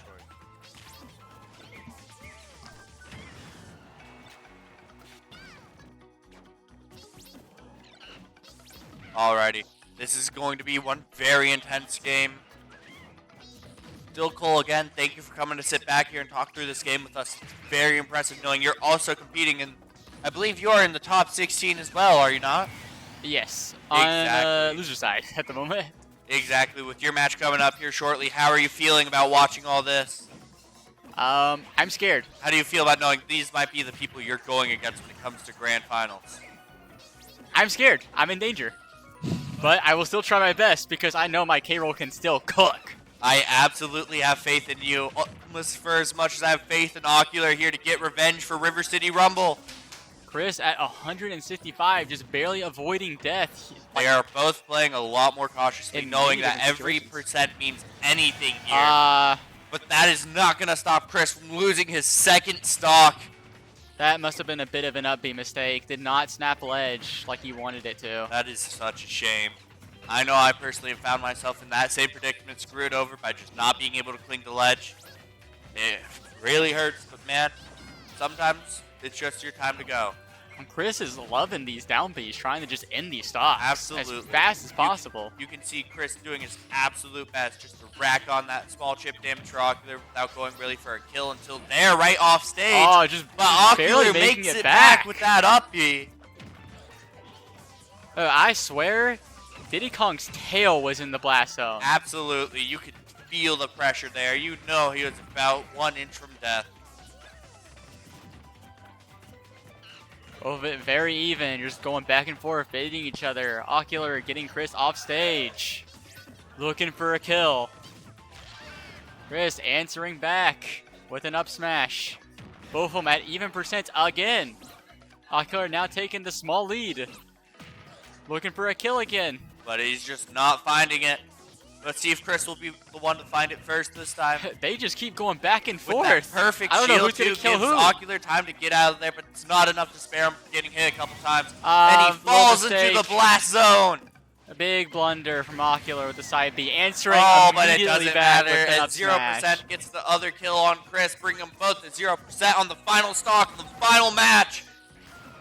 It could not be any closer than this. Winner here goes on to the top 4, and I personally cannot wait to see who comes out on top there.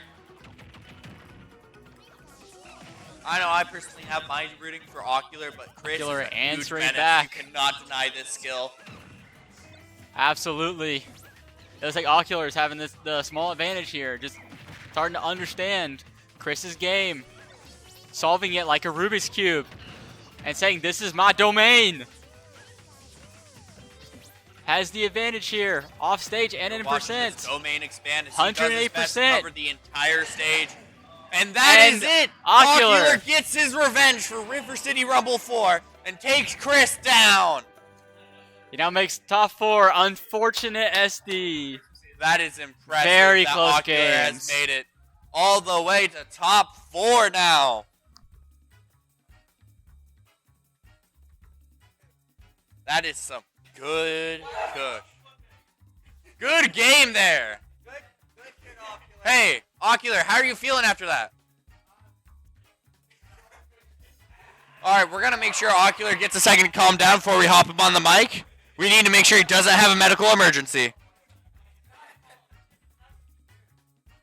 Ocular, I believe I remember you saying something about wanting to take Chris down due to what happened at River City Rumble 4.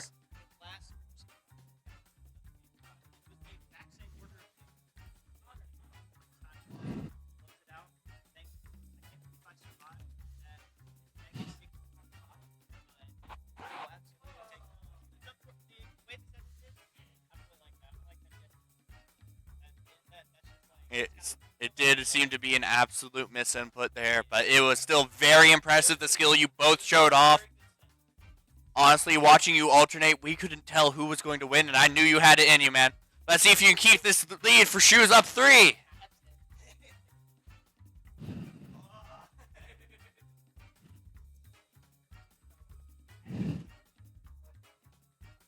You have a game.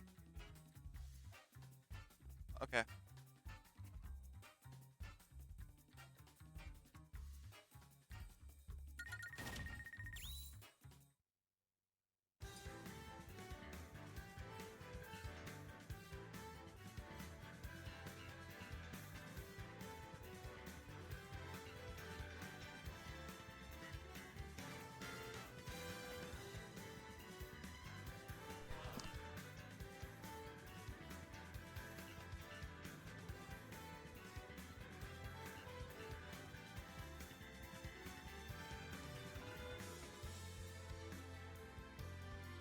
Without a break, we are going straight into our next matchup with Toffee and Illusion. They are also fighting for a spot in the top 4. They have made it this far to get into top 8. Let's see who will come out on top, though.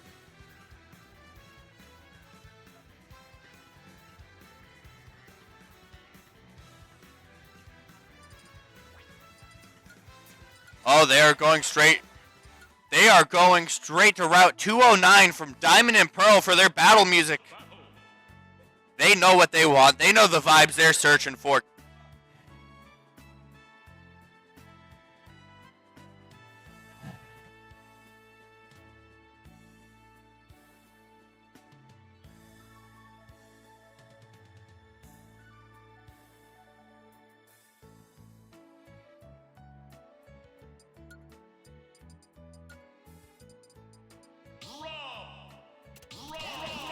We see Toffee going for that very familiar Rob. Same one that's carried him this far. Will that be able to carry him to victory though?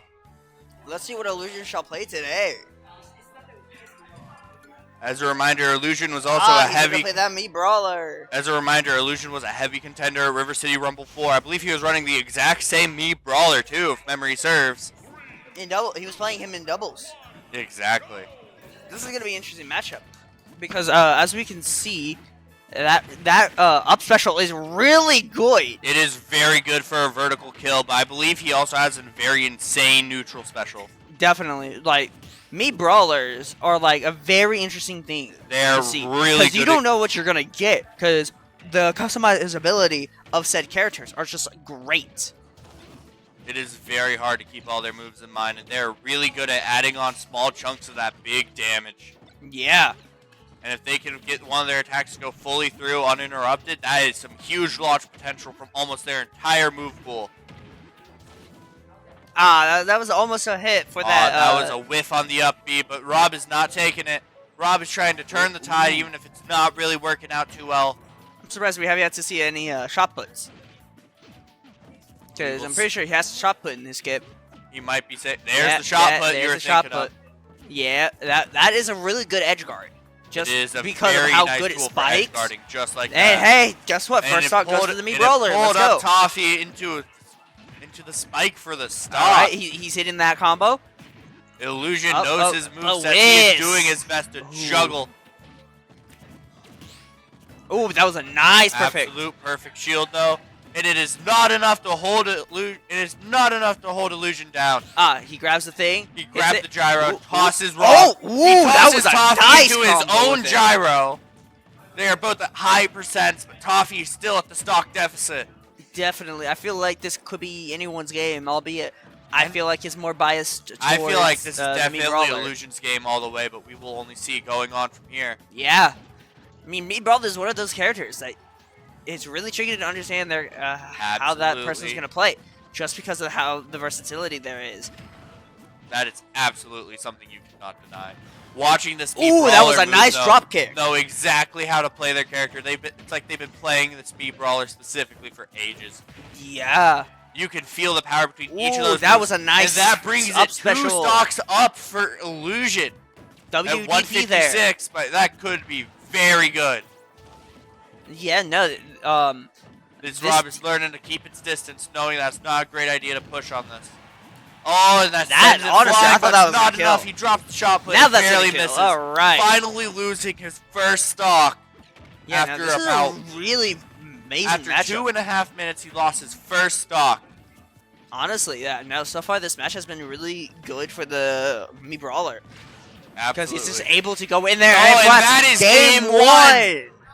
Illusion has Round taken one. first point. All right, Illusion up one.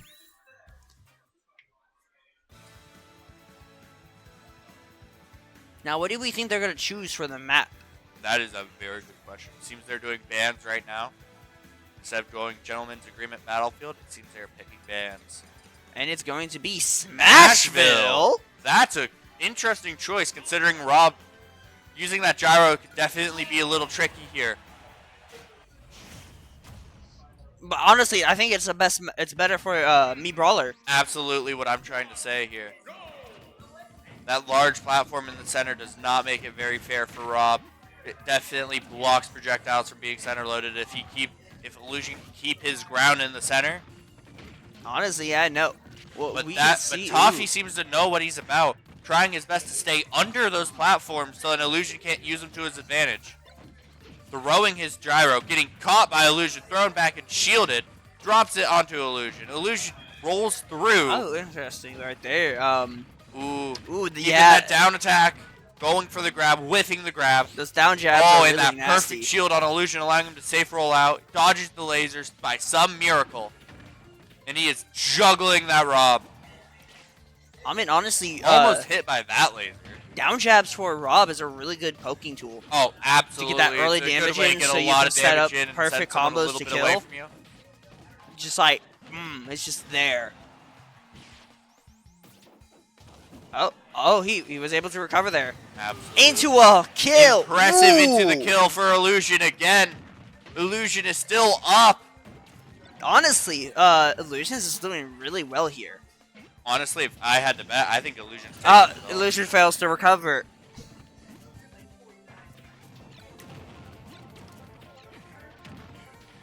Alright. They're just trying to get in that pressure. You cannot make this up. You are watching Toffee desperately try to push back. But it is just Illusion's not gonna working. try to go for a shot put kill at all this round. Do you really think you can pull off that shot put? And he will kill with the recover, or with his up special. Ooh, that risky gamble right there, and it paid off. This is just absolute insanity. Yeah. Honestly, this has been so far a really, really good matchup for me Brawler. Just because like he's really good at rushing you down. I think generally one of the best rushers in the game. If you know how to play a good me Brawler. That is absolutely true. You cannot fight that. Rob honestly is. I'm just putting this. I'm glad think, I am not in there. Rob is Looking at killed. this exchange, that Rob is going its best to edge guard, but it's just not enough to keep Illusion that down. barely did Getting not sent kill. flying, trying to secure the ledge before it clings on. Toffee is standing on the last What do legs you of think this the kill stock. move's gonna be this time? And It's there those- goes Toffee. Ooh. Oh, it's the Sea Viper move that killed. Let's see how this goes. Is this going to be a clean sweep for Illusion, or do you think Toffee's going to get some pushback now?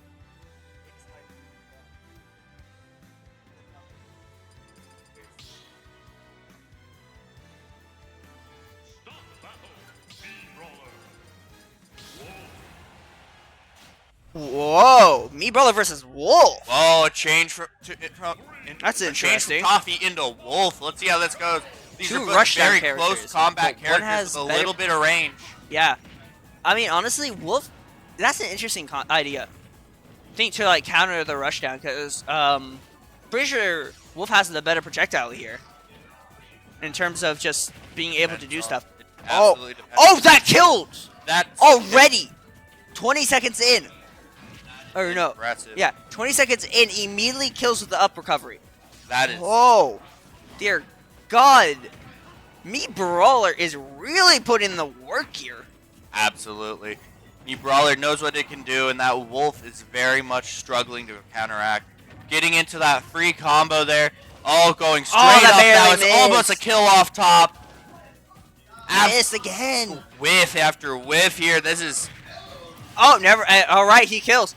I think this might be the quickest game Absolutely could be. so far. We're already a minute in. A minute in, Wolf two is stocks already down. down It's on not his looking last good for leg. Toffee. Oh, that almost could have won that. Oh, jabs. Oh, that was a nice shield there, sending the projectile Absolutely. up. The real question Ooh, is. nice side B there. Oh, Illusion almost with the SD with that down B, but manages to recover very close. Come on, that's the Toffee. Viper. You can do it. Oh, the shot put. Shot put almost killed him. Shot put into And the killing that is blow. game. That I is think- game. Oh, Illusion I didn't has see- I think that was won the 3-0. Dude, was that the quick? I think this was the I quickest think match. this is the quickest game we've seen all throughout the entire tournament. Yeah.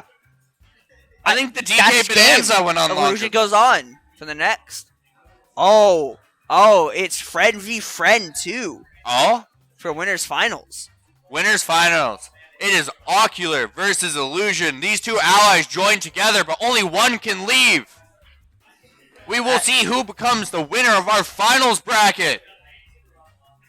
Or you'll. Honestly. Now then, tell us, what are you thinking right now? What's going through your head? Me Brawler is a very broken character, in my opinion. Indeed, it and is. it has been shown. So, Honestly, by the way, huh? Oh, absolutely. No, by the I way, love do you playing know? Brawler. I'm pretty sure you had that round was the fastest. That was the fastest game we've had. Yeah, you completely mauled.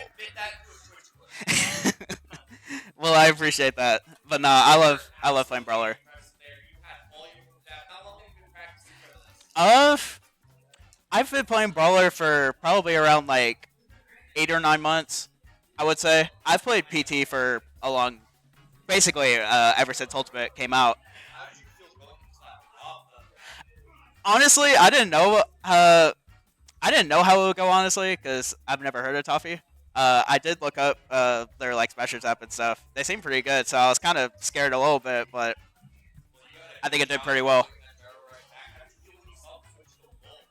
I think it was. Sorry.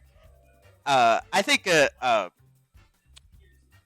don't super mind the matchup either.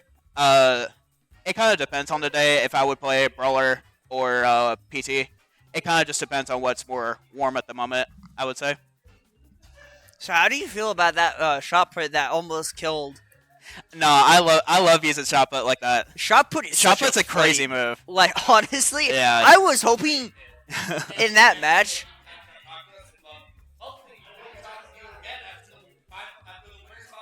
Hey, hopefully. Hey, thank you. Yeah, no, by the way, Illusion.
All right, we are back with a loser round, losers, round 3 specifically.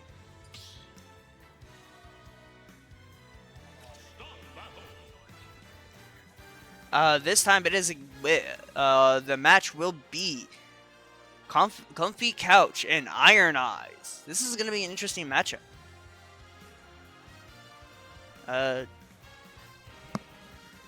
What do you think this? Who do you think might win this?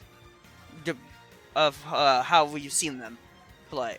I think it might be Comfy Couch, the Game & Watch, because mainly just because of Uppy. You know, Uppy is a really good tool for Game & Watch. opportunity Same that- with Saipi. What's interesting is that for anyone that tuned in earlier to doubles, this was the team that was in doubles. It was Comfy Couch and Iron Eyes. Or actually, no, it was Comfy Couch and Cozy Coup. I got confused because both of them play Rob. I got confused. Yeah. Oh, I see. Okay, so Iron Eyes is going to go with Joker. The blue Joker. That's going to be interesting. Because if Joker has Arson, counters the 9. That would actually be an easier time to deal with the Game & Watch. Really? In my opinion, usually because of Arson. Quick thing.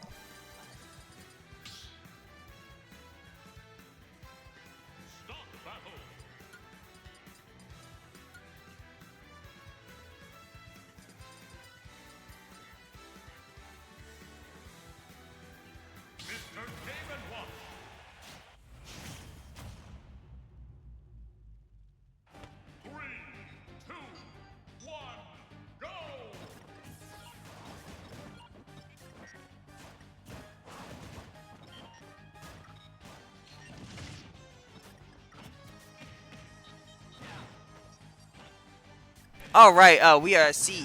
So far. Okay, the game has started. My bad, guys. One side B has failed.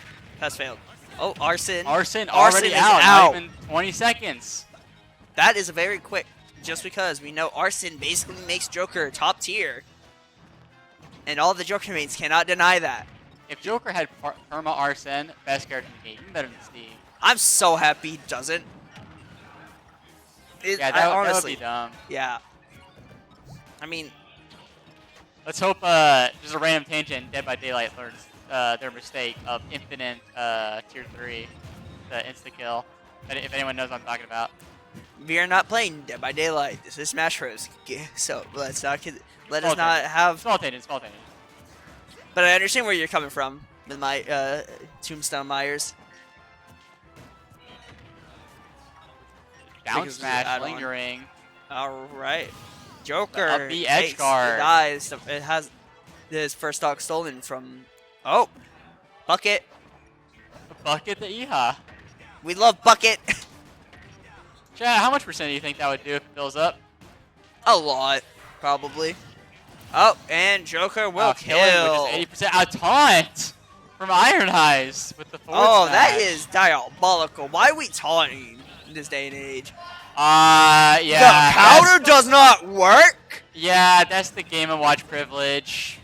Holy. Whenever Is Game & Watch a counter? Yeah, up smash. Game & Watch up smash is a Oh, that got he privileged sent move. up. And yeah, no. Back to neutral with the guns and the bombs.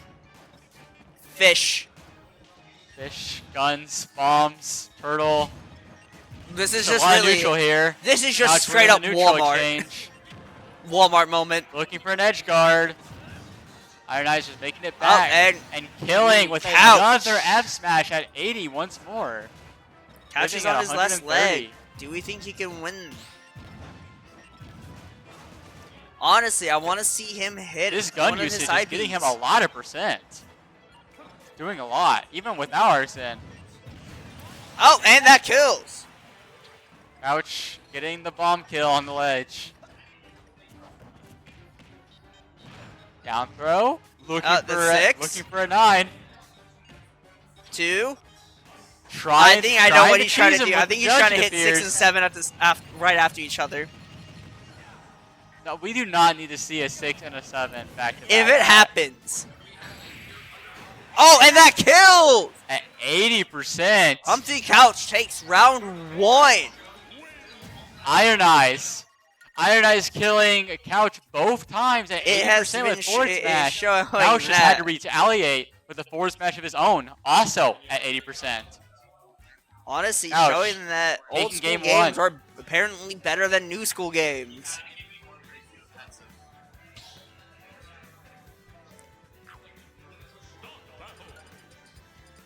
Oh, that's a me brawler instead? What? Are we seeing a me brawler mayhaps? Oh. We'll be Might be a a control little chain. bit of a timeout.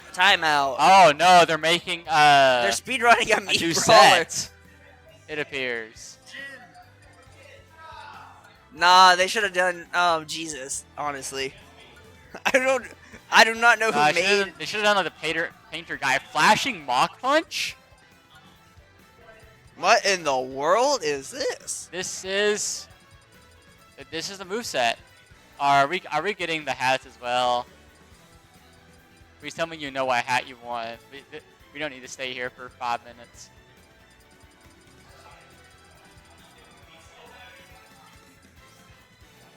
I think he's looking for a particular hat that this Switch may not have. That is sad. Opted for no hats. Actually, stalling is actually diabolical. Heard from Time him out on the character select screen. PS2. That We is- love watching games on PS2.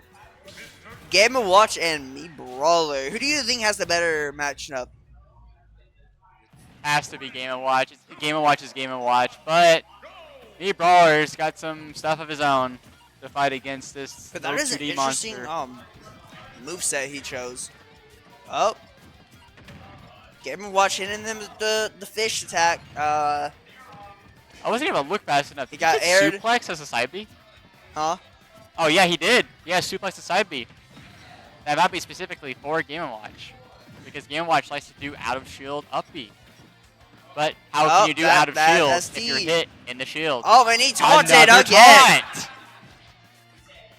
I don't think Iron. SD and the taunt. I think Iron Eye is trying to make Another the main lead. taunt. What is these aura points he's farming?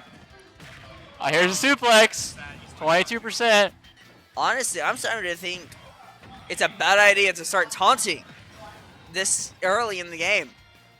Honestly. Because what usually happens is whenever Another someone is suplex. acting like this, they always lose. Will that curse happen? This is a funny moveset, but it appears to be working. Oh. Iron Eyes at 140. Could die from pretty much anything. He had the just chair that barely did not not kill, though. killing. 156, barely making it back. Ah, yes, the bomb Nice kill. again, watch bomb. Try to go for a flashing Mach Punch read. Oh, 5. Tried to get the 9. It was a 5 though. Ooh, There we go, up that's there gonna and up kill. B. And Iron Eyes taunts again. Nice Another suplex right there. suplex. I love suplex. Fair enough. It's a funny grab. A command grab. We love command There grabs. we go with the Nair Trains. Oh, this Yeah. is damage. Getting aired up. This is damage. Yeah. That's damage. 74. How long do you think that could go on for? Can go on for a while. I got down by that once. Yep. Immediately looked for the kill at 50. I Looking mean, for yeah, it that again. will happen. Both of them are at Ooh, kill ooh. percent. Oh, that barely barely, not did not kill. That just barely not. He didn't get all of the hits in, so it probably didn't kill. Wasn't gonna kill. Up, and that will kill for game. Up Right, smash. round 2 goes to Iron Eyes.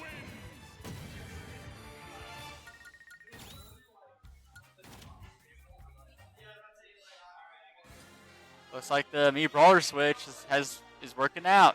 Yeah, I think honestly, Comfy Couch is getting a little heated out.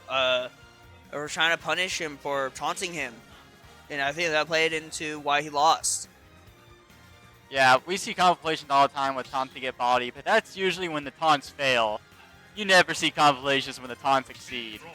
Yeah. Oh.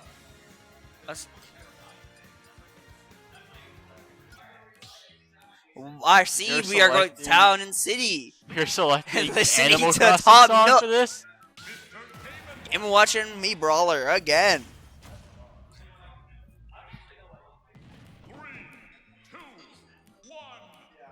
This stage could go both ways. Yeah, Either honestly. Game & Watch is going to kill very early with a back air train because this stage 6 has some close blast zones on the sides. Well, what's or the next Iron technique? Eyes is going to kill early with a down throw up B because of these platforms. Yeah. And one thing with Suplex, it is Down more into of a forward vertical air. move, so the platforms do give an advantage of not getting hit by that. Oh, that was A nice random smash. F smash that has worked somehow. You know, sometimes you gotta throw shit out there and it just works. Yeah.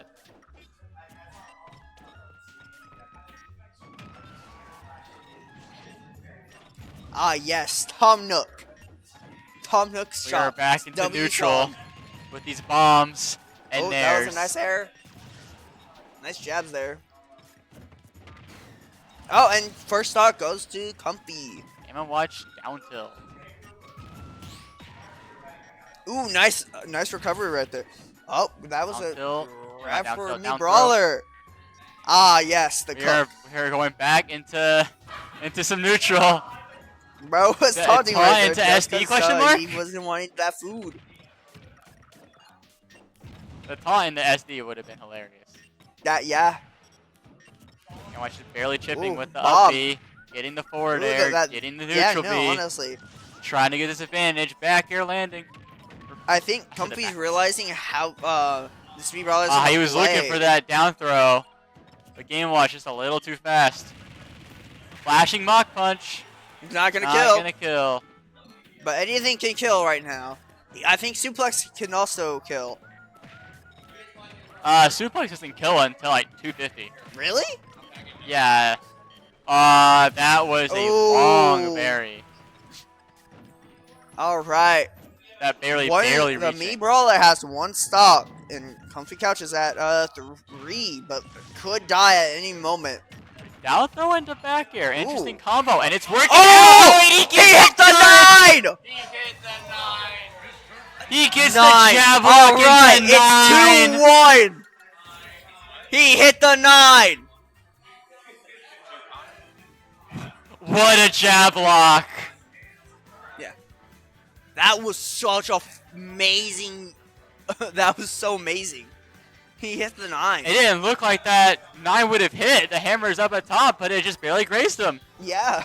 It is Killing him amazing. at 40, center stage. I can't believe he hit the 9. He hit the 9 on him. He whipped the 9 out. All right. Obviously, Couch, the comfiest couch, is there just to do it. All The right. comfiest couch or the eyes of iron. Suplex. Suplex is a interesting idea.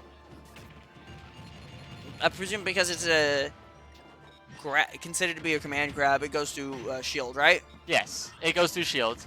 All grabs and command grabs go through shields. Although Ridley. there is one exception, being Terry Buster Wolf.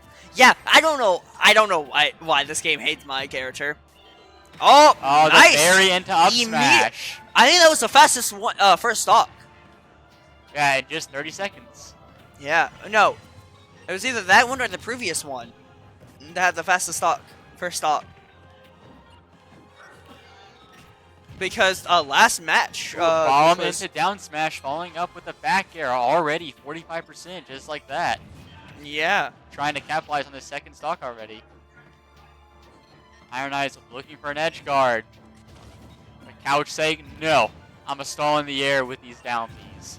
Yeah, no, honestly. It's pretty interesting, though, seeing how... Oh! Couch died. Oh, and he wants to hit that taunt. That was not a taunt. That was an idle animation. Oh, I will be honest, that looked like a taunt right there. Just because Yeah. I'm used to having some taunts be just them hitting the nose. Or, Hit the nose? You're talking about Luigi? no. Some fighting game characters usually, like, wipe their nose like this. Or, y'all can't see it. Yeah, that might be an idle animation. Iron Eyes at 114. Already at dangerous percent levels for Yeah. a Game & Watch. Especially if we hit any number that is, like, good. Like, any good number. Well, What do you at want these higher percents, you wouldn't want to do Couch to judge. You hit? might as well do something that's reliable, like back air. Yeah, or that, yeah. Or maybe he can get the grab, or not grab, But down for me, hit. Brawler, Or down slam. Couch is also at a dangerous percent, 65. That can do into a down throw into up air. Or not up air, up B. Down throw into up B. Oh, and that kills. Bomb killing. We love bomb go 135. burr. Iron Eyes on his last stock.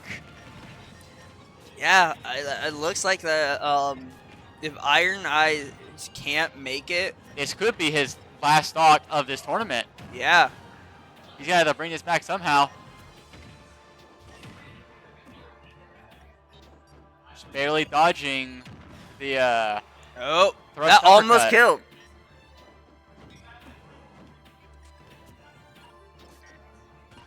Trying to look for these back airs. Ah, that was a 3. That But Game & almost. Watch is just too fast. Ooh. And lag doesn't exist for this little monster. Yes, we Up love smash. the Apex character. The character that is The based off the. 69%, it's gone. Dang, I It's missed over. looking It's at over, it. That would have been guys. funny. Do we think he's gonna hit another 9 this Oh, round? there's another suplex. 22% on the board. That's already 1/3 of the way into kill percent. Another third into kill percent. Iron Eyes could make this back. True. 50%. That is potentially kill percent into a down throw into up B. Both of these players could die at any moment. I thought that bomb would have exploded by then. Oh! What an F smash read from Iron Eyes. That was a nice roll catch. All right, 2-2. Could be anyone's game. He saw your rolling. Iron Eyes saw Couch's rolling habits and went, no, you are not coming back to stage. I am taking this to game 5. Honestly, I think this has been the longest match so far. We're looking like 20 minutes.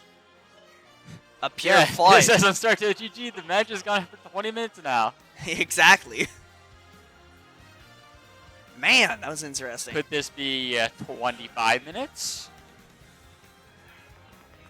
We see some slurp. Oh, we're going back? Are we going to make a different me?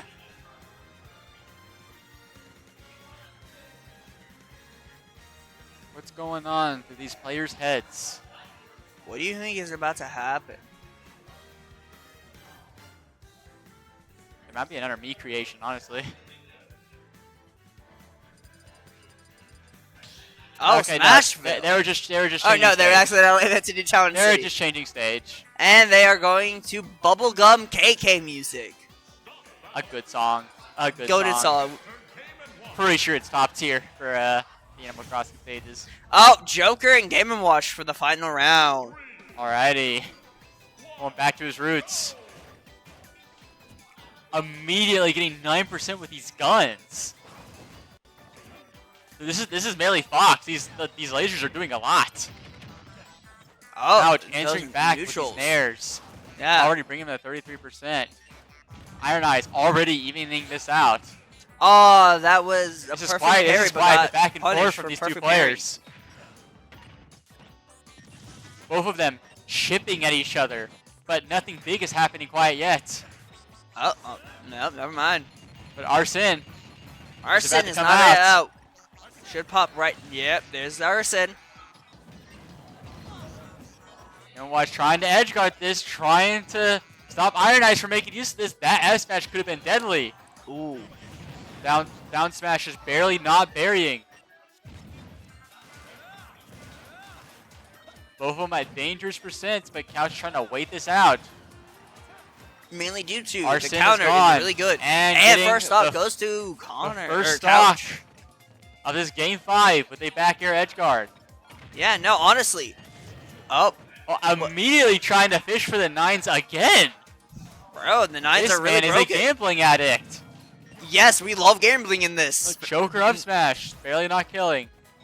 Until they have Marking Arson, and then everything 100%. is scary. Anything is dangerous from Joker. Yeah. Low profile in the guns. Bro's trying to aura farm there. He's got Arsene once more. Oh, that was a failed counter, and he got punished for countering. Back throw. Yep. Nice counter.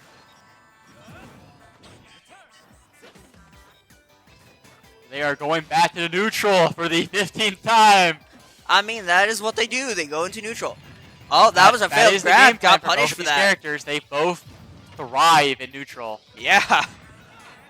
One has hitboxes galore, and the other, well, also has a lot of hitboxes, but also has got some good speed and gun. And fun fact, guns do not work on whenever he's crouched. Oh! Up smash, getting the second stock. Iron Eyes on his last stock, plus possibly of this tournament.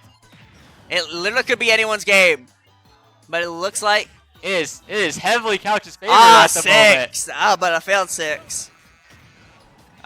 He Couch still having his third stock. Iron Eyes on his last stock and already getting to 60%. Do you think the final hit's going to be side B? It could be. It would be funny if he hits another 9. Iron Eyes is going to have to finish off this stock now. Oh! And there it is, the down tilt with the Arsene into a taunt. This person really likes hitting taunts. We're going to have to see like 4 more Arsenes. And a dream for this to be made back. Iron Eyes at a heavy disadvantage.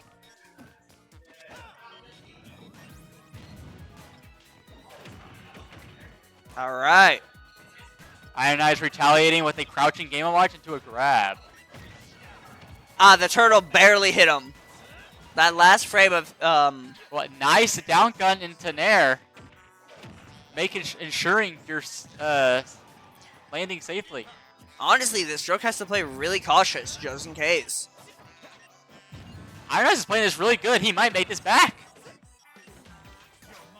And he's over halfway to another Arsene. Oh, he's almost dead. That would almost look like a 1 there. He has Arsene again. This could be the win condition.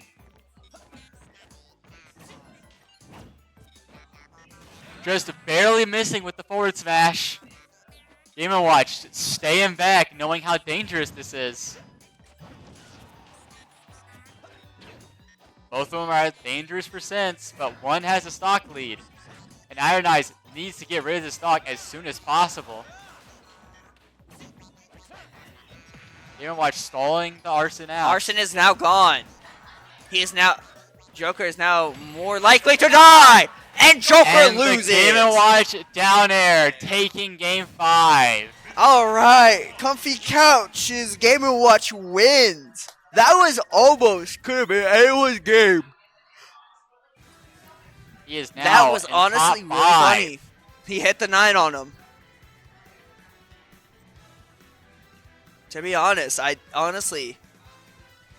didn't know what to expect there. Those were some interesting back and forth. Yeah. First being Game & Watch and Joker going to me Brawler, bringing it to 2-2 and trying to bring it back with the Joker.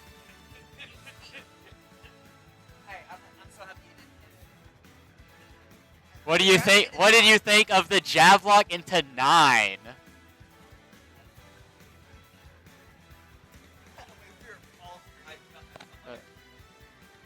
I think the mic's muted.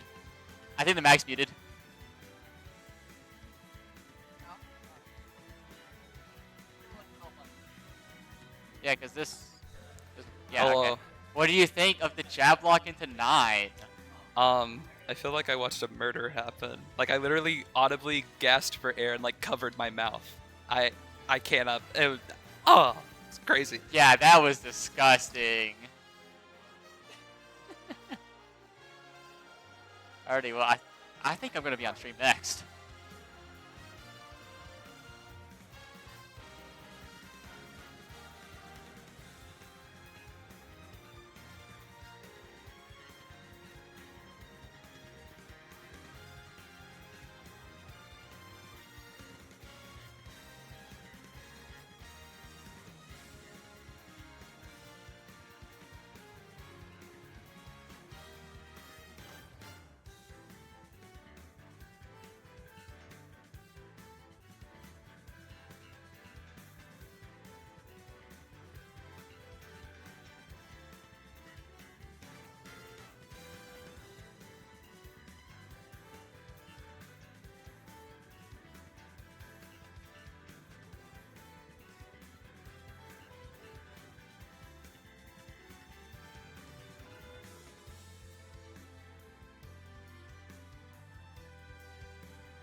You got your sub.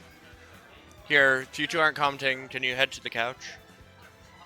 Just if you're not commentating, so then we can have our space back here. All right, everyone.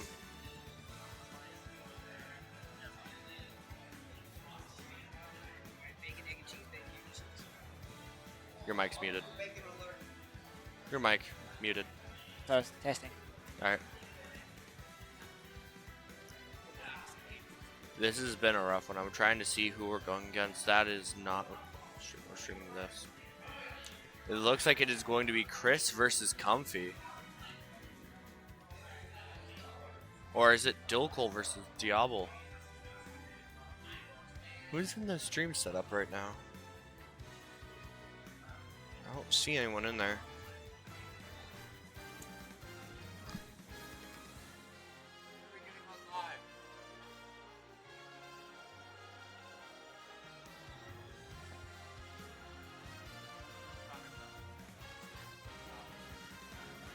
Oh my god.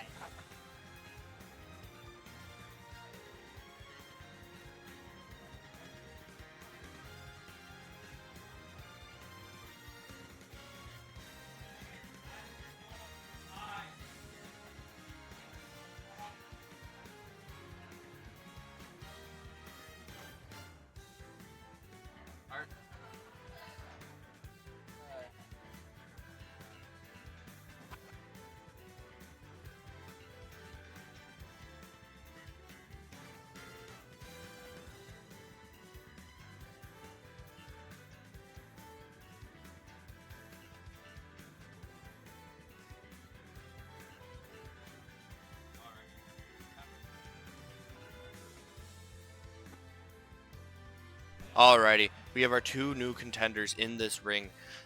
We have Diaboli 26, who's been fighting tooth and nail for this, and we have Dilkol, one of the higher favored champions to win here for Murray State. How are you feeling going into this, seeing this? I definitely think Dilkol can make some moves here. I know Diaboli, he's a good Kazuya player. I just played some sessions with him. He's a really good Kazuya player. I know Dilkol has a lot of experience with Kazuya as a cable main. Yeah. He plays a lot of, he goes through a lot of tournaments, as you know. So we'll see how they do here. Yeah. Both players are very skilled. Both players can definitely win against each other. It depends. Honestly, what I think it comes down to is Dilkol leading K. Rool. I think if he gets that early read with K. Rool on Kazuha, it could be a very one-sided match because he has faced a lot of Kazuha. I know it's not as important, but when we've used him in crew battles, his K. Rool can absolutely dismantle any Kazuha we've placed before him. Dilkol has to be very careful against Kazuya because K-Roll is a very big opponent, very big hitbox. That is so very it's true. pretty easy to combo K-Roll, but I think Daiko is going to try to keep Diaboli in disadvantage, try to keep him off stage, try to keep his distance. Yeah. If he gets close, that is where the danger zone is. Right. I know Diaboli also has Palutena, so we might see a Palutena. Ooh, that Palutena could definitely screw over Daikol. I know that is one of his least favored matchups as a person. Me too, as a Mac main. I do not like either one of those characters. Yeah. Very much could go either way. I don't know if they're trying to do a gentleman's right now or if they're just going through bans. Oh, it seems they've elected on small battlefield.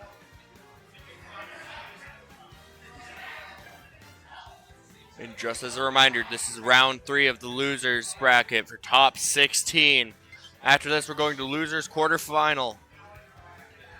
Winner of this is going to be having to face Toffee.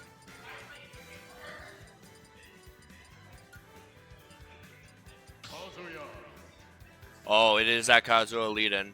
Let's see how Dilcole plays. And the K rule comes out. All right, we're not seeing Dark Pit today. We're seeing K-Roll versus Kazuya. Yeah, that Dark Pit earlier today was brutal. So let's see. Let's see if he keeps that going.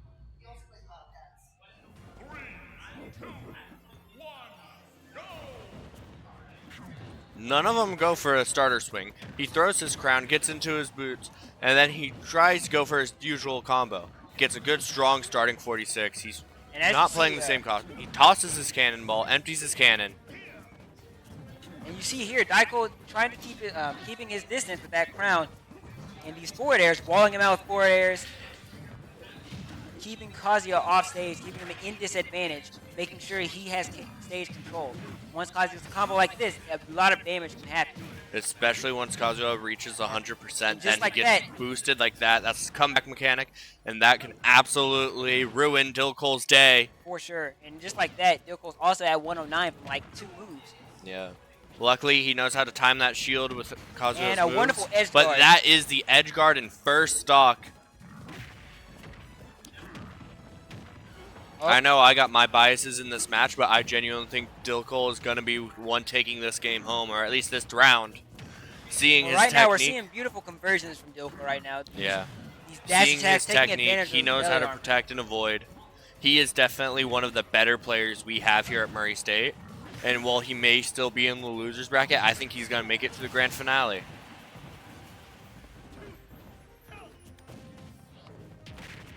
Ooh, he goes in with the cannonball twice over.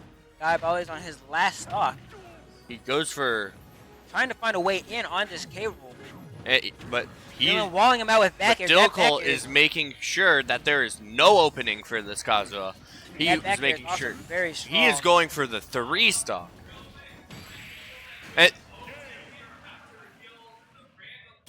And that is a 3 stock on game 1. There's a beautiful gameplay from Dilcole there. We have I multiple aerial walls. We got forward air walls, back air walls. he and that- definitely knows how to brick out that Kazuya. And that What I think is going to happen here is that Dilcole is just going to keep playing K. Rool, but that Kazuya Diaboli is going to be switching over right now. Mega Man. Mega Man. I was not. That is a expecting that. pick. The DeWalt Mega Man. But we know Daiko likes those back airs. Those back airs are very strong as well. Absolutely. And I think his gameplay is going to be the same against Mega Man. I know Mega Man has a lot of projectiles himself. Yeah, but Mega Man also has quite a few walls, like we saw with that flame arm. Absolutely.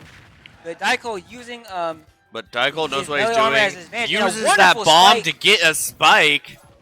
One of my favorite things about Kalos is being able to use the stage as its own preventative measure. It's not just Kalos. K-Roll's down air is also pretty massive and actually can go through platforms too. That is very impressive. It just does help with Kalos when you're rubbing the wall so that you can make sure that when it hits, it As you see, hits. he tried to do it there Passes again. the bomb over to Mega Man. He is making sure that Mega Man's taking more self-damage. We got Daiko keeping the pressure on Mega Man here. Diaboli trying to figure out a way to get away. Oh, it's and just that not up working out. tilt. A wonderful down throw to up smash conversion from Daiko there. Diaboli seems to be on edge here. Last stock for him. Diaboli's absolutely playing it safer this time. I think this might just be an experience gap. Dilko seems to know this matchup really well. Yeah, You see him I've being very definitely aggressive seen with K-Roll. Dilko pull out some miracles with King K. He's playing to win. We see his game plan. It looks like his game plan is throwing Crown, and then once Crown hits, he makes that gap instantly. Yeah. His goal is Crown, and then his goal is just close gap and keep him on the edge. For sure, for sure. And we also have our Randall polling we will announce after this match. And it appears that we have our winner for Randall, not at all related to this match. We will answer that after this one last stock. It is still looking like this is going to favor Dilko. Dilko keeping his distance, using that Crown to his advantage. Another thing about K-Rool that some people don't know is Crown gives him belly armor. So a lot of times K-Rool mains will throw it out there to give them belly armor and make it harder to punish them. Unless you know how to. That is very good to know. Oh, he's keeping it low, trying to bait out the Mega Man. Using those up airs as K-Rool as well. To keep And his that momentum is going. game. And that's 2-3 game 2. stocks. Beautiful gameplay from Diaboli is being 6 stocked right now. Man, we should have put him in for the Randall prize. Because he is getting absolutely dismantled. Also, South Dog 34, the winner of the Shoes Up 2 Randall prize. Now they're preparing for their last stage. They're Smashville. There were Let's up see to who they 3 pick this matches time. left. Let's see if Diaboli can turn this around. Oh, King Fox. K. Rool versus Fox. Interesting. I've seen Diaboli play a lot of characters this round. I have not seen Diaboli playing Fox. I did see one Kazuya, Wolf Palutena, earlier. and now we've seen Mega Man and Fox as well. A very versatile character with that reflector that can definitely block Crown shenanigans. Fast Blaster, get some good chip in. But still, Dilko knows this matchup well as well. To see if Diaboli can bring it back. It looks like Diaboli sure is. Dilko already starting at a rough 60, missing his cannon suction. Yes, Fox can rack up percent pretty well. Has tons of combos that he can land as well. And again, K-Rool is a big It target. all comes so down once to he hits kill K-Rool, attack. that's a lot of combos. But we have Daiko down throw. I think he meant to up tilt there, but he did his aerial. Under this kind of pressure, a few misinputs is definitely a stake, but it could also be a game changer, I wanna especially see with how, that flurry of Fox kicks. I want to see how Diaboli kills K-Rool though, because K-Rool is the second heaviest in the game. And Fox Very really much a has rough to a kill. few kill options that he can do. Oh, and down smash takes it. Dilko loses his Down first stock. smash and Diaboli losing has recovery. taken the first lead of their set. Absolutely impressive. First stock taken by Diaboli, and it certainly And it's counts. taken right away. But it's returned in kind. There we go. Down throw to dash attack combo. A forward throw to dash attack combo. Sorry.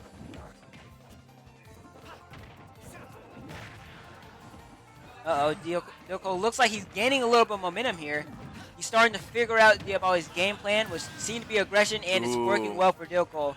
Taking that stock at 82. Fox is a light character. K-Rool can kill him pretty early here.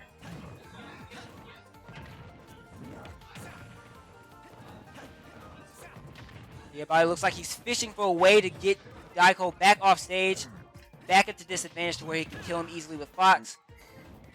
But Daiko is just K-Rool's not just leaving that opportunity. And an unfortunate oh, SD. Unfortunate Last recovery game. fail. Diaboli has officially lost. That brings Dilko to the quarterfinals for the losers bracket.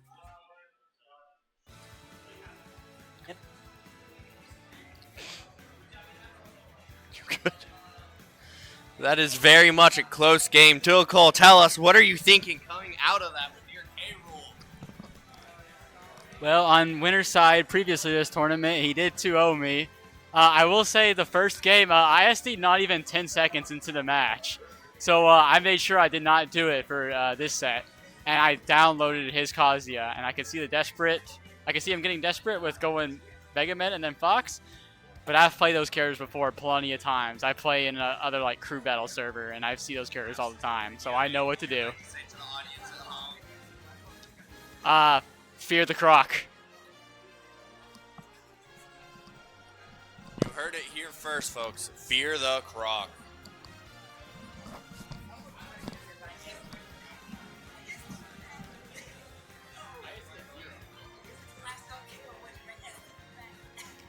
Now then.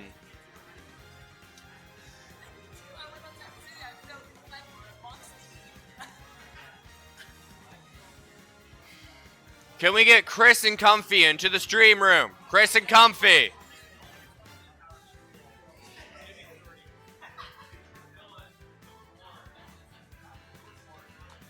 Three out K rule. There we go. We have Chris and Comfy Couch now going to set down for the losers quarterfinal.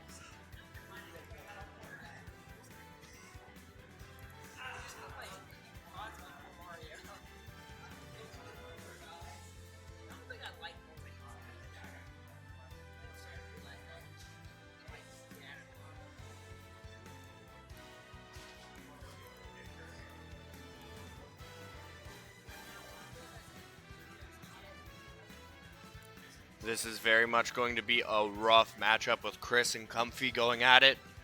How do we think this is going to play out?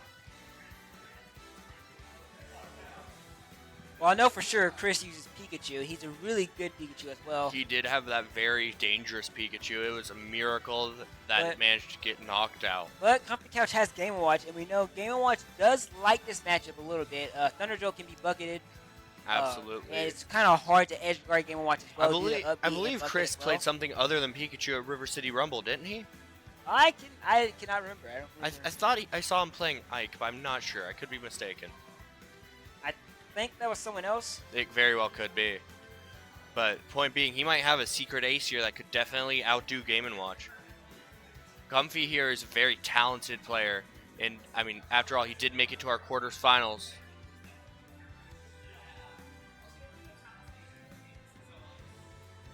We'll see how they do. Game & Watch versus what we think to be Pikachu. Think you see Comfy Couch playing at Center War? Horrifying.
Absolutely.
Start battle.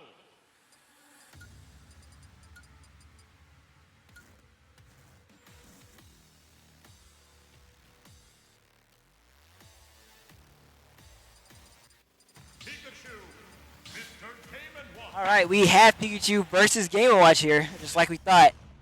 Pikachu and Game & Watch, they're both playing at their strongest. Let's see how this goes.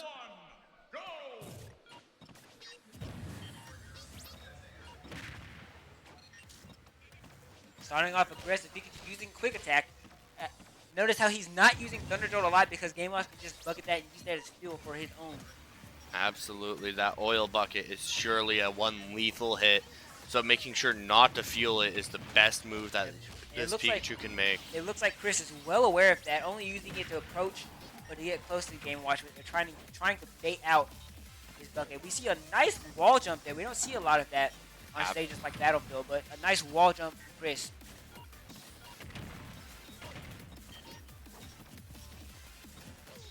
And just as a reminder, winner of this goes on to losers semifinals.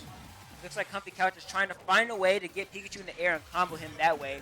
A lot of Game & Watch's combo starters start in the air, but he does have some good ground options, so if he gets enough poking, he might be able to even up this percent. Absolutely. Both players are playing extremely well.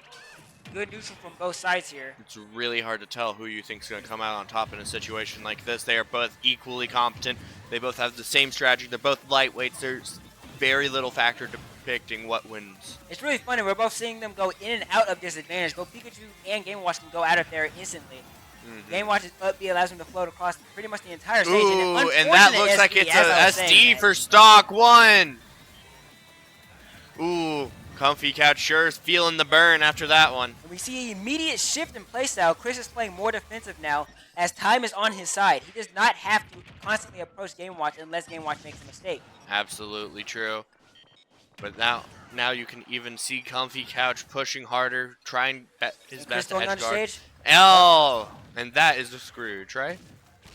Pikachu is one of the few characters that are capable of going directly under the stage and just recovering like that either way. Anyways, much like Wario and Pichu, sort of covered.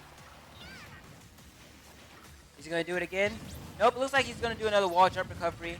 Using Quick Attack to get out of disadvantage and right back into neutral or advantage.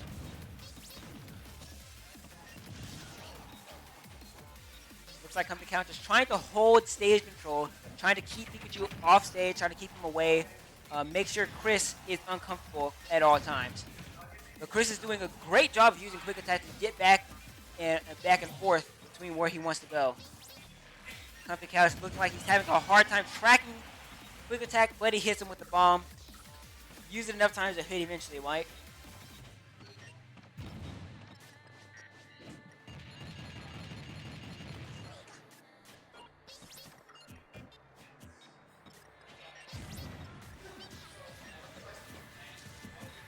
Kind of looks like it's a game of cat and mouse or even tag. Chris is kind of just zapping all over the place with Quick Attack, and Comfy Couch is trying to catch up. The Game & Watch is kind of slow on the ground when it comes to like running and dash speed, so keeping up with Pikachu isn't the easiest.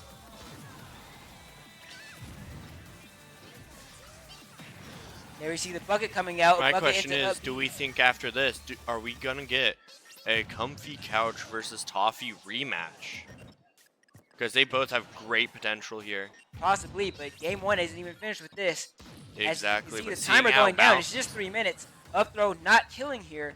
We might get to see our first timeout here.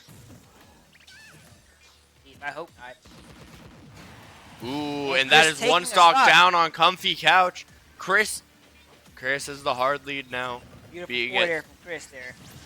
Being at 85%, Chris still has quite a bit of living room there. Even against this Game & Watch, I think if he plays smart, he might be able to make it out of here alive with both stocks. Comfy Couch seems to be just throwing out hitboxes, trying to make it to where Chris just runs into something. Game Watch is really good at doing that too. He has a lot of large hitboxes, a lot of multi-hits, especially back air, which we see Comfy Couch trying to wall out a little bit, walling out with bombs as well. Chris is doing a really good job of spacing those forward airs. Pikachu has a sweet spot at the tip of his forward smash.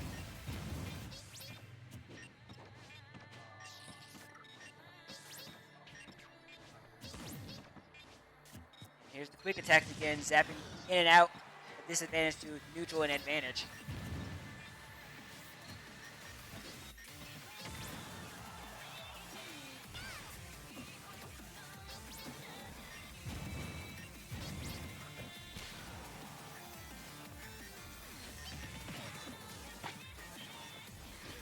Comfy Couch trying to weave in a kill here. Still playing very patient. Both players are very patient here, but the time is running out. 1 minute, 40 seconds.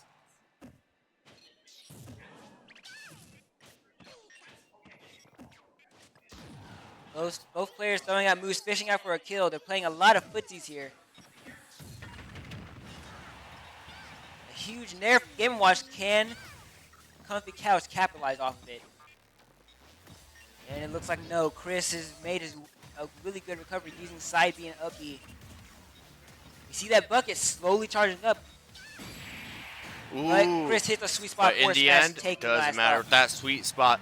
That is Chris getting .1. A beautiful two-stock by Chris.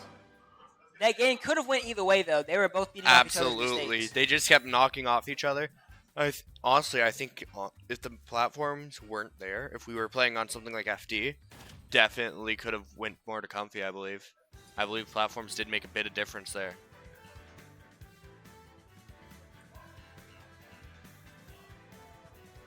FD is one of Game & Watch's favorite stages, but we know Pikachu also kind of likes that stage as well. Absolutely. Because its projectile manages to stick to the ground and can go full around. That's absolutely something that can wreak havoc if used right.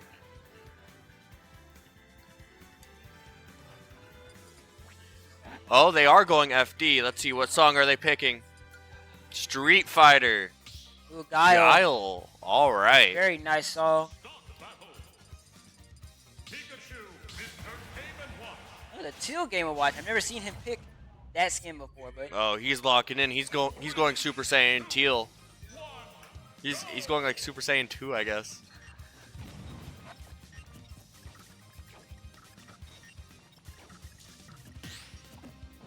oh, a perfect parry from Chris to start the game. Absolutely. Here we have a lightning loop with Pikachu impressive. here. This is why he likes FD.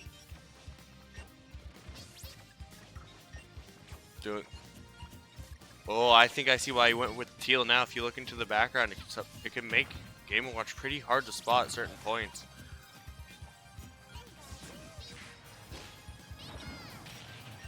Chris going for an offstage Thunder.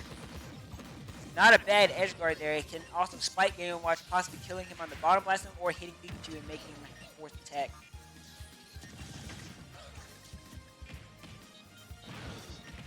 Yep, Comfy Couch throwing Pikachu in the air. We know Game & Watch likes FD because once the opponent is in the air, he has a lot of options for juggling. Absolutely. Chris doing a good job of keeping Comfy Couch on his toes at all times here. The up B. They're very much just trying to play a game of who goes first. Trying to determine whose turn it is. This matchup seems to really be just a lot of footsies and who can do better at that. Absolutely. Once one person makes a mistake, the other person is getting a great combo for a lot of damage here. Comfy Couch throwing out tons of big hitboxes again. Throwing out bombs, trying to keep Chris on the outside of the stage. But Chris we do not have a command for the bracket. Someone in the chat tried to use a command for the bracket and we don't have one.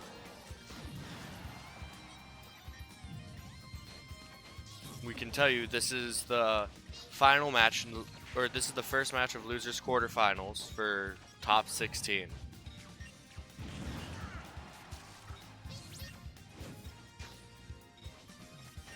Both players are kind of neck and neck. Both of them at kill percent. Ooh. Chris takes the first stock, but he is at 102. Game & Watch can still kill Pikachu very early. Ooh, and that was almost bad for Chris. Right into the destruction. A bomb from Game & Watch taking Chris's first stock as well. Now it's back at an even game with Game & Watch just having 2%. Both of them still trying to poke at each other. It looks, I think Chris is trying to get a grab, possibly anything to start a lightning loop. You know Pikachu likes those lightning loops. Almost had it. He's trying to get those up tilts in. Game Watch up B, stuffing out that combo. Wonderful conversion by Chris there.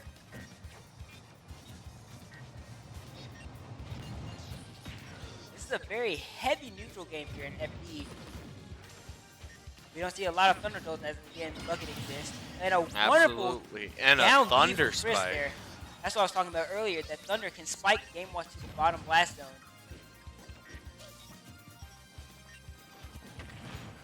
Chris is doing a wonderful job being patient and playing around a lot of Game Watch's options here. Trying to hit another Thunder combo, Game Watch being key, but that was not safe.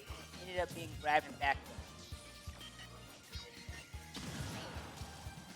If I had to guess, Comfy Couch looks pretty uncomfortable here at 75%.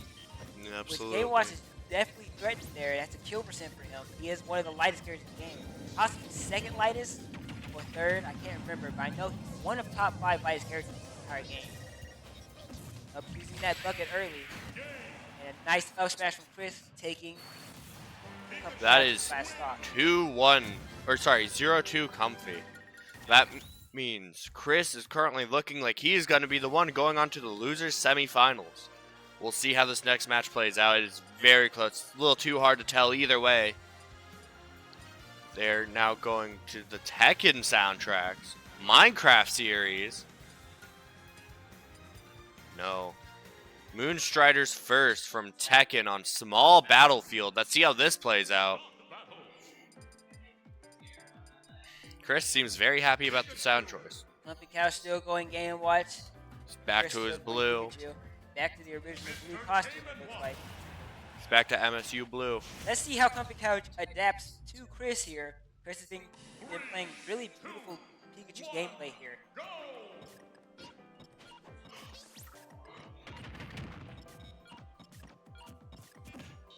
See a lot more nairs coming out. Oh, and that 9 and right off the bat for the first stock. Could this be a grab sign? confirm into a 9.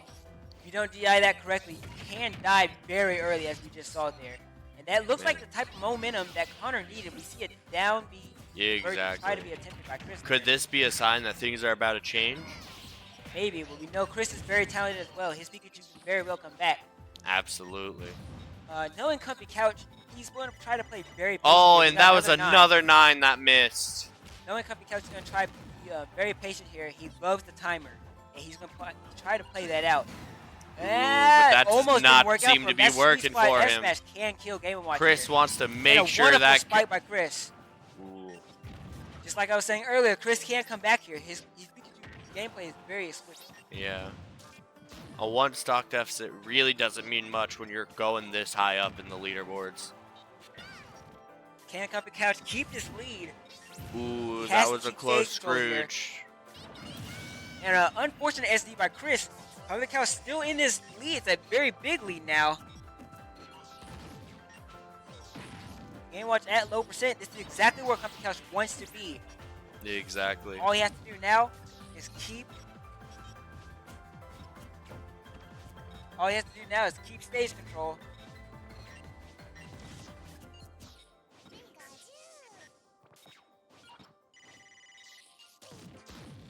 We're seeing a lot of 9s come out. He seems to be rolling through that side B, looking for those early kills. Chris having to be offensive here, trying to find his way into Comfy Couch.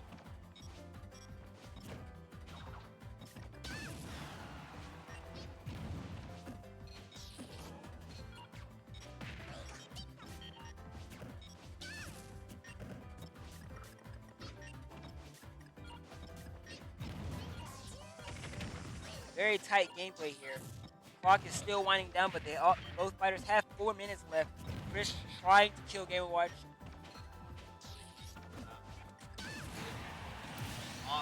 And there we have it, forward smash, taking Game & Watch's second stock. Chris has been doing a very good job of poking at Game & Watch until he can get a kill here. Even when he's low on a stock, he's been managing to take away Comfy Couch's stocks, even after that brutal near 0 to death.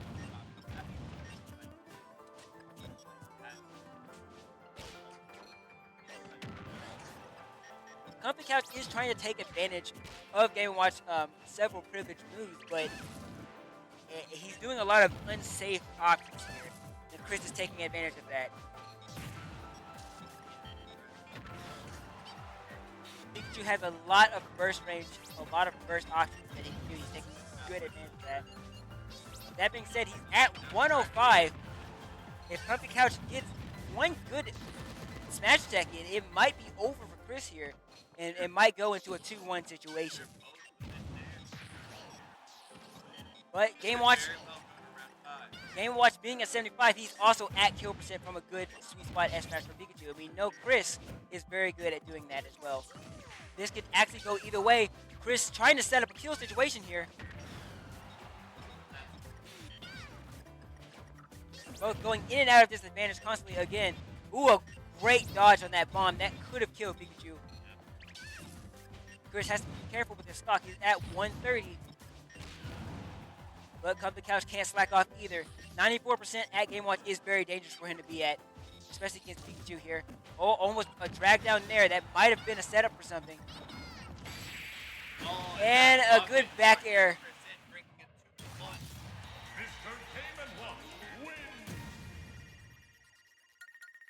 Wonderful game, wonderful game.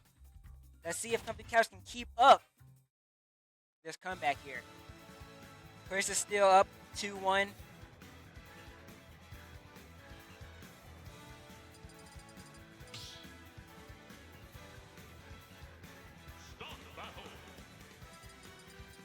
Pikachu. Mr. Game & Watch.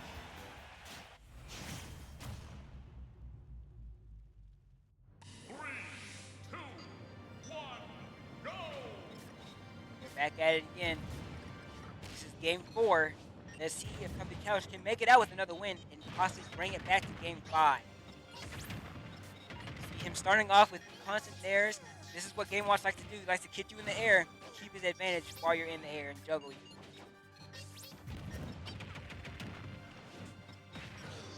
Chris looks like he's trying to find a way to get his motivation started.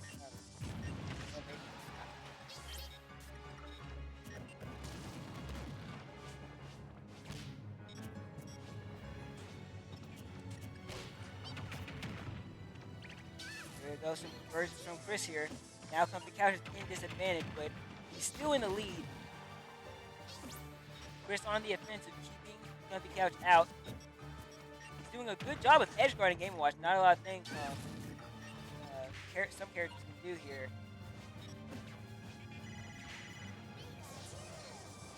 The percent seems to be pretty even now, both at above 80%.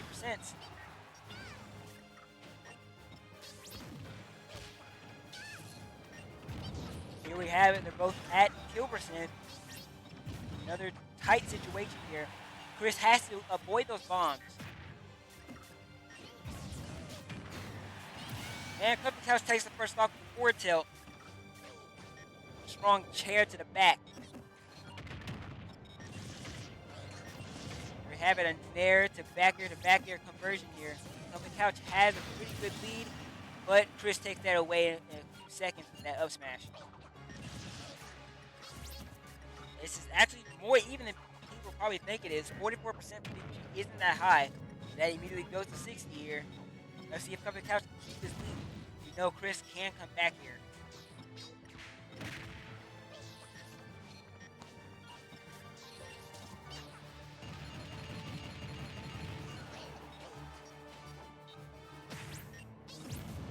Comfy Couch trying to keep Chris off stage, keeping him at bay with those projectiles, those fish and bomb. Wonderful forward tilt from Comfy Couch there. He seems to be doing pretty well keeping Chris in disadvantage here. That is one of Game & Watch's specialties here, balling out with back airs and throwing out dangerous hitboxes, which as you saw just took Chris's second stock. Comfy Couch has a pretty good lead here, 33% with 2 stocks. Chris is at 1. Let's see if Chris can make it back.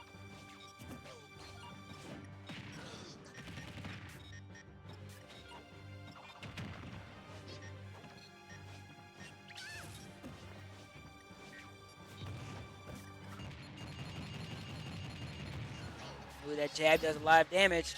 Comfy Couch just trying to rack up any damage that he can get while having this lead. Is that game? That's game. No, it's not. Holy DI.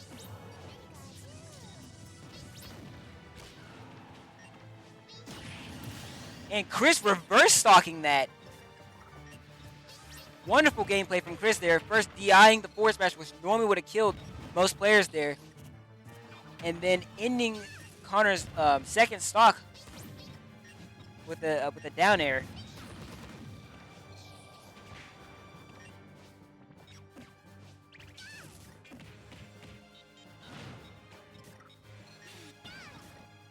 Chris going back under the stage, as you saw he did other games. He's been using that to his advantage a lot. Comfy Couch has yet to capitalize off that. And no way. A top blast zone kill with down B. Chris clutched the crap out of that game. And that will be it. That's 3-1. That is 3-1. Wonderful gameplay from both players. Chris clutching the hell out of that game with down B.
Tatsuya.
All right, everyone, after some technical difficulties, we are back. We have our recording up and going again. We are going into our final matchups here. We are now in our top 16. We are going for Toffee versus Chris.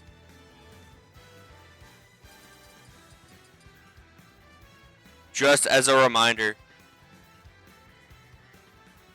this is Toffee versus Chris, right? Wait, is this Illusion or Ocular? What is this setup?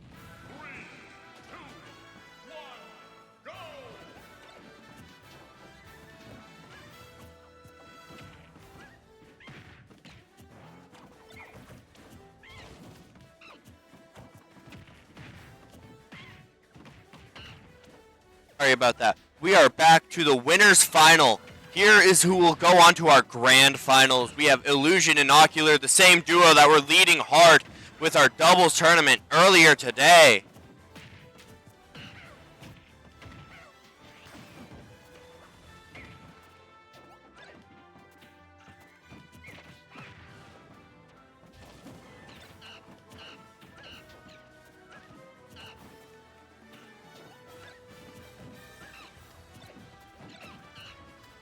What?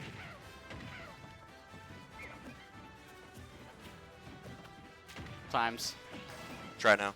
Okay, yeah, alright. Okay. Alright, It's we did working not out. have our toggle set up. Alrighty. Okay, game 1, Illusion versus Ocular. This is Knee brawler Illusion versus versus Idicon. Ocular. This is a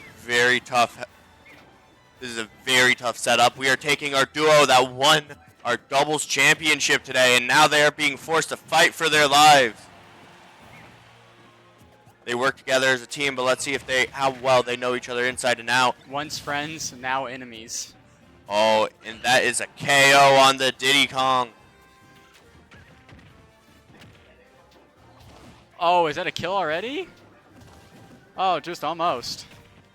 That would have been a very early stock. Oh, these are some huge combos, huge damage.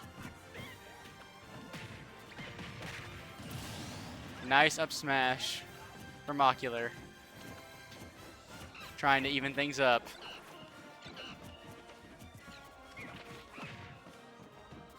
Side B command grab. Dash attack from Illusion. Back here trying the edge guard. Okay. Bit of some neutral play here. Down smash from Illusion saying, "Get away from me."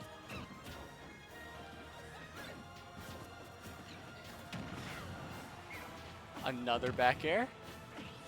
But Ocular is having a tough time trying to get in. Illusion just keeps knocking him back, one attack after another. Struggling to find an opening. Until now. Now he has the advantage. He almost just got the spike there with the banana into down air. Illusion now edge guarding. The tables have turned. Back to neutral play. Okay, back throw from Illusion, trying to set up another edge guard.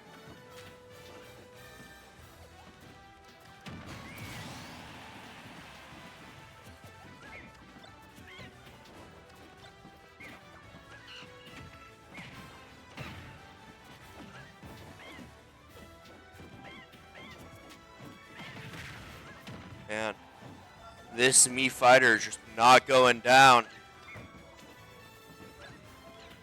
Yeah, Ocular is doing everything that he can to try to secure this kill, but Illusion just won't budge.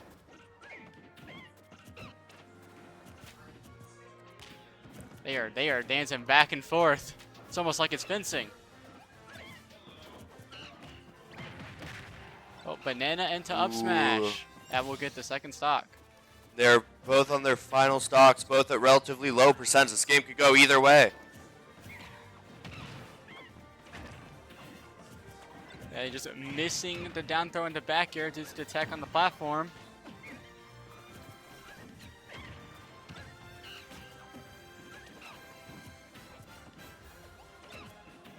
All right. It's relatively even right now.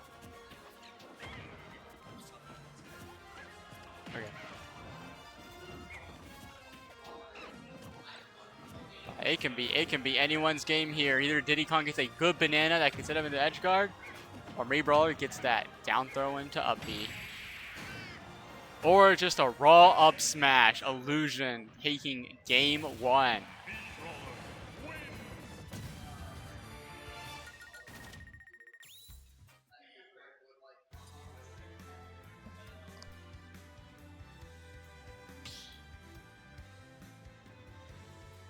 Start the battle.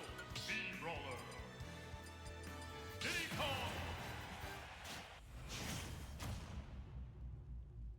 Alrighty, game 2. Illusion up 1-0. Running it back on small battlefield. You know, we have battlefield music for Battlefield. Why don't we have small battlefield music for small battlefield?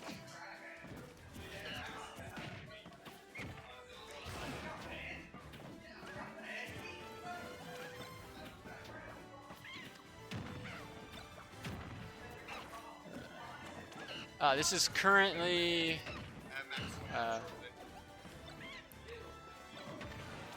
hold on, let me check the other. Where did I see the other pool? We're on the wrong one. Like this is it's showing Illusion Ocular, but on bracket here we're on the wrong one. Or actually, never mind. No, okay, never mind. This is winners finals. My bad. All right, hidden Lotus on the mic here. Yeah, Illusion currently up 1-0. Running it back on small battlefield. So give me the rundown. What's been happening? How they've been playing neutral and everything?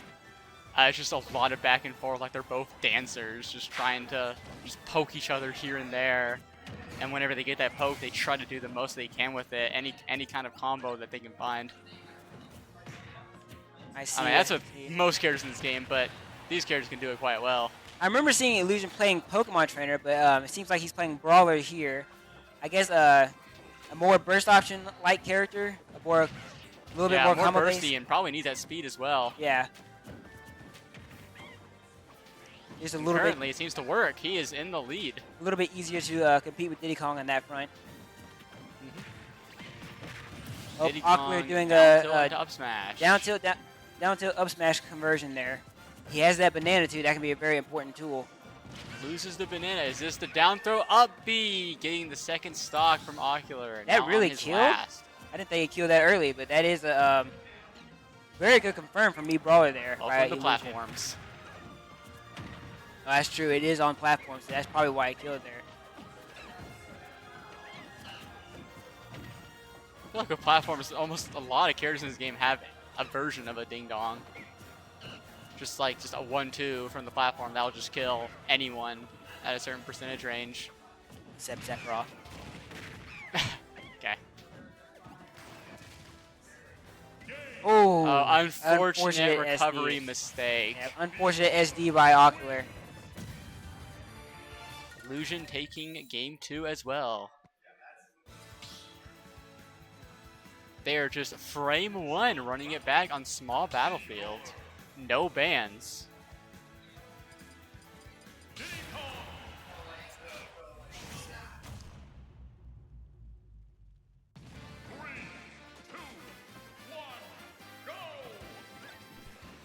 Alright, game 3 running on small battlefield for a third time. Illusion up 2-0. How do you do 1% as Diddy Kong? Like every attack does at least 5%.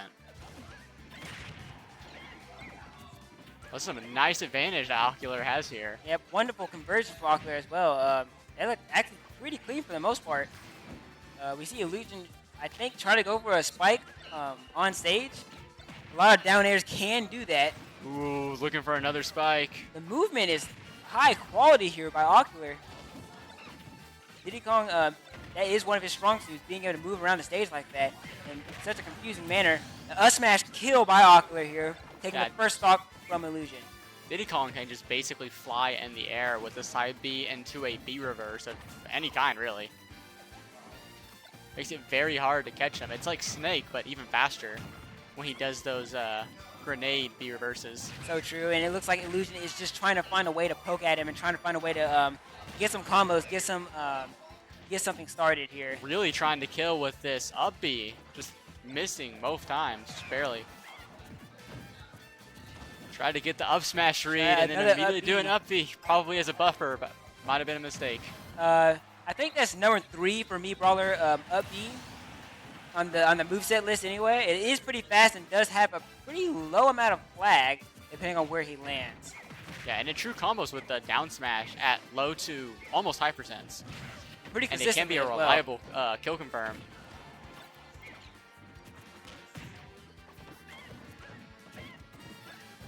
It's honestly interesting. Pretty even here. Yep. It's honestly interesting that me Brawler is actually good in this game, while the other two Miis are mediocre at best. True, though I do think they do have some other tools that probably just haven't been seen yet. I mean, we've just recently seen Mii Swordfighter have some zero to death or something. Yeah, even a second video came out about that.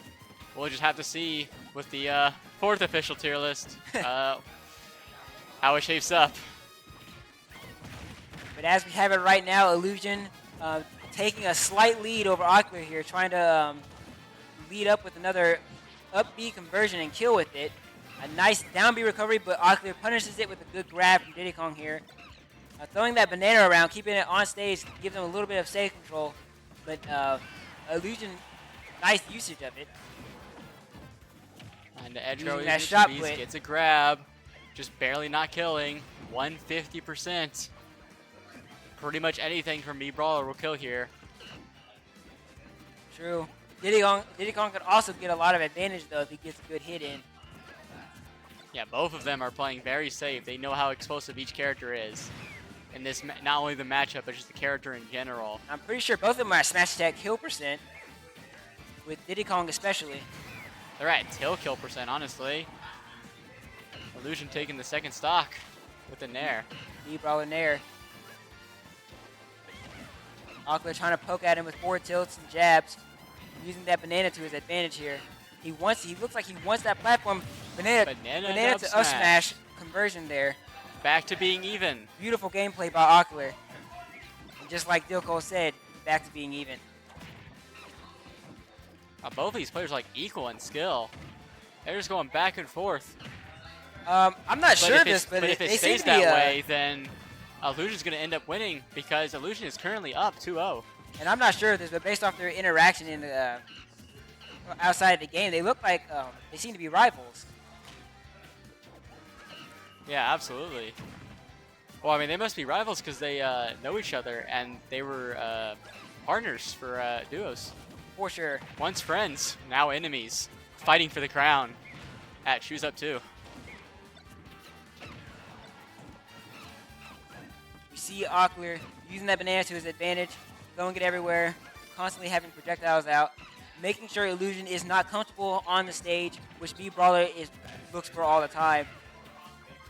Yeah, Mii Brawler has some very fast fastball, trying to just keep Ocular guessing every second of the way, mix him up, make Illusion himself unpredictable, not knowing what's about to come next. That was almost a deadly combo by Ocular there. That down tilt could have led to a lot of things if Illusion did not do the right option, but Illusion, being as skilled as he did, was capable of escaping that. Down tilt into up air. Must have not been confident that he would reach the up smash in time. Side B cancel into double jump back air. Interesting.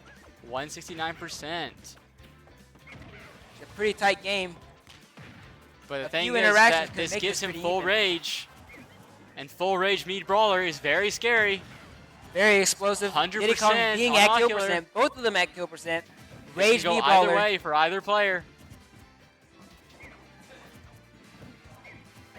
Both of them seeing who will budge first. Both of them sending out back airs. Burning drop kick, just barely saving him. Ooh.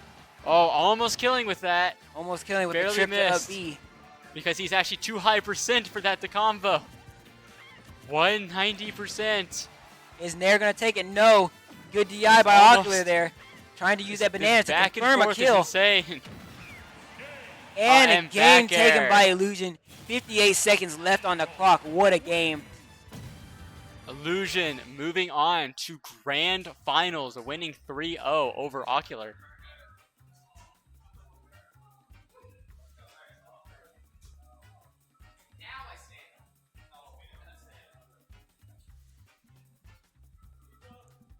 We'll see if we can get Illusion on the mic here in a moment.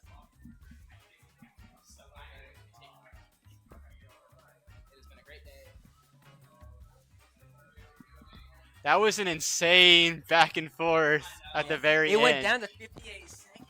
It was about to go to time. What were you thinking with it taking that long? No, yeah. I mean, we've had like a lot of sets together, like definitely over 100 at this point. We both know like each other's game plans just inside and out. And I mean, if you play that many times, you know what they're trying to, do to you, basically. So it's just a lot of running away, and I mean that's why the timer went so low, and you just gotta. Yeah, I don't know. Absolutely. We like seeing that type of rivalry here. All right, thank you. Yeah, it became quite apparent that y'all know each other, especially that entering the adult doubles tournament, y'all were allies. But now in this winter finals, y'all were enemies, and it was obvious that you knew each other's like strengths and weaknesses and know what to do. I mean, the last game was about to go to time. Oh yeah. But yeah, amazing stuff. Amazing stuff.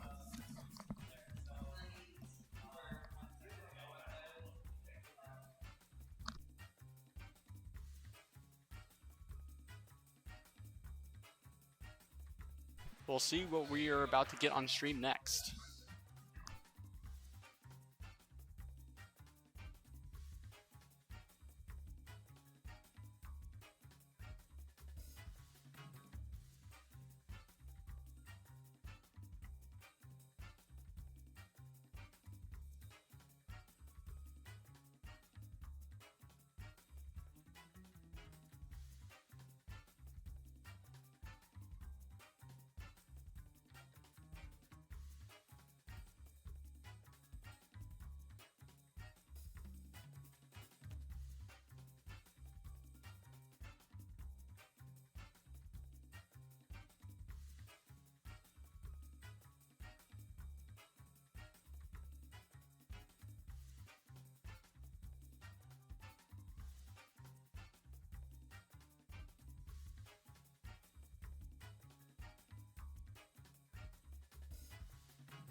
Okay.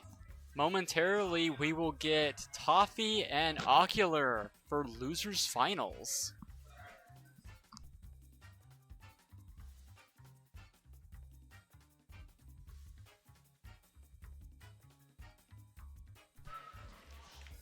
The Toffee Chris game score was 3-1 in Toffee favor.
Alright, here we go with Losers Finals.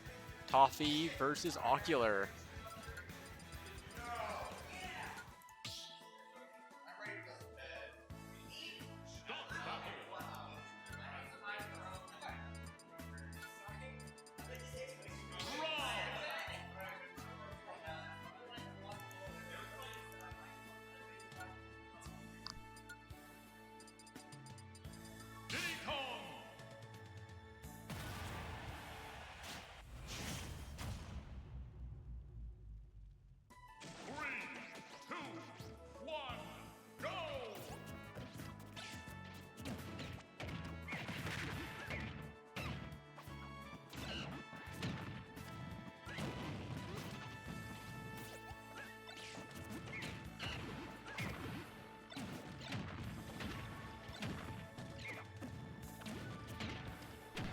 Alright, here we go with game one on small battlefield. Toffee versus Ocular. 30 seconds in, and it appears to be very even at the moment. Finding a down throw into back air. Trying to set up an edge guard with Rob's own gyro. Getting the forward tilt ledge hang. Catching the forward air, or catching the high recovery of the forward air, and killing with the gyro from the top. And Ocular immediately trying to press advantage. Already 42%.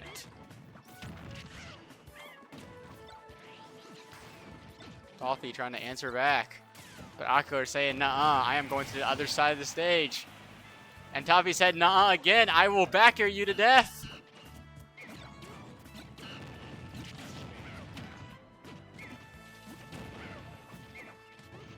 Rob doing nair after nair. Putting it back to even. Ocular trying to gain the advantage back with these banana combos. There's some monkey business over here.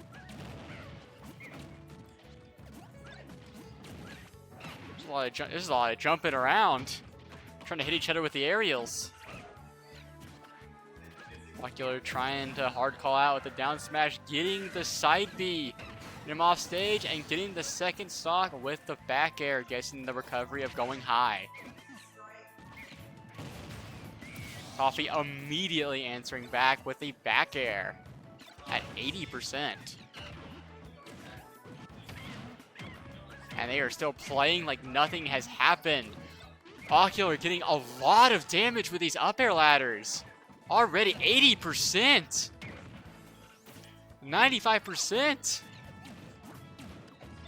Ocular might get this first game if he holds his momentum. Toffee trying to answer back with these tilt and dash attacks. bringing it back to roughly even.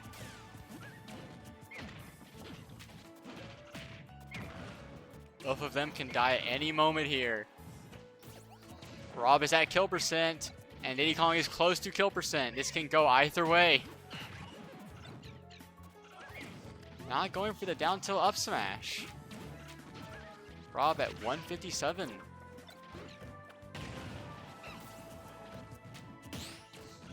Parrying a lethal back air to do down tilt into up smash. Ocular taking game 1.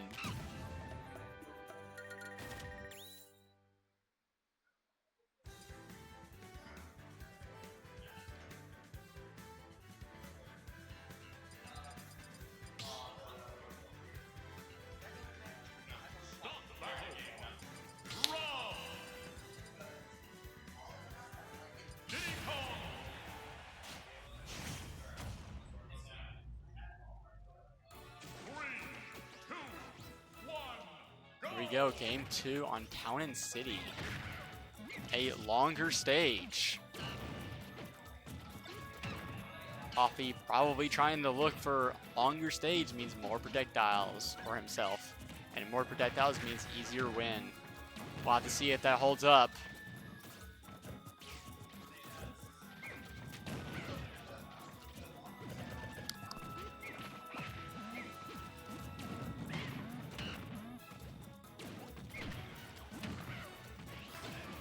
Seconds in, back to being roughly even once more.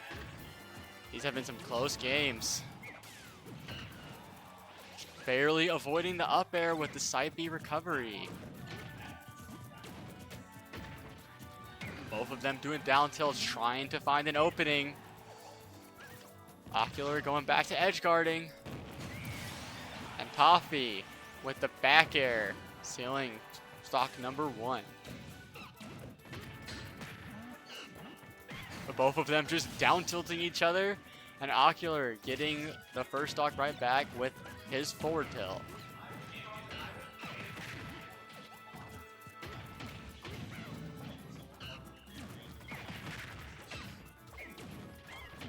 Both of them just pressing buttons on each other, seeing who will fold first to the edge guarding pressure. Toffee catching Ocular's banana, trying to make use of it. It might just lead to this edge guard, and it does lead to a kill. Ocular on his last stock, being edge guarded by Diddy's own banana. Rob already racking up some good damage here. Ocular retaliating back.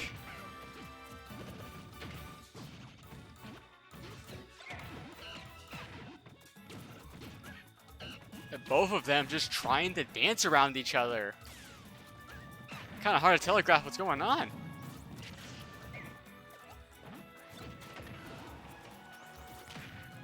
Ocular edge guarding with back airs and forward tilts, trying to seal this second stock. Down tilt and up smash, just not enough. 135, this is kill percent to go for it again, and it will kill. And he is hard fishing for it. They are both hard fishing for down tilts. And Toffee taking game 2 with a back air.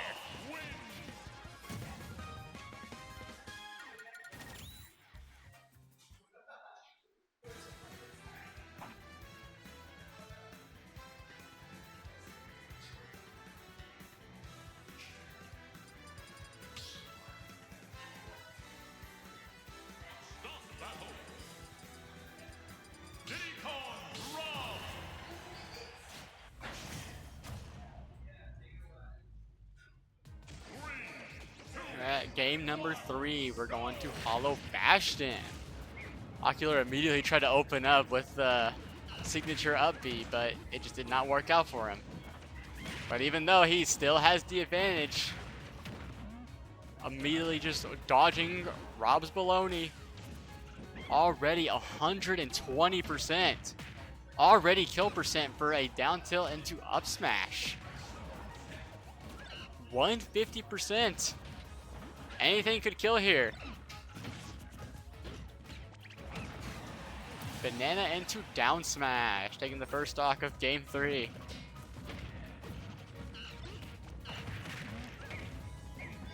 and is immediately looking for that second stock. We are just on step 2, and he's on step 4, getting this victory.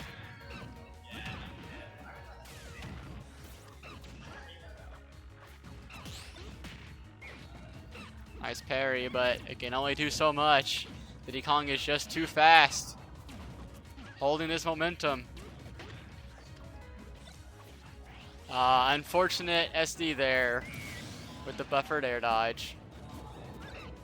Despite that though, Ocular still in the lead. 108%. Is it a back throw? No, it is a down throw into a back air. 130%. Down tilt into... He must have wanted that to be a dash attack, but he had a banana in hand. Unfortunate.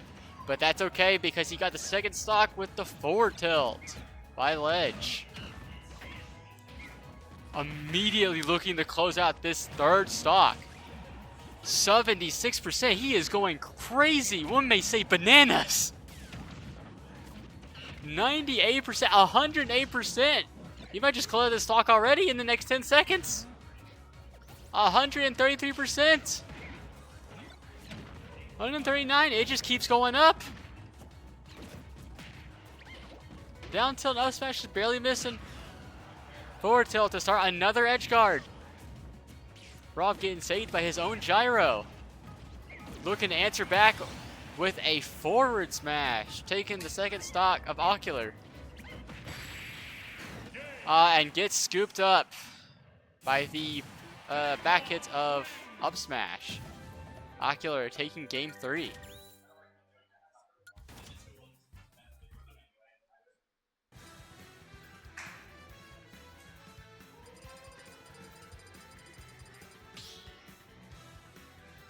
Looks like their stage of choice this time is Smashville.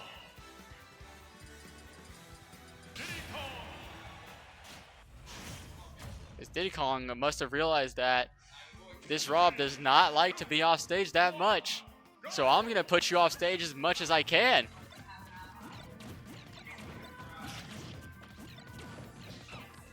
But Rob, understanding this, is just trying to cover the screen with Nair hitboxes.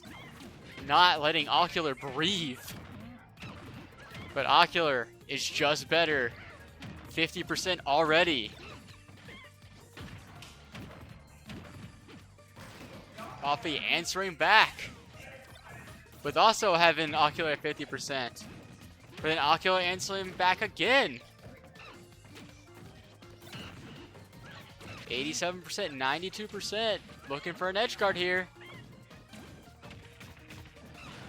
Throwing him off stage. Gonna try to do another edge guard, knowing that Rob does not like to be off this stage.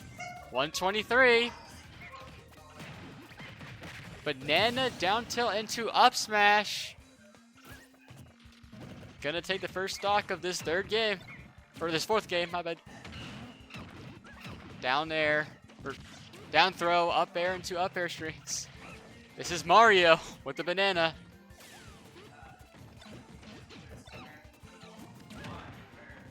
Dude, Ocular just not letting Toffee breathe.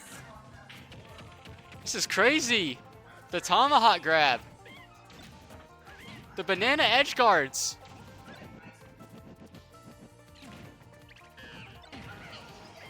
Trying to edge guard even more with the banana. But now Toffee has the advantage here. Ocular making it back with a fast up B. I didn't know you can go that fast with the up B. That is unfortunate for Toffee. Ocular falling out of the up air. And so Ocular just answers back with an up smash, taking the second stock. He is already trying to build percent on this third stock. Toffee is going to have to find out something quickly to win this game. Just to hopefully win this set, as Ocular is up 2-1. Desperately looking for this grab to confirm into an up smash, but just can't find it. Toffee already at 88% and getting the kill percent. Toffee finally finding the answer, up air to take the first stock. of Ocular for this game. But he's gonna need a bit more than that if he wants to win this game. Up smash read. 139%. This set could just end here in the next 5 seconds. As Ocular just doesn't want this Rob to breathe. Down tilt into up smash. Ocular taking winners, advancing to grand finals, winning 3-1 against Toffee.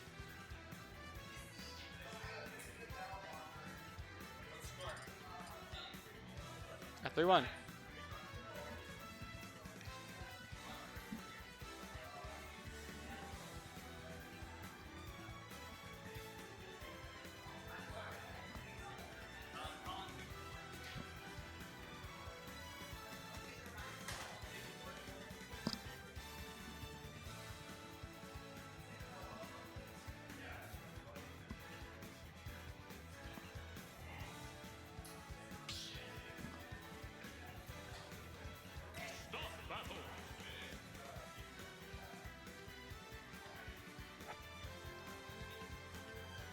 We might be short on time, so we might not be able to get Ocular on the mic.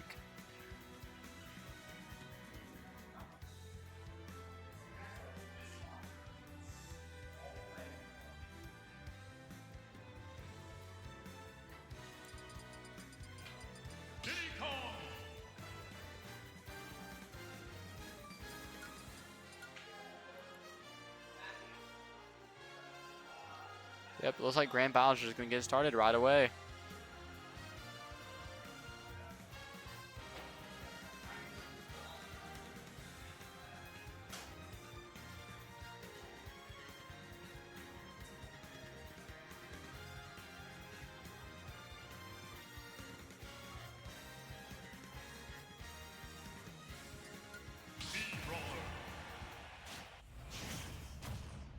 All right, here we go. Game 1. Ocular versus Illusion. Running it on small battlefield. This must be their favorite stage.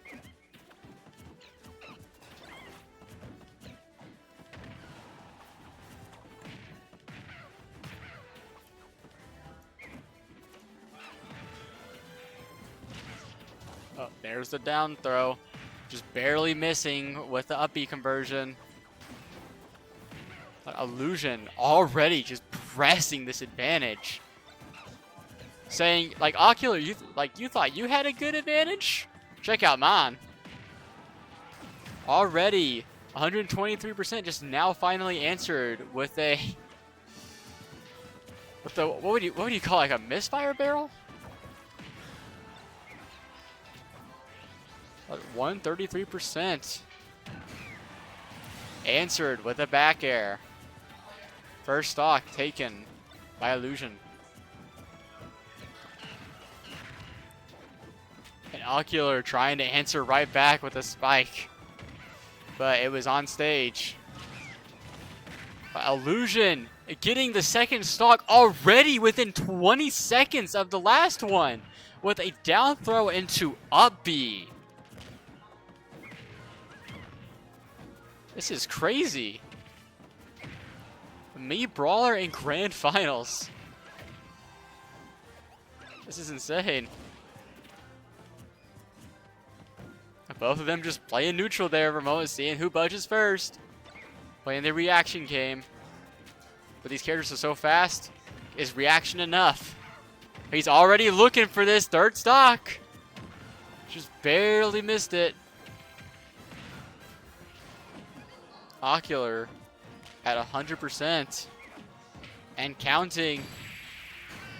An Illusion with the up smash, 3-stalking Ocular and taking game 1.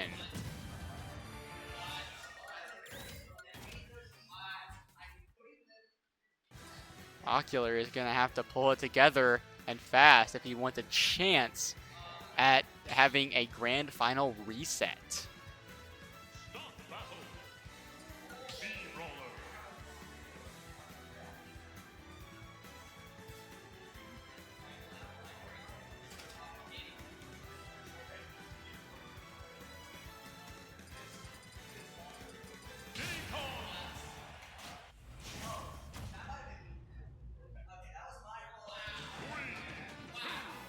we go. Game 2 on small battlefield once more. We might just see small battlefield this entire set. And the next set, if it should reset, this must be their favorite stage. But Illusion already taking the first stock 12 seconds into the game. Can someone stop this man? If there's anyone, it's Ocular, but Ocular is going to have to do just a bit better if he wants a chance at winning this tournament at Shoes Up 2. Illusion already looking for the second stock. And Ocular saying, nuh-uh, I'm going to get away from here. Finally finding an edgeguard of his own. But now they have traded places. Ocular just looking for what he can. Just Illusion just going too fast for him to catch up.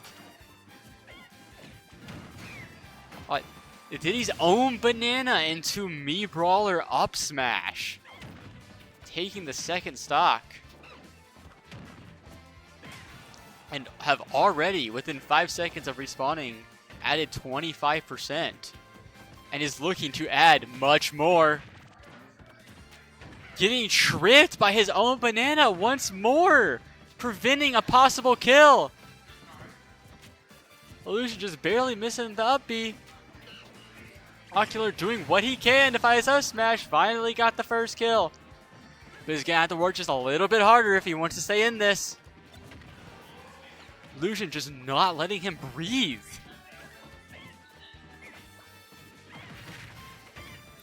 Now Ocular trying to find some damage of his own. Doing what he can. Saying, I'm just not going to pull bananas right now. I got to match your speed.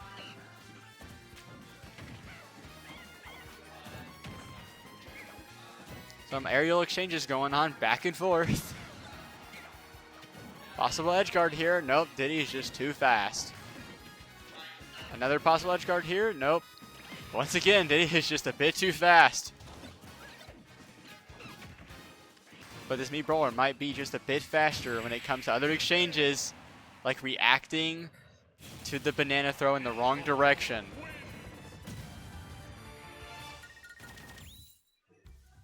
Illusion taking game 2. And they are going to run it back once more on small battlefield.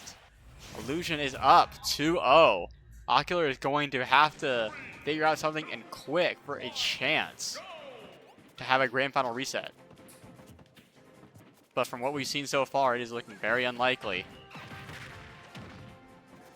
But those chances matter, bros, just a tiny bit percent. Just a tiny bit. With Ocular finally getting some percent first. 70% with barely any percent of his own. 80%. Looks like he might have a different game plan here, and it is working. Illusion now on the ropes. Down tilt into up smash. Not killing, but adding some good damage. And down throw into up B at just 45%. Sealing the stock. Mii Brawler is scary with platforms. And the up smash was barely missing. Unfortunate for Ocular. But despite that very early stock, it is roughly even.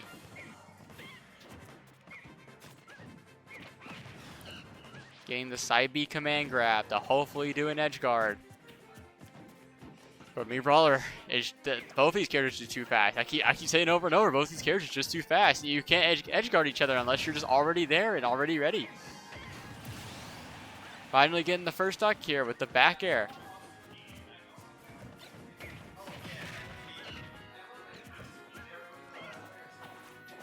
Ocular trying to bring this back into an even game.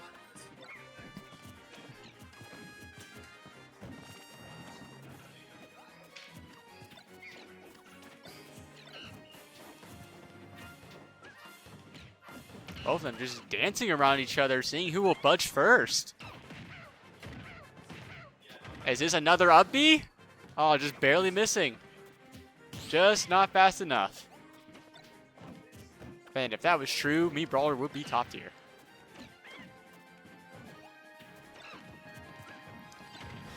It's actually pretty even at the moment.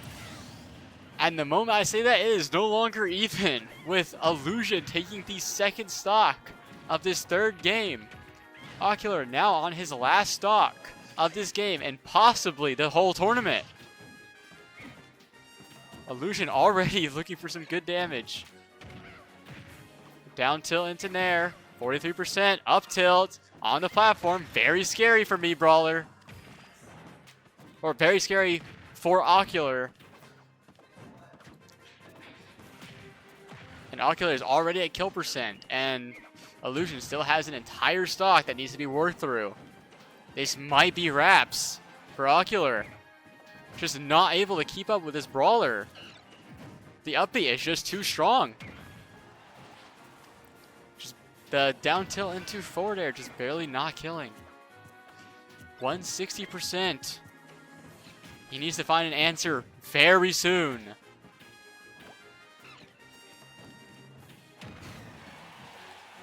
Another forward air, still not killing.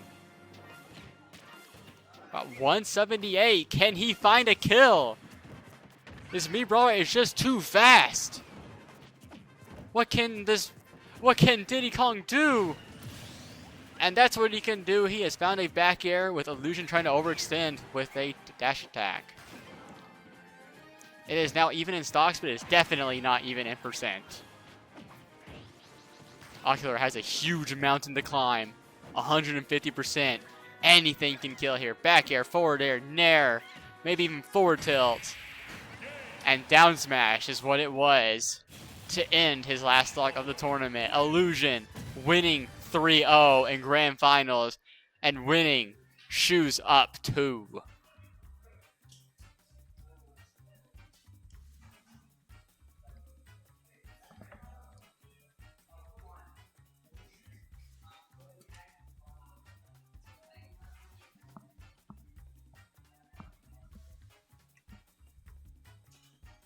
That was an amazing victory, winning 3-0. Third game was close, but Mii Brawler is just too fast. How are you able to keep up with this? I just see blurs. It comes with a lot of practice and a lot of reps in all these tournaments. Because I compete every week. I got esport practice every few days as well. Always get reps. Shout out my UE esports people. I think Will might be in the chat still. Aaron, Isaac, Shane, Connor, all the way in Harlexton. But no, shout out to all of them. It feels good to not lose a game today. I feel like I was playing really well today. So Good stuff, good stuff. Lots of shout outs. Very humble man. We love to see it. All right, well, that is Shoes Up 2 as all the matches for today. Finishing up with doubles and then singles, and this was the last singles match.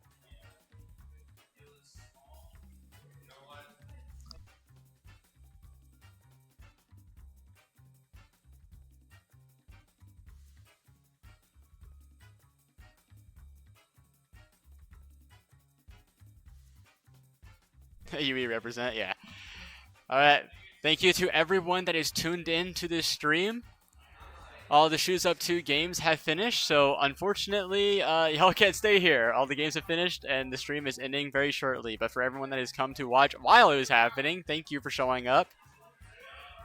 I am one of the hosts, Dylan Culp, or known by username Dill Cole, as well as some other commentators that have also joined in with the usernames Hidden Lotus, Do who else? Loaves, and as well as our TOs, Comfy Couch, Pokecart, Plus and Minus, and others that have helped out to make this tournament possible. Thank you to everyone as again for watching and have also come down and played in this tournament. Hopefully we will see y'all again next semester where we do Shoes Up 3. All right, later everyone.